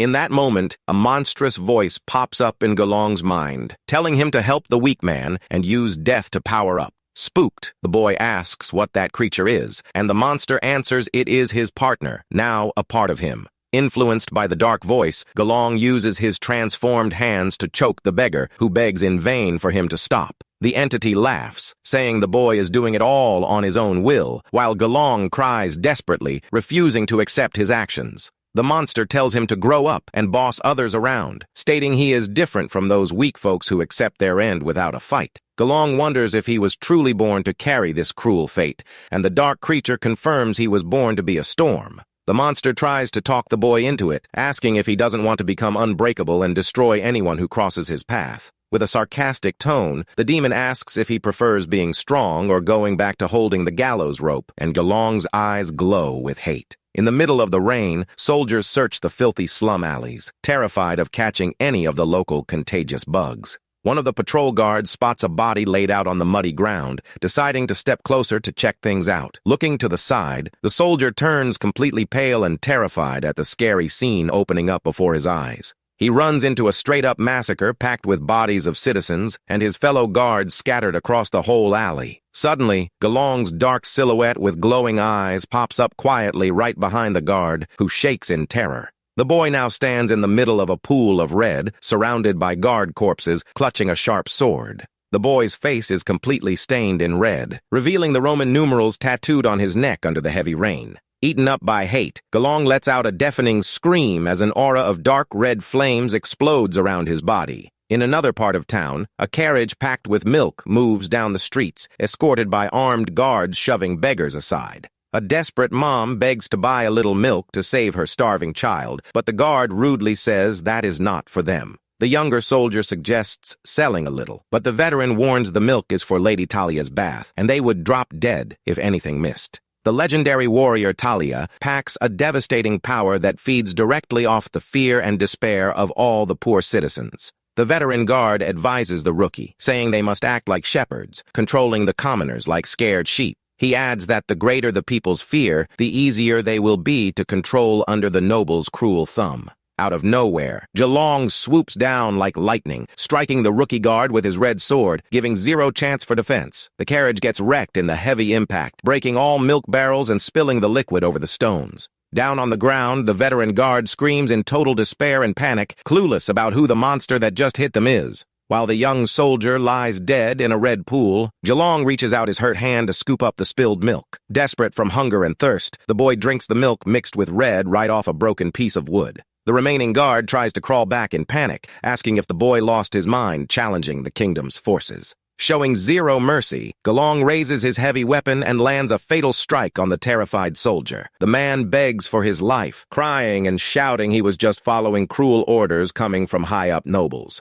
The commoners watch the scene shocked, realizing nobles also bleed and drop, sparking the urge for rebellion in everyone's heart. Gelong walks like a revenge demon, while the peasants start asking themselves why they should keep fearing tyrants. The guard massacre spreads the spark of rebellion across the entire city, kicking off a violent uprising from the oppressed peasants. At the mansion, Matthias notices guards rushing through the yard, catching that something super serious is going down outside his house. Lady Talia arrives at the scene under an umbrella, informed by a servant that a monster is leading the rebel push. The servant begs for the warriors' help to hold back the uprising, but she complains, saying she just got her nails done that morning. The clash spreads fast through the streets, with peasants and soldiers throwing down in a bloody battle under the heavy storm. Lady Talia walks casually toward the battlefield, while the surviving guards celebrate their savior's arrival. With her eyes glowing a menacing pink, the feared warrior reaches out, promising to drop them without a shred of mercy. However, the enraged peasants charge forward, showing zero trace of fear, as their hate blew past any dread of dropping. The collective rage spreads like a spiderweb on fire, showing the people finally broke free from the chains of fear. In a matter of moments, the city of the White Path gets swallowed by massive fires, turning the spot into a total inferno. Galong manages to break into the big mansion, clearing out all guards trying to shield the corrupt judge's domain. The judge shoves Matthias inside a safe room with his sword in hand, ordering his son to hide and not step out for anything. The heavy wooden mansion doors shut, leaving the young noble locked in, isolated from all the danger surrounding the place. Panicking, Matthias bangs on the locked door, begging his dad to let him out so he can help fight. Realizing he won't get the door open, the kid turns to the open window, watching the terrible storm outside. Recalling the climbing skills Gelong taught him back in the day, the young noble decides to hop out the window and scale the walls. On the inside, broken glass shards and red pools on the floor show the mansion was already breached by the scary killer. Matthias manages to sneak in through the back, dropping to his knees on the marble floor, rushing fast to find his family. To his absolute horror, he spots a dark silhouette running a blade straight through his dad's chest with a blood-soaked sword. The young noble lets out a frantic scream, seeing his dad near his end, while the quiet killer slowly turns around toward him. Spitting red, the judge looks at his son with his last bit of strength, frantically begging him to run out of there as fast as possible. Eaten up by rage seeing his dad drop, Matthias triggers his powers and charges at the enemy, eyes glowing purple. Galong, also consumed by his dark mark's rage, turns around with glowing red eyes, ready to strike his former best friend. A loud thunderclap tears through the dark skies, lighting up the entire front of the fancy mansion amidst the violent storm. Matthias and Galong clash in a rage, triggering their magic powers, locking in a fatal duel trying to take each other down. Back in the present in the dark cell, Xena listens closely to Glon's story, touched by his tragic past. In Glon's memory, young Matthias stares at his friend Galong's body dropped on the marble, realizing the full scope of that whole tragedy. Amidst glass shards and red pools, the bloody mansion battle comes to a close, leaving deep scars on their lives. The boy walks solo under the rain through the destroyed city ruins, knowing the storm passed, but nobody came out a winner. A mysterious magic potion with golden flames starts burning directly in Gelong's mouth, kicking off his terrible shift. Mystical flames cover the boy's body as he turns into a ruthless being eaten up by hate just to survive. In the cell, Xena asks sadly why nobody got a happy ending, questioning if the dark creature forced Galong to act like that. Glon explains seriously that the dark entity inside him is just like hers, since it packs zero ability to control anyone's moves. The hero looks at the floor with regret, concluding every cruel choice made by the boy in the past was strictly his own call. He adds the boy preferred using hate and revenge as an easy cop-out to avoid dealing with the pain of his issues. Glon advises the girl to use her powers to take the hard path, while she innocently replies that obeying her dad is enough. He thinks to himself that Xena is good-natured and could become a solid person if she stops getting used as a weapon by her dad. The girl flashes a genuine smile, mentioning her dad always calls her silly, just to make sure she doesn't get too full of herself. Curious, Xena asks which path Galong picked afterward, and the hero laments, saying he keeps running away to this day.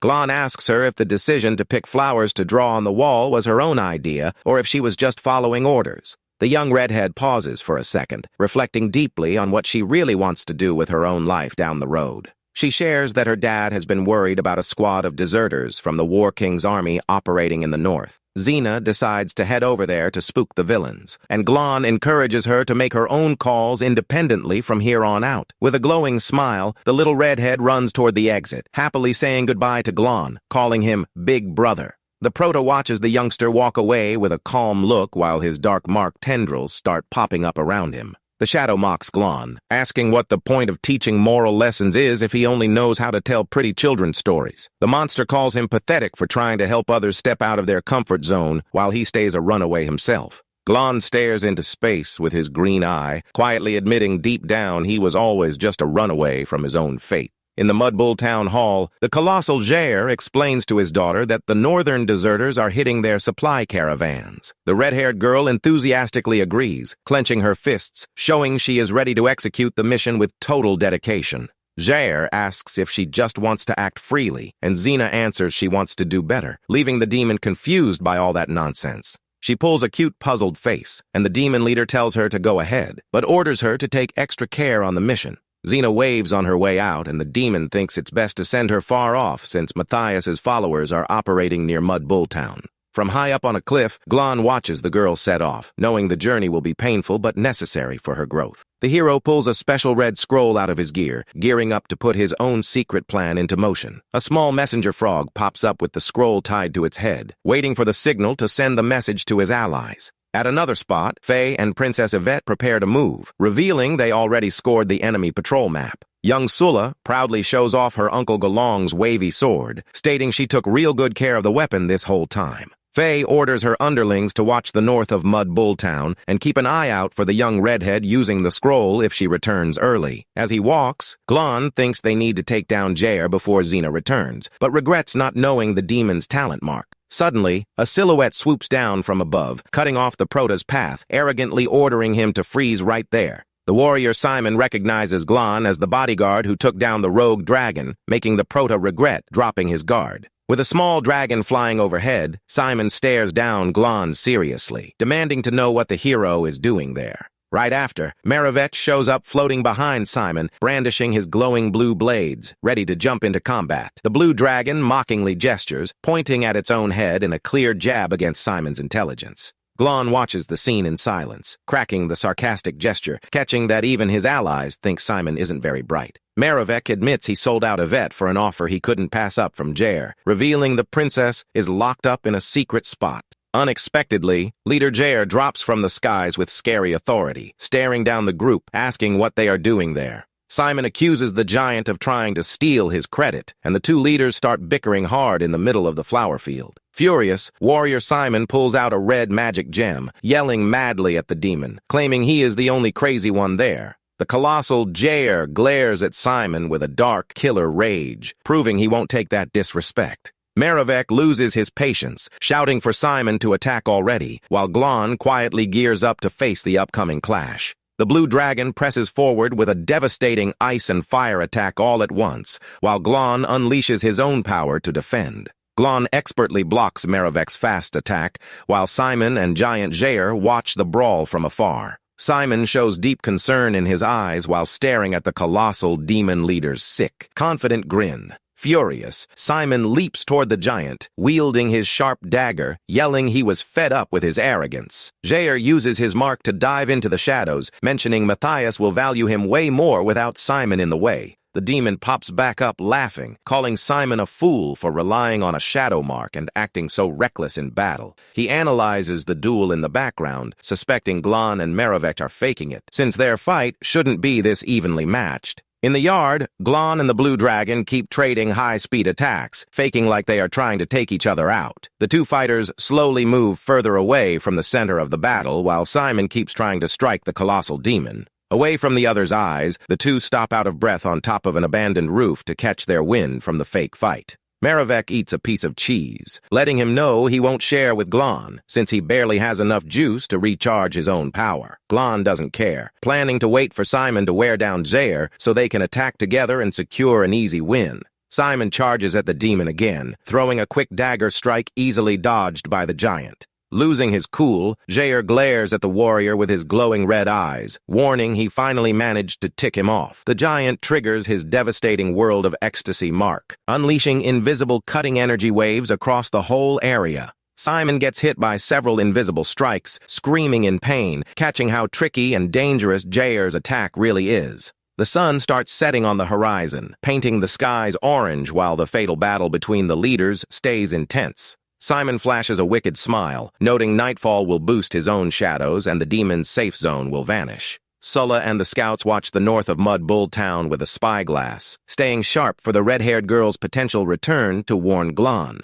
Glon tracks the fight, commenting to Meravec that despite being foolish, Simon packs solid skills and can force Jair to show his trump cards. Seeing the demon drop his guard, Simon pops up quietly from inside a shadow portal right behind his opponent. He triggers his manipulation authority to trap Jair's shadow, declaring with triumph that the giant is now under his thumb. The warrior explains he caught that the giant's strikes rely on his physical moves, and now he will control his body. Using his absolute shadow control, Simon forces Jair to raise his own sharp claws to rip his own head off. Laughing at the plan, Jair reveals he holds other wind techniques, activating his gentle wind to shake off the control with ease. A powerful blue wind stream starts swirling around the demon's giant fist, breaking completely free from the lock. Simon realizes the enemy's wind is way too strong to hold down with physical strength, deciding he needs to fall back fast. Out in the desert, Xena walks frustrated, complaining she arrived way too late and the villains already split, leaving her to just head back home. The scouts spot the girl returning so fast, rushing to send the alert signal to Glon right away.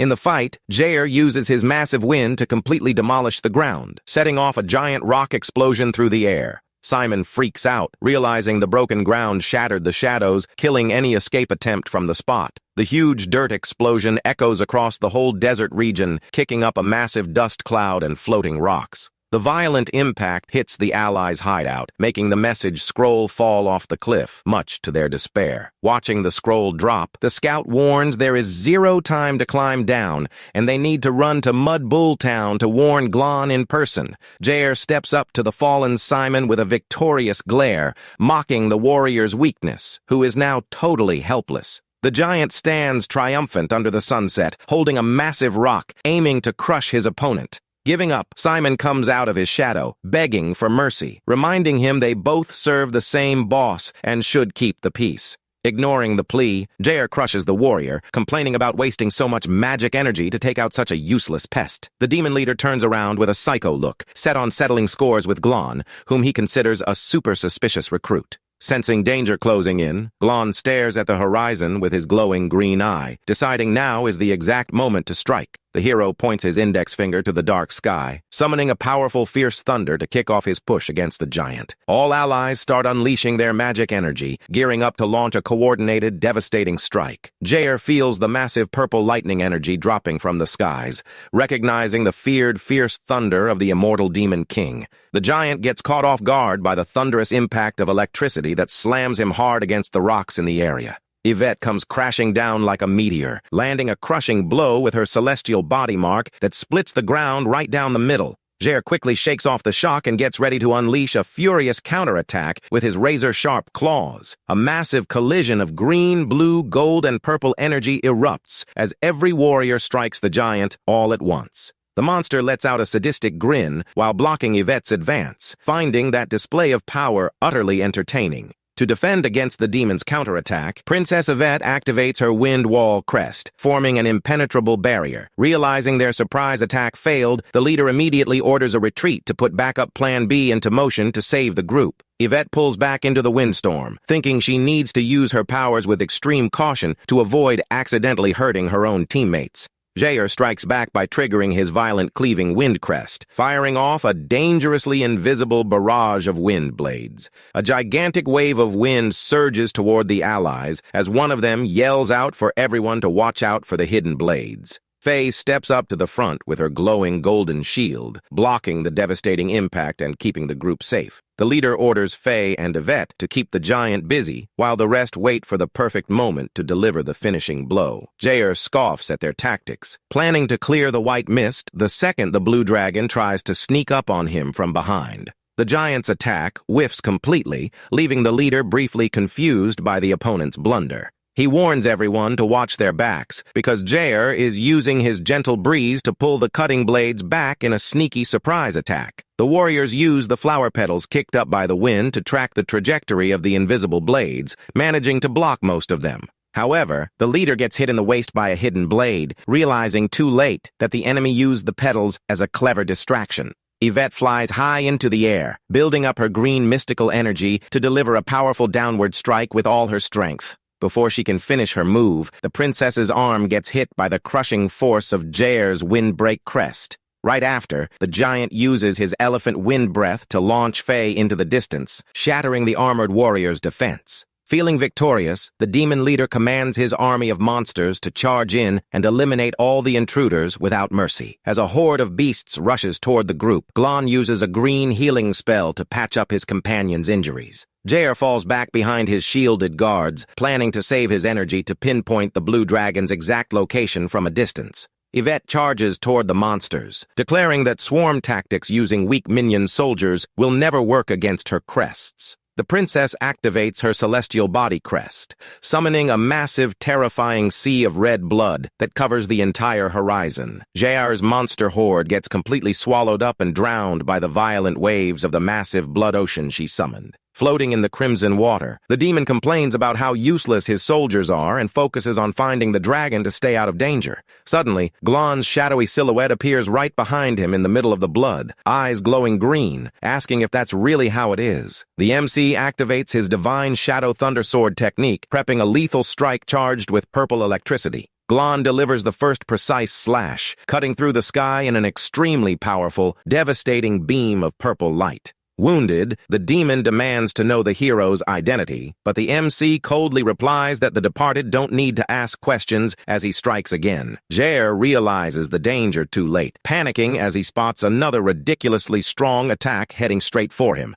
The blue dragon emerges from the shadows, mocking the giant and telling him he shouldn't leave him out of such a great party. He triggers his combined crests of the Ice Dragon Soul and Black Flame Sacrifice, creating a spectacular elemental fusion.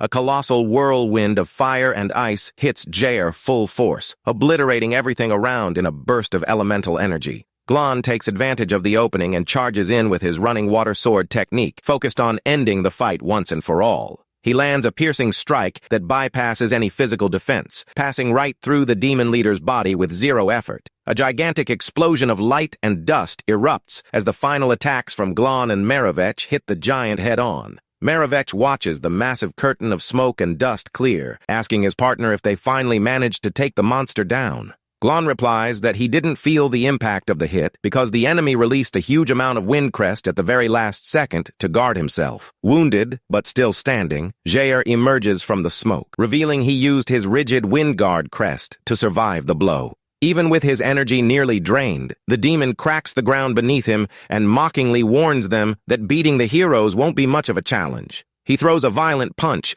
but Faye jumps ahead and catches the blow with her shield, sending a deafening shockwave echoing across the courtyard. The warrior orders everyone to hold him down as she leaps with all her power to pin the weakened giant in place. Capitalizing on the pin, the leader pops up from behind, landing a clean slash across the monster's neck with his sharp magic sword. He lands gracefully as purple sparks of his power swirl around his blade after the precise strike. Furious about the neck injury, the giant tries to throw a crushing punch directly at the face of the warrior who attacked him.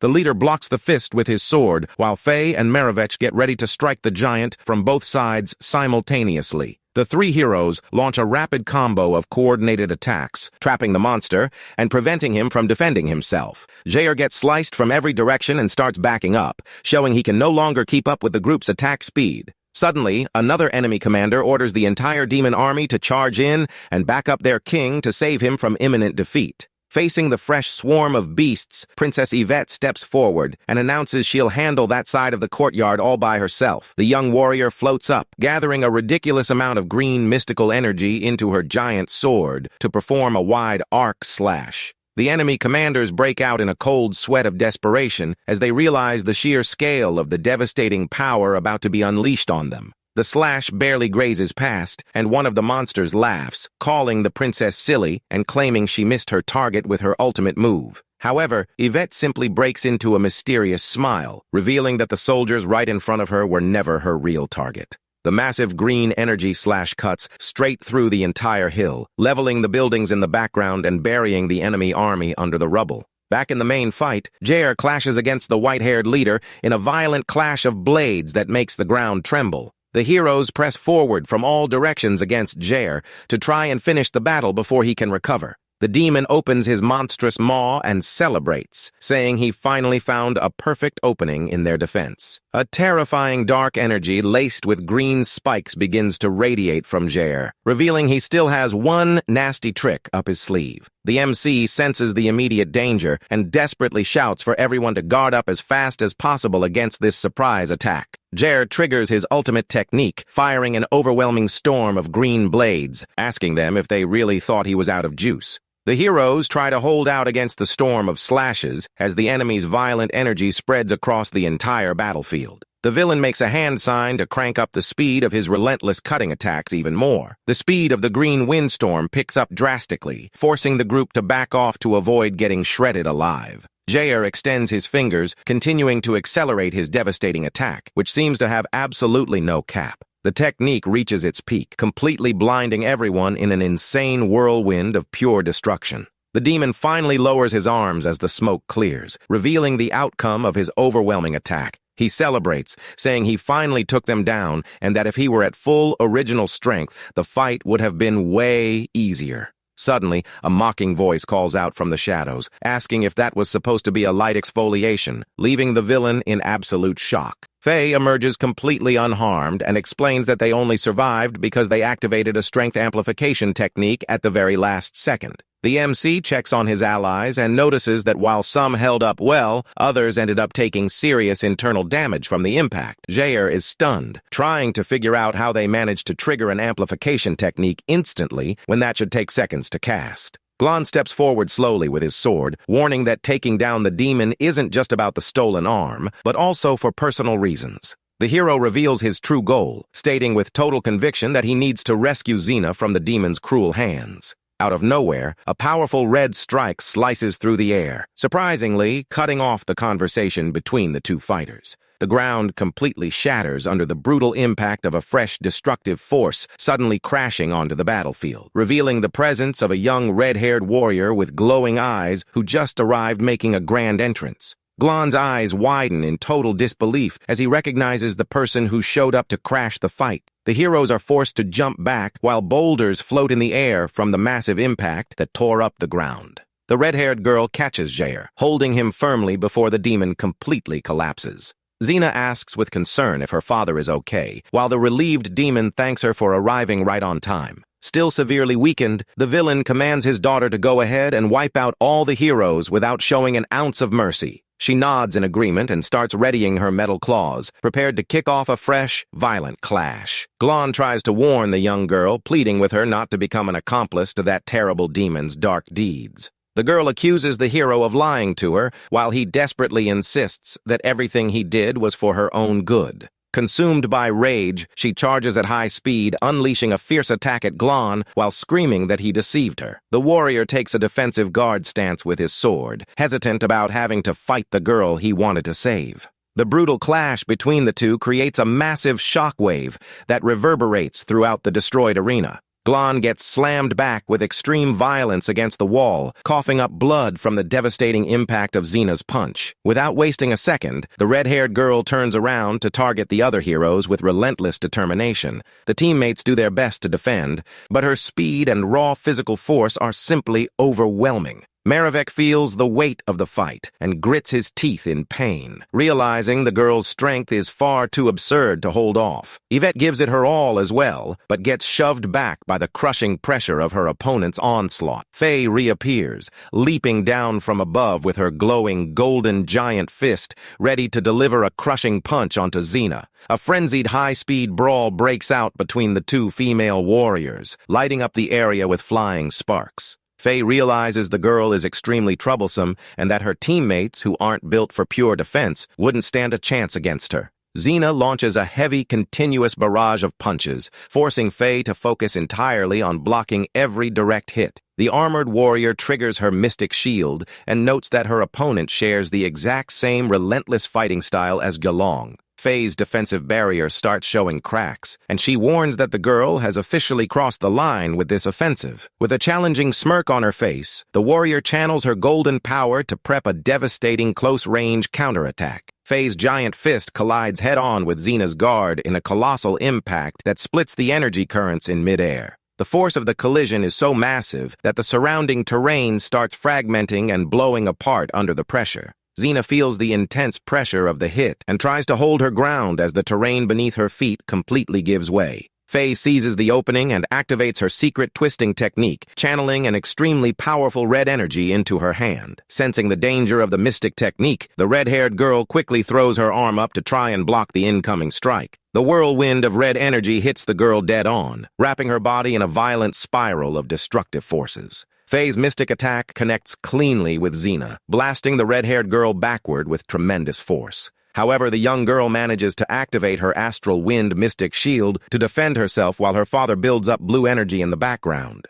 Xena worries about her father's exhaustion, but he impatiently commands her to stop whining and finish off all the heroes already. Faye gives the enemies no room to breathe and resurfaces fully charged with glowing purple energy, ready for another brutal impact. The red-haired girl flies into a rage, her eyes glowing intensely as she prepares to return Faye's attack. The two clash again in a rapid trade of punches and energy slashes that light up the entire combat zone in shades of crimson. The devastating impact of the brawl shatters the stone floor, scattering debris and smoke to every corner of the arena. Blades of purple energy slice through the air with pinpoint accuracy, showcasing the armored warrior's limitless ferocity. Xena manages to find an opening in Faye's defense and lands a direct punch, cheering that she finally won the clash. But Faye flashes a bold smile and warns the girl not to celebrate prematurely while charging up her flaming fist. Faye's devastating punch lands square on her opponent's face, triggering an extremely violent burst of golden energy. Without giving the girl a second to catch her breath, the armored warrior unloads a sequence of relentless consecutive strikes. Faye laughs like a lunatic as she continues her aggressive assault, proving she absolutely thrives on the adrenaline of a good fight. Watching from afar, the demon Jair is stunned by the warrior's wild nature, remarking that she gets even crazier as she fights. Even injured and spitting blood, the persistent girl refuses to back down and prepares to launch another attack with her claws. Xena manages to connect a heavy hit, making Faye bleed, but the purple-haired warrior doesn't seem to care about the pain at all. The impact of the strike is so hard that the warrior's internal defense system starts developing dangerous cracks. Faye's sacred shield starts breaking down, and her attack reflection and absorption technique gets pushed to its absolute limits. Faye's body bravely resists the crushing pressure of the enemy attack, which keeps trying to break her stance at all costs. Focusing the last of her energy, the mystic warrior prepares to deliver a punch loaded with all the power she just absorbed. The giant fist hits Xena's blocking arm brutally, making the girl's blood spurt from the sheer violence of the physical impact. The strength behind the punch is so absurd that the bones in Xena's defense begin to crack, demonstrating Faye's raw, destructive power. Desperate, the red-haired girl kicks off a sequence of rapid-fire punches, desperately trying to overload her opponent. Faye effortlessly absorbs every fast hit using the authority of her indestructible war banner with total ease. An incredibly bright blue aura begins spinning around Faye, concentrating all the built-up energy from the attacks she took. Faye gives an intimidating smile and sarcastically praises the girl's punching power before setting up the final blow. She triggers her secret authority and tells Xena to get a taste of her own medicine, throwing back all the accumulated power in a single strike. Faye's giant mystic fist comes crashing down onto the girl, who has nowhere left to run from this devastating attack. A colossal explosion detonates in the center of the arena, completely tearing up the floor and kicking up a massive curtain of dust. Silence washes over the scene as Xena's weakened body slowly tumbles toward the bottom of the stone crater.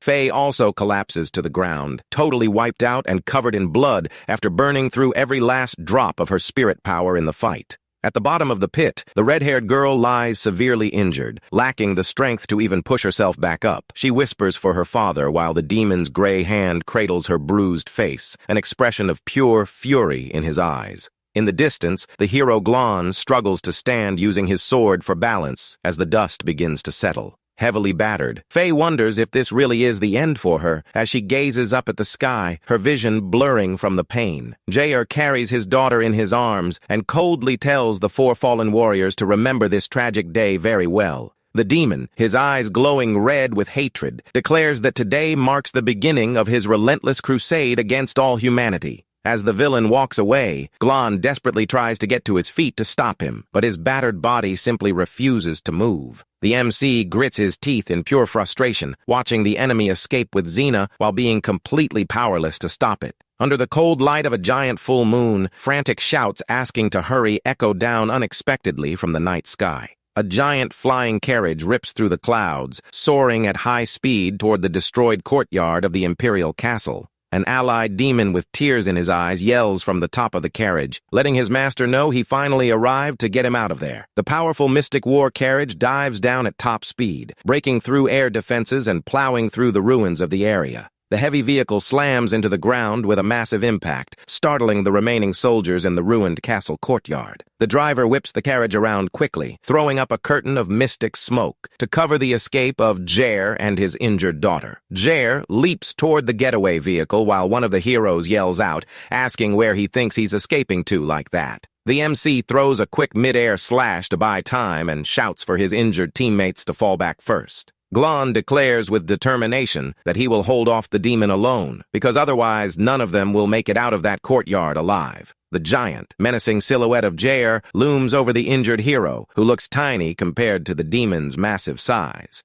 The two rivals stare each other down up close with eyes full of hatred, prepping for the final clash that will decide everyone's fate. A soldier watches the destroyed courtyard from the rubble, wondering if the terrible fight has finally come to an end. The elegant boss, Matthias, shows up complaining about the dirt, revealing he used a magic lantern to walk over without scuffing his shoes. He demands a full report on everything that went down and gets annoyed by his subordinates' incompetence in breaking down the details. Matthias walks up to one of the fallen demons on the ground and places his hand on his head in an eerie manner. The young master triggers his free creation technique, manifesting an umbrella made of flesh draped in a dark aura. He questions Jair on how he plans to make up for losing so many valuable soldiers and generals during that botched operation. Holding his bizarre flesh umbrella, the elegant leader floats down smoothly to the floor of the destroyed arena. Matthias spots the unconscious Xena and asks with curiosity who that little girl he'd never seen before might be. The red-haired girl remains knocked out and badly hurt from the violent brawl against Faye.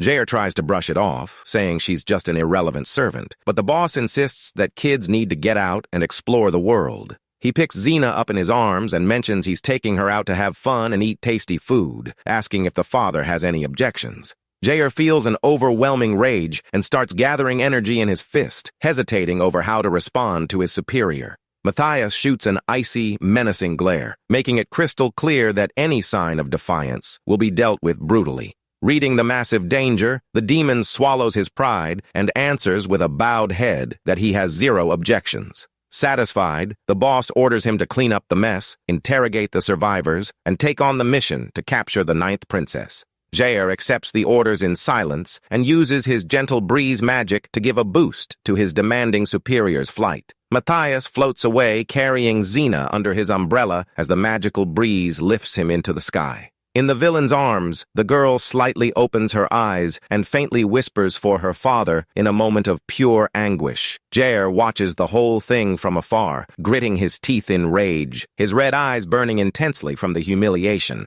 The demon drops to his knees, desperately begging the terrifying boss not to bring any harm to his beloved daughter. Matthias smirks, saying he's not a monster, and promises he'll return the girl safe and sound very soon. As they disappear into the horizon, the surviving warriors retreat at high speed down the valley road. Faye slowly starts coming to, feeling terrible pain all over her body from the extreme strain. She finds Yvette and Maravek resting exhausted inside a getaway wagon, realizing they managed to escape the castle. Faye asks an allied demon why he's there, and the young guy explains he had a bad feeling and decided to trail them. He recalls that the warrior protected him in the past and proudly states that his people always repay favors to survive. Surprised by the loyal attitude of her former travel partner, she sincerely thanks him for the clutch rescue.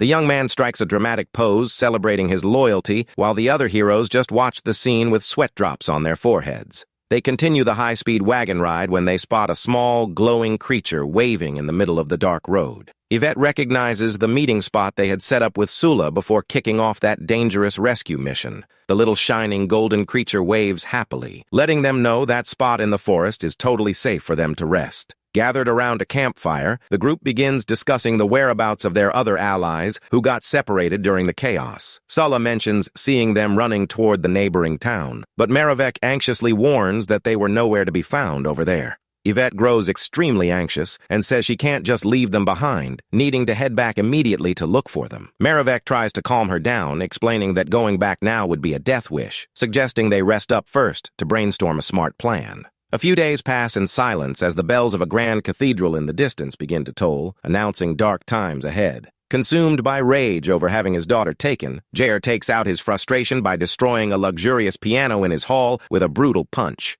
A subordinate rushes in and reports that they spent the night torturing the prisoner, but he flat out refuses to say a word. The soldier suggests that the king himself handle the interrogation, as the giant walks angrily toward the castle dungeons. They reach a dark underground chamber where the prisoner is hanging by chains directly above a pit of cold water. Glon appears completely chained up, bloody, and with half his body submerged in water after enduring terrible torture. Jair observes the situation coldly while ordering the chains pulled to lift the hero up and resume the cruel interrogation. The MC is raised, revealing several gross leeches attached to his wounded body, slowly draining his energy. The demon holds one of the nasty creatures and mocks Glon, saying he has all the time in the world to make him spill what he knows. He mockingly explains that because he's a snake demon, Glon's blood is way too cold, preventing him from building up energy at that temperature. Glon fires back, saying he only knows how to pick on the weak to forget his own weakness, while the giant reveals he's seeking help from a demon king. Jair loses his patience and demands to know how regular heroes manage to use the legendary mystic crests that defeated his daughter Xena. He mutters thoughtfully about the indestructible war banner and the powers of ancient heroes, trying to crack the mystery. Glon remains in absolute silence, even with his face completely bruised up from taking a beating, displaying incredible resilience. Jair gives up for now and orders them to bring in the camp medic to treat Glon's neck wound so he doesn't pass away before talking. Jair sarcastically asks if the hero doesn't have way more important things to worry about besides that painful torture. Glon smiles back despite being all beat up and replies that actually, his top priority right now is taking out someone specific. The prisoner whispers Matthias's name, leaving the giant completely stunned as he realizes the hero knows about his betrayal plans. Jair claims without hesitation that he would do anything and turn on anyone necessary to finally secure his long-awaited freedom. Glon catches the villain's interest and congratulates him on guessing the riddle, asking if he's ready for the upcoming reveals. Suddenly, the giant cuts the conversation short and goes on high alert upon hearing suspicious footsteps outside the dungeon. He orders his subordinate to keep up the torture and sternly warns that he'll hold him responsible if Glon doesn't spill anything useful. With a gust of gentle breeze, the demon blows the doors open and rushes out to inspect the area while the prisoner is lowered back into the pit. Jair moves quickly down the castle hallway and spots the silhouette of a mysterious figure wearing a cloak and a black top hat. The masked intruder runs nimbly, trying to throw off the demon who is relentlessly chasing him through the shadows. Meanwhile, the torturer lowers Glon's chains into the cold water, promising to bring out even worse tools when he gets back from his break. The guard locks up the cell, believing the hero is secured, but a tiny golden magic creature quietly sneaks into the room. Submerged in the dark water, Glon notices the glow of the small ally swimming up to help him break out of that situation.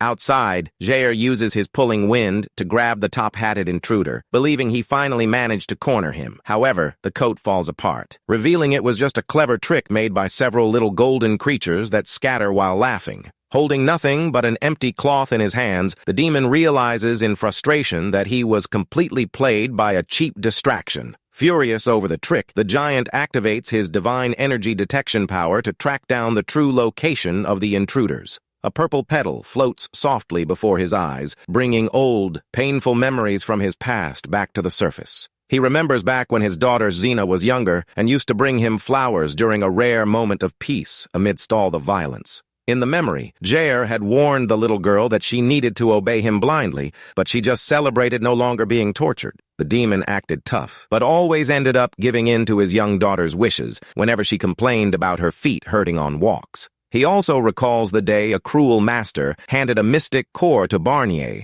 so he could use Jair as a mere disposable tool. Overcome with rage, the villain screams in his thoughts that everyone around him is nothing more than a useless tool in his path. Jair tells himself that he'll use anyone as a stepping stone to reach his freedom and destroy his oppressors once and for all.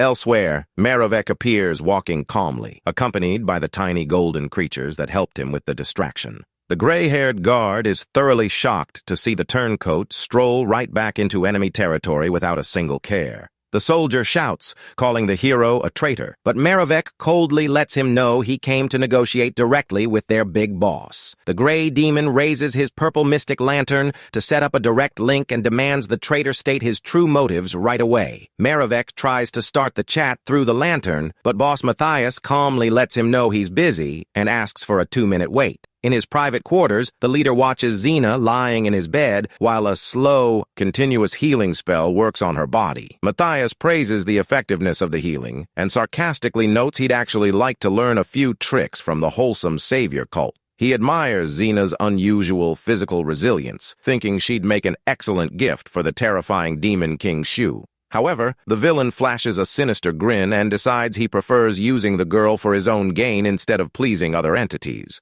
Matthias finally answers the lantern call, and Maravek lies, saying he captured the 9th princess Yvette by taking advantage of her weaknesses. The boss offers to swap the princess for 2 bottles of magical strength elixir, but the hero asks if he isn't afraid of getting double-crossed again. Matthias laughs, stating he isn't scared at all since he knows he's way stronger, and opens a secret drawer in his huge bookshelf. Inside the hidden compartment are the golden elixirs and a mysterious, glowing red earring of priceless value. With a wicked look, the boss decides to lie to the hero and pretends he only has a single bottle of elixir available at the moment. Pretending to be asleep, Xena peeks out of the corner of her eye and recognizes the red earring her father mentioned was the key to his mind power. Moments later, Matthias and the soldier wait outside for the return of the turncoat, who went to fetch the hostage promised in the deal. Maravek's massive blue dragon lands in the courtyard, clutching Princess Yvette in its claws, demanding the immediate handoff of the mystic elixirs.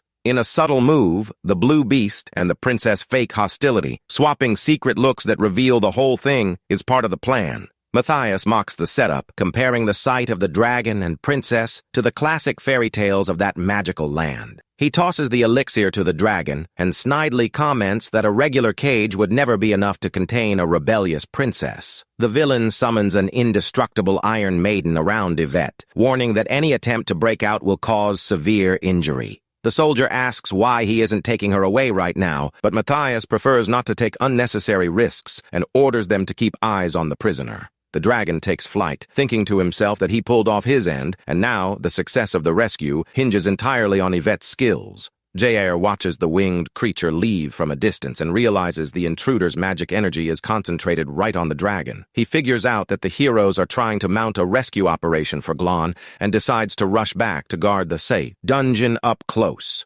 Upon arrival, Matthias commands him to carry the heavy metal rig, but Jair makes up an excuse, saying he'll send his servants to help instead. Matthias loses his friendly smile and harshly demands that the giant do precisely as he was told without questioning his orders. The minion Simon watches the whole thing, snickering to himself that it's just a loyalty test from the boss to train his new lapdog. In the dungeon, the little golden creature tries to help Glon, and the hero realizes that mystic servants are weak but follow simple commands fine. The terrifying green torturer enters the cell, eager to use the prisoner for his gruesome experiments after patching up his neck wounds. The monster crouches at the edge of the pit with a giant knife, promising to use other parts of the hero's body to practice his strikes. The small golden creature steps firmly on the mystic rocks, secretly triggering a release latch beneath the dark water. Glon snaps his chains in a shocking display, leaping out of the water to attack the torturer, who freezes in total panic. The green monster tries to scream for help as he realizes he's cornered by the hero, who is now free from his mystic bindings.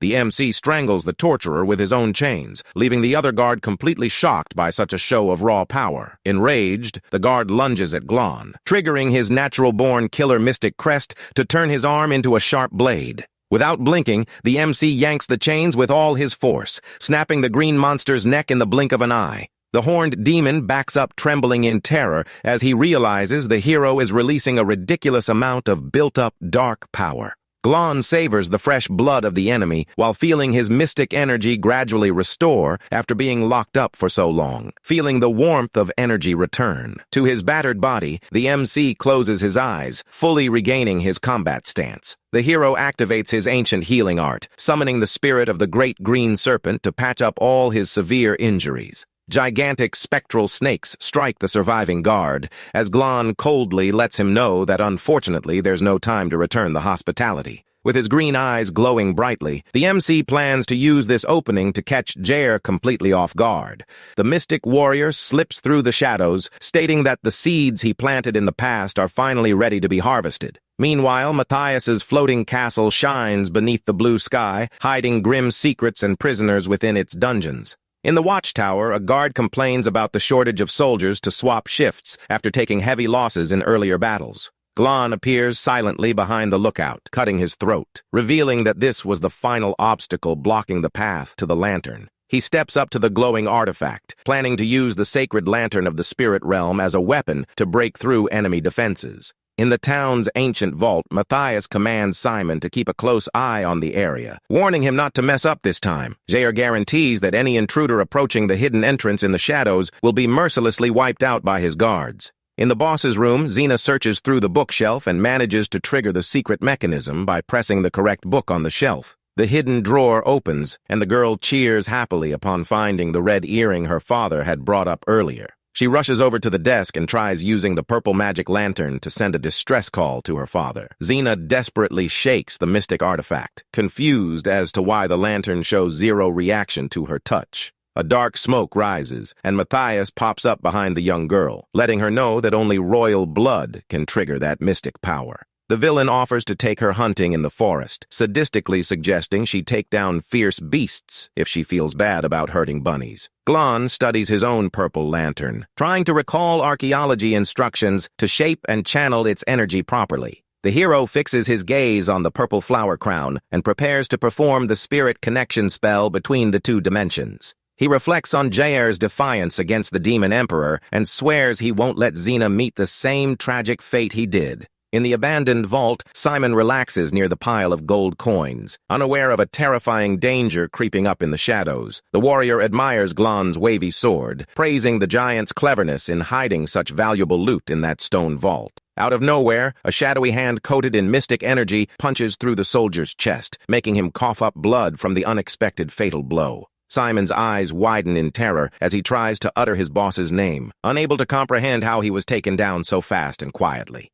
Glon emerges from the darkness with glowing green eyes, coldly ordering the dying enemy never to dare touch his stuff again. The hero touches the heavy, rusted metal frame, asking with concern if Yvette is really locked up inside. The princess confirms it, explaining she was looking for missing allies and agreed to send a distress signal to Merovec. Glon starts cutting through the mystic bindings of the Iron Maiden, relieved to learn the other heroes haven't been captured yet. Yvette talks to the hero through the slit, warning that breaking out of that reinforced metal trap is going to be a tough job. Glon inspects the heavy latch and mentions he has a clever idea to set her free without needing to break the structure from the outside. Meanwhile, Matthias takes Xena to his private hunting grounds, while the girl secretly plots a way to escape with the lantern. With a cruel grin, the young master snaps his fingers, announcing the start of that deadly hunting game to the frightened girl. A horde of terrifying monsters with glowing red eyes surges from between the forest trees, quickly surrounding the two. Xena panics upon facing those bizarre, deformed beasts,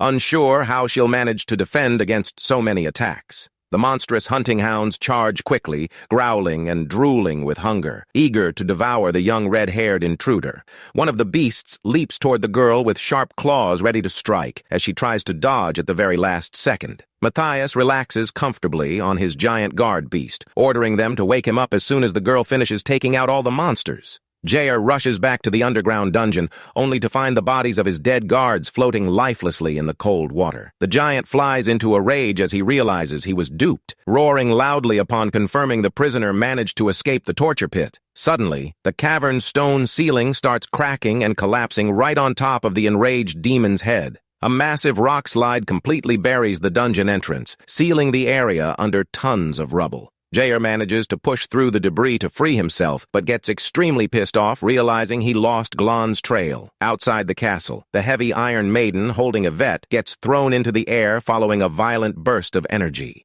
Merovek's blue dragon catches Princess Yvette mid-flight as she comments that the rescue signal was a bit over the top. Flying high, the blue beast tosses the healing elixir bottle to Glon, mockingly suggesting he use it to patch up his weak body. The hero leaps nimbly onto the roof, snagging the elixir flask out of the air with clean precision before it hits the ground. Glon downs the mystic liquid quickly, feeling a warm surge of golden energy instantly restore all his strength. Fully recovered, the hero triggers his white-haired demon form and announces it's time to play the final movement against Jair. The giant demon cracks a gruesome smile, replying arrogantly that this fight was the exact thing he wanted most. Jair triggers his trance wind authority, causing his claws to grow and kick up extremely violent air currents. He wraps himself in a dark whirlwind of cutting wind, prepping to launch a devastating attack on the intruders in the sky. Glon hovers in mid-air, wrapped in purple sparks and electricity, proving he's ready to return any blow from the giant enemy. The villain fires massive gusts of white wind through his extra wings, creating crushing pressure across the entire castle grounds.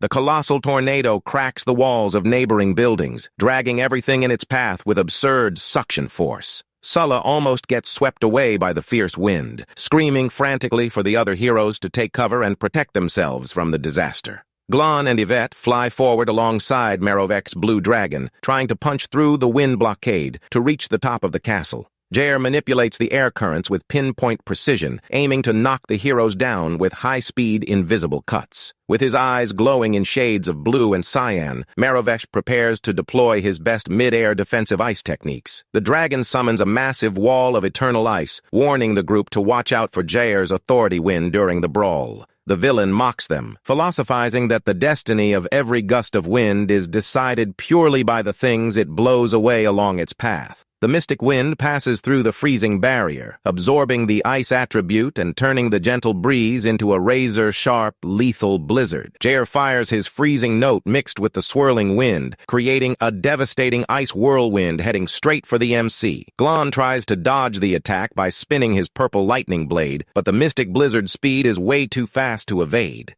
The hero feels his arms start freezing rapidly, realizing the opponent's wind carries an abnormally low temperature. Glon cracks the secret behind Jair's ability and shouts for Merovek to steer clear before getting hit by the attribute shift. The blue dragon executes an evasive maneuver in the sky while channeling his thunder note to try to break the rhythm of the wind attacks. Jair responds by fusing his steel note with the gentle breeze, generating a deafening shockwave that blows apart floating rocks. Glon realizes landing a direct physical strike is impossible due to the ice and suggests wearing the enemy down with long-range attacks. The mystic dragon builds up his cold energy to form a giant, spiked ice projectile right above his scaly head. Jair flies toward them, shouting arrogantly to warn the intruders that they won't get another chance to strike back. With a powerful kick, Yvette launches the massive block of ice toward the giant, aiming to crush him under the weight of the blow. The giant frozen projectile rips through the sky like a glowing blue meteor, locked onto the weakened demon's chest. Jair claims that basic attacks mean nothing before his absolute power, readying his destruction note to pulverize the ice. He activates his fierce wind bodyguard, blocking the impact of the huge ice block with his bare hands without any trouble. The ice block shatters completely into a huge cloud of frozen dust while the demon celebrates his flawless defense. The villain readies himself for the final counter, gathering his destruction note into a massive hurricane of devastating power. A colossal yellow beam of light hits the town, wiping out whatever remains of the buildings in a catastrophe of massive proportions. Merovek's dragon pulls off impressive aerial stunts to dodge the multiple energy beams streaking across the blue sky. Glon announces he already has a plan set up, asking Merovek to drop a black flame barrier while Yvette gets ready for support. Princess Yvette agrees right away and begins casting her continuous green healing magic to back the group's push. Merovek's blue dragon lets out a loud roar, triggering his innate black flame ritual talent to lay down a perfect smoke screen. A gigantic wall of black smoke and dark flames completely blocks the view of the courtyard, keeping the enemy from seeing their positions. Jair observes the huge flame wall and suspects the dragon drained all his energy trying to force him to waste his own powers. The demon decides to save his strength, knowing his authority burns through a ton of mystic energy and that he can't afford to waste any right now. He scoffs at the hero's strategy, claiming his ice note is the ultimate counterattack and that no one is getting out alive anyway. Suddenly, glowing red eyes pop out from behind the black smoke clouds, leaving the giant completely floored by the surprise. From the darkness of the flames, Princess Yvette charges out at top speed, carrying her green energy to deliver a surprise blow. Yvette concentrates all her green magic into her weapon, prepping a devastating throw against the demon's wind barrier. With a powerful shout, the princess launches her attack, throwing a massive blast of green energy that tears through the sky and hits the enemy guard. Jair combines his fierce wind and freezing note techniques to try to hold out against the pressure of Yvette's crushing strike. Out of nowhere, Glon appears in the middle of the storm like a true blur of dark energy, leaving the giant horrified by his guts. Jair recovers from the shock and sneers, saying that even if he broke his freezing note, that weak attack won't change a thing. The villain concentrates his destruction note into a giant golden fist, asking if the hero really intends to risk his life against him. Mid-punch, the demon is taken aback to see the mystic purple lantern thrown up into the air amidst the chaos. Glon flashes a victorious smile from the shadows, calmly replying that his attacks are never harmless or powerless. The hero takes advantage of the opening and lands a lethal dark slash, shattering Jair's barrier using the power bounced back by the lantern itself. The massive mystic impact causes a catastrophic explosion that tears down yet another huge chunk of the Imperial Castle ruins. Wounded and coughing up blood, the giant realizes in shock that he got hit by his own power reflected off the opponent's spirit lantern. Floating gracefully in the sky, Glon shows off his green serpent aura, patching up his injuries while getting ready to execute the villain. Jair lunges for one last desperate attack, screaming that his tricks are done and that he still refuses to take the loss. With an icy glare, Glon announces the demon's end happens right here, as a tiny golden creature glows on his shoulder. The little mystic toad expands in midair and fires a colossal beam of golden light from its mouth, wiping out the entire horizon. The light attack hits Jair dead on, cutting through his body and sending his blood spraying violently through the air, mid-explosion. The demon's eyes widen in absolute terror as he realizes his body is being obliterated with nothing he can do to save himself.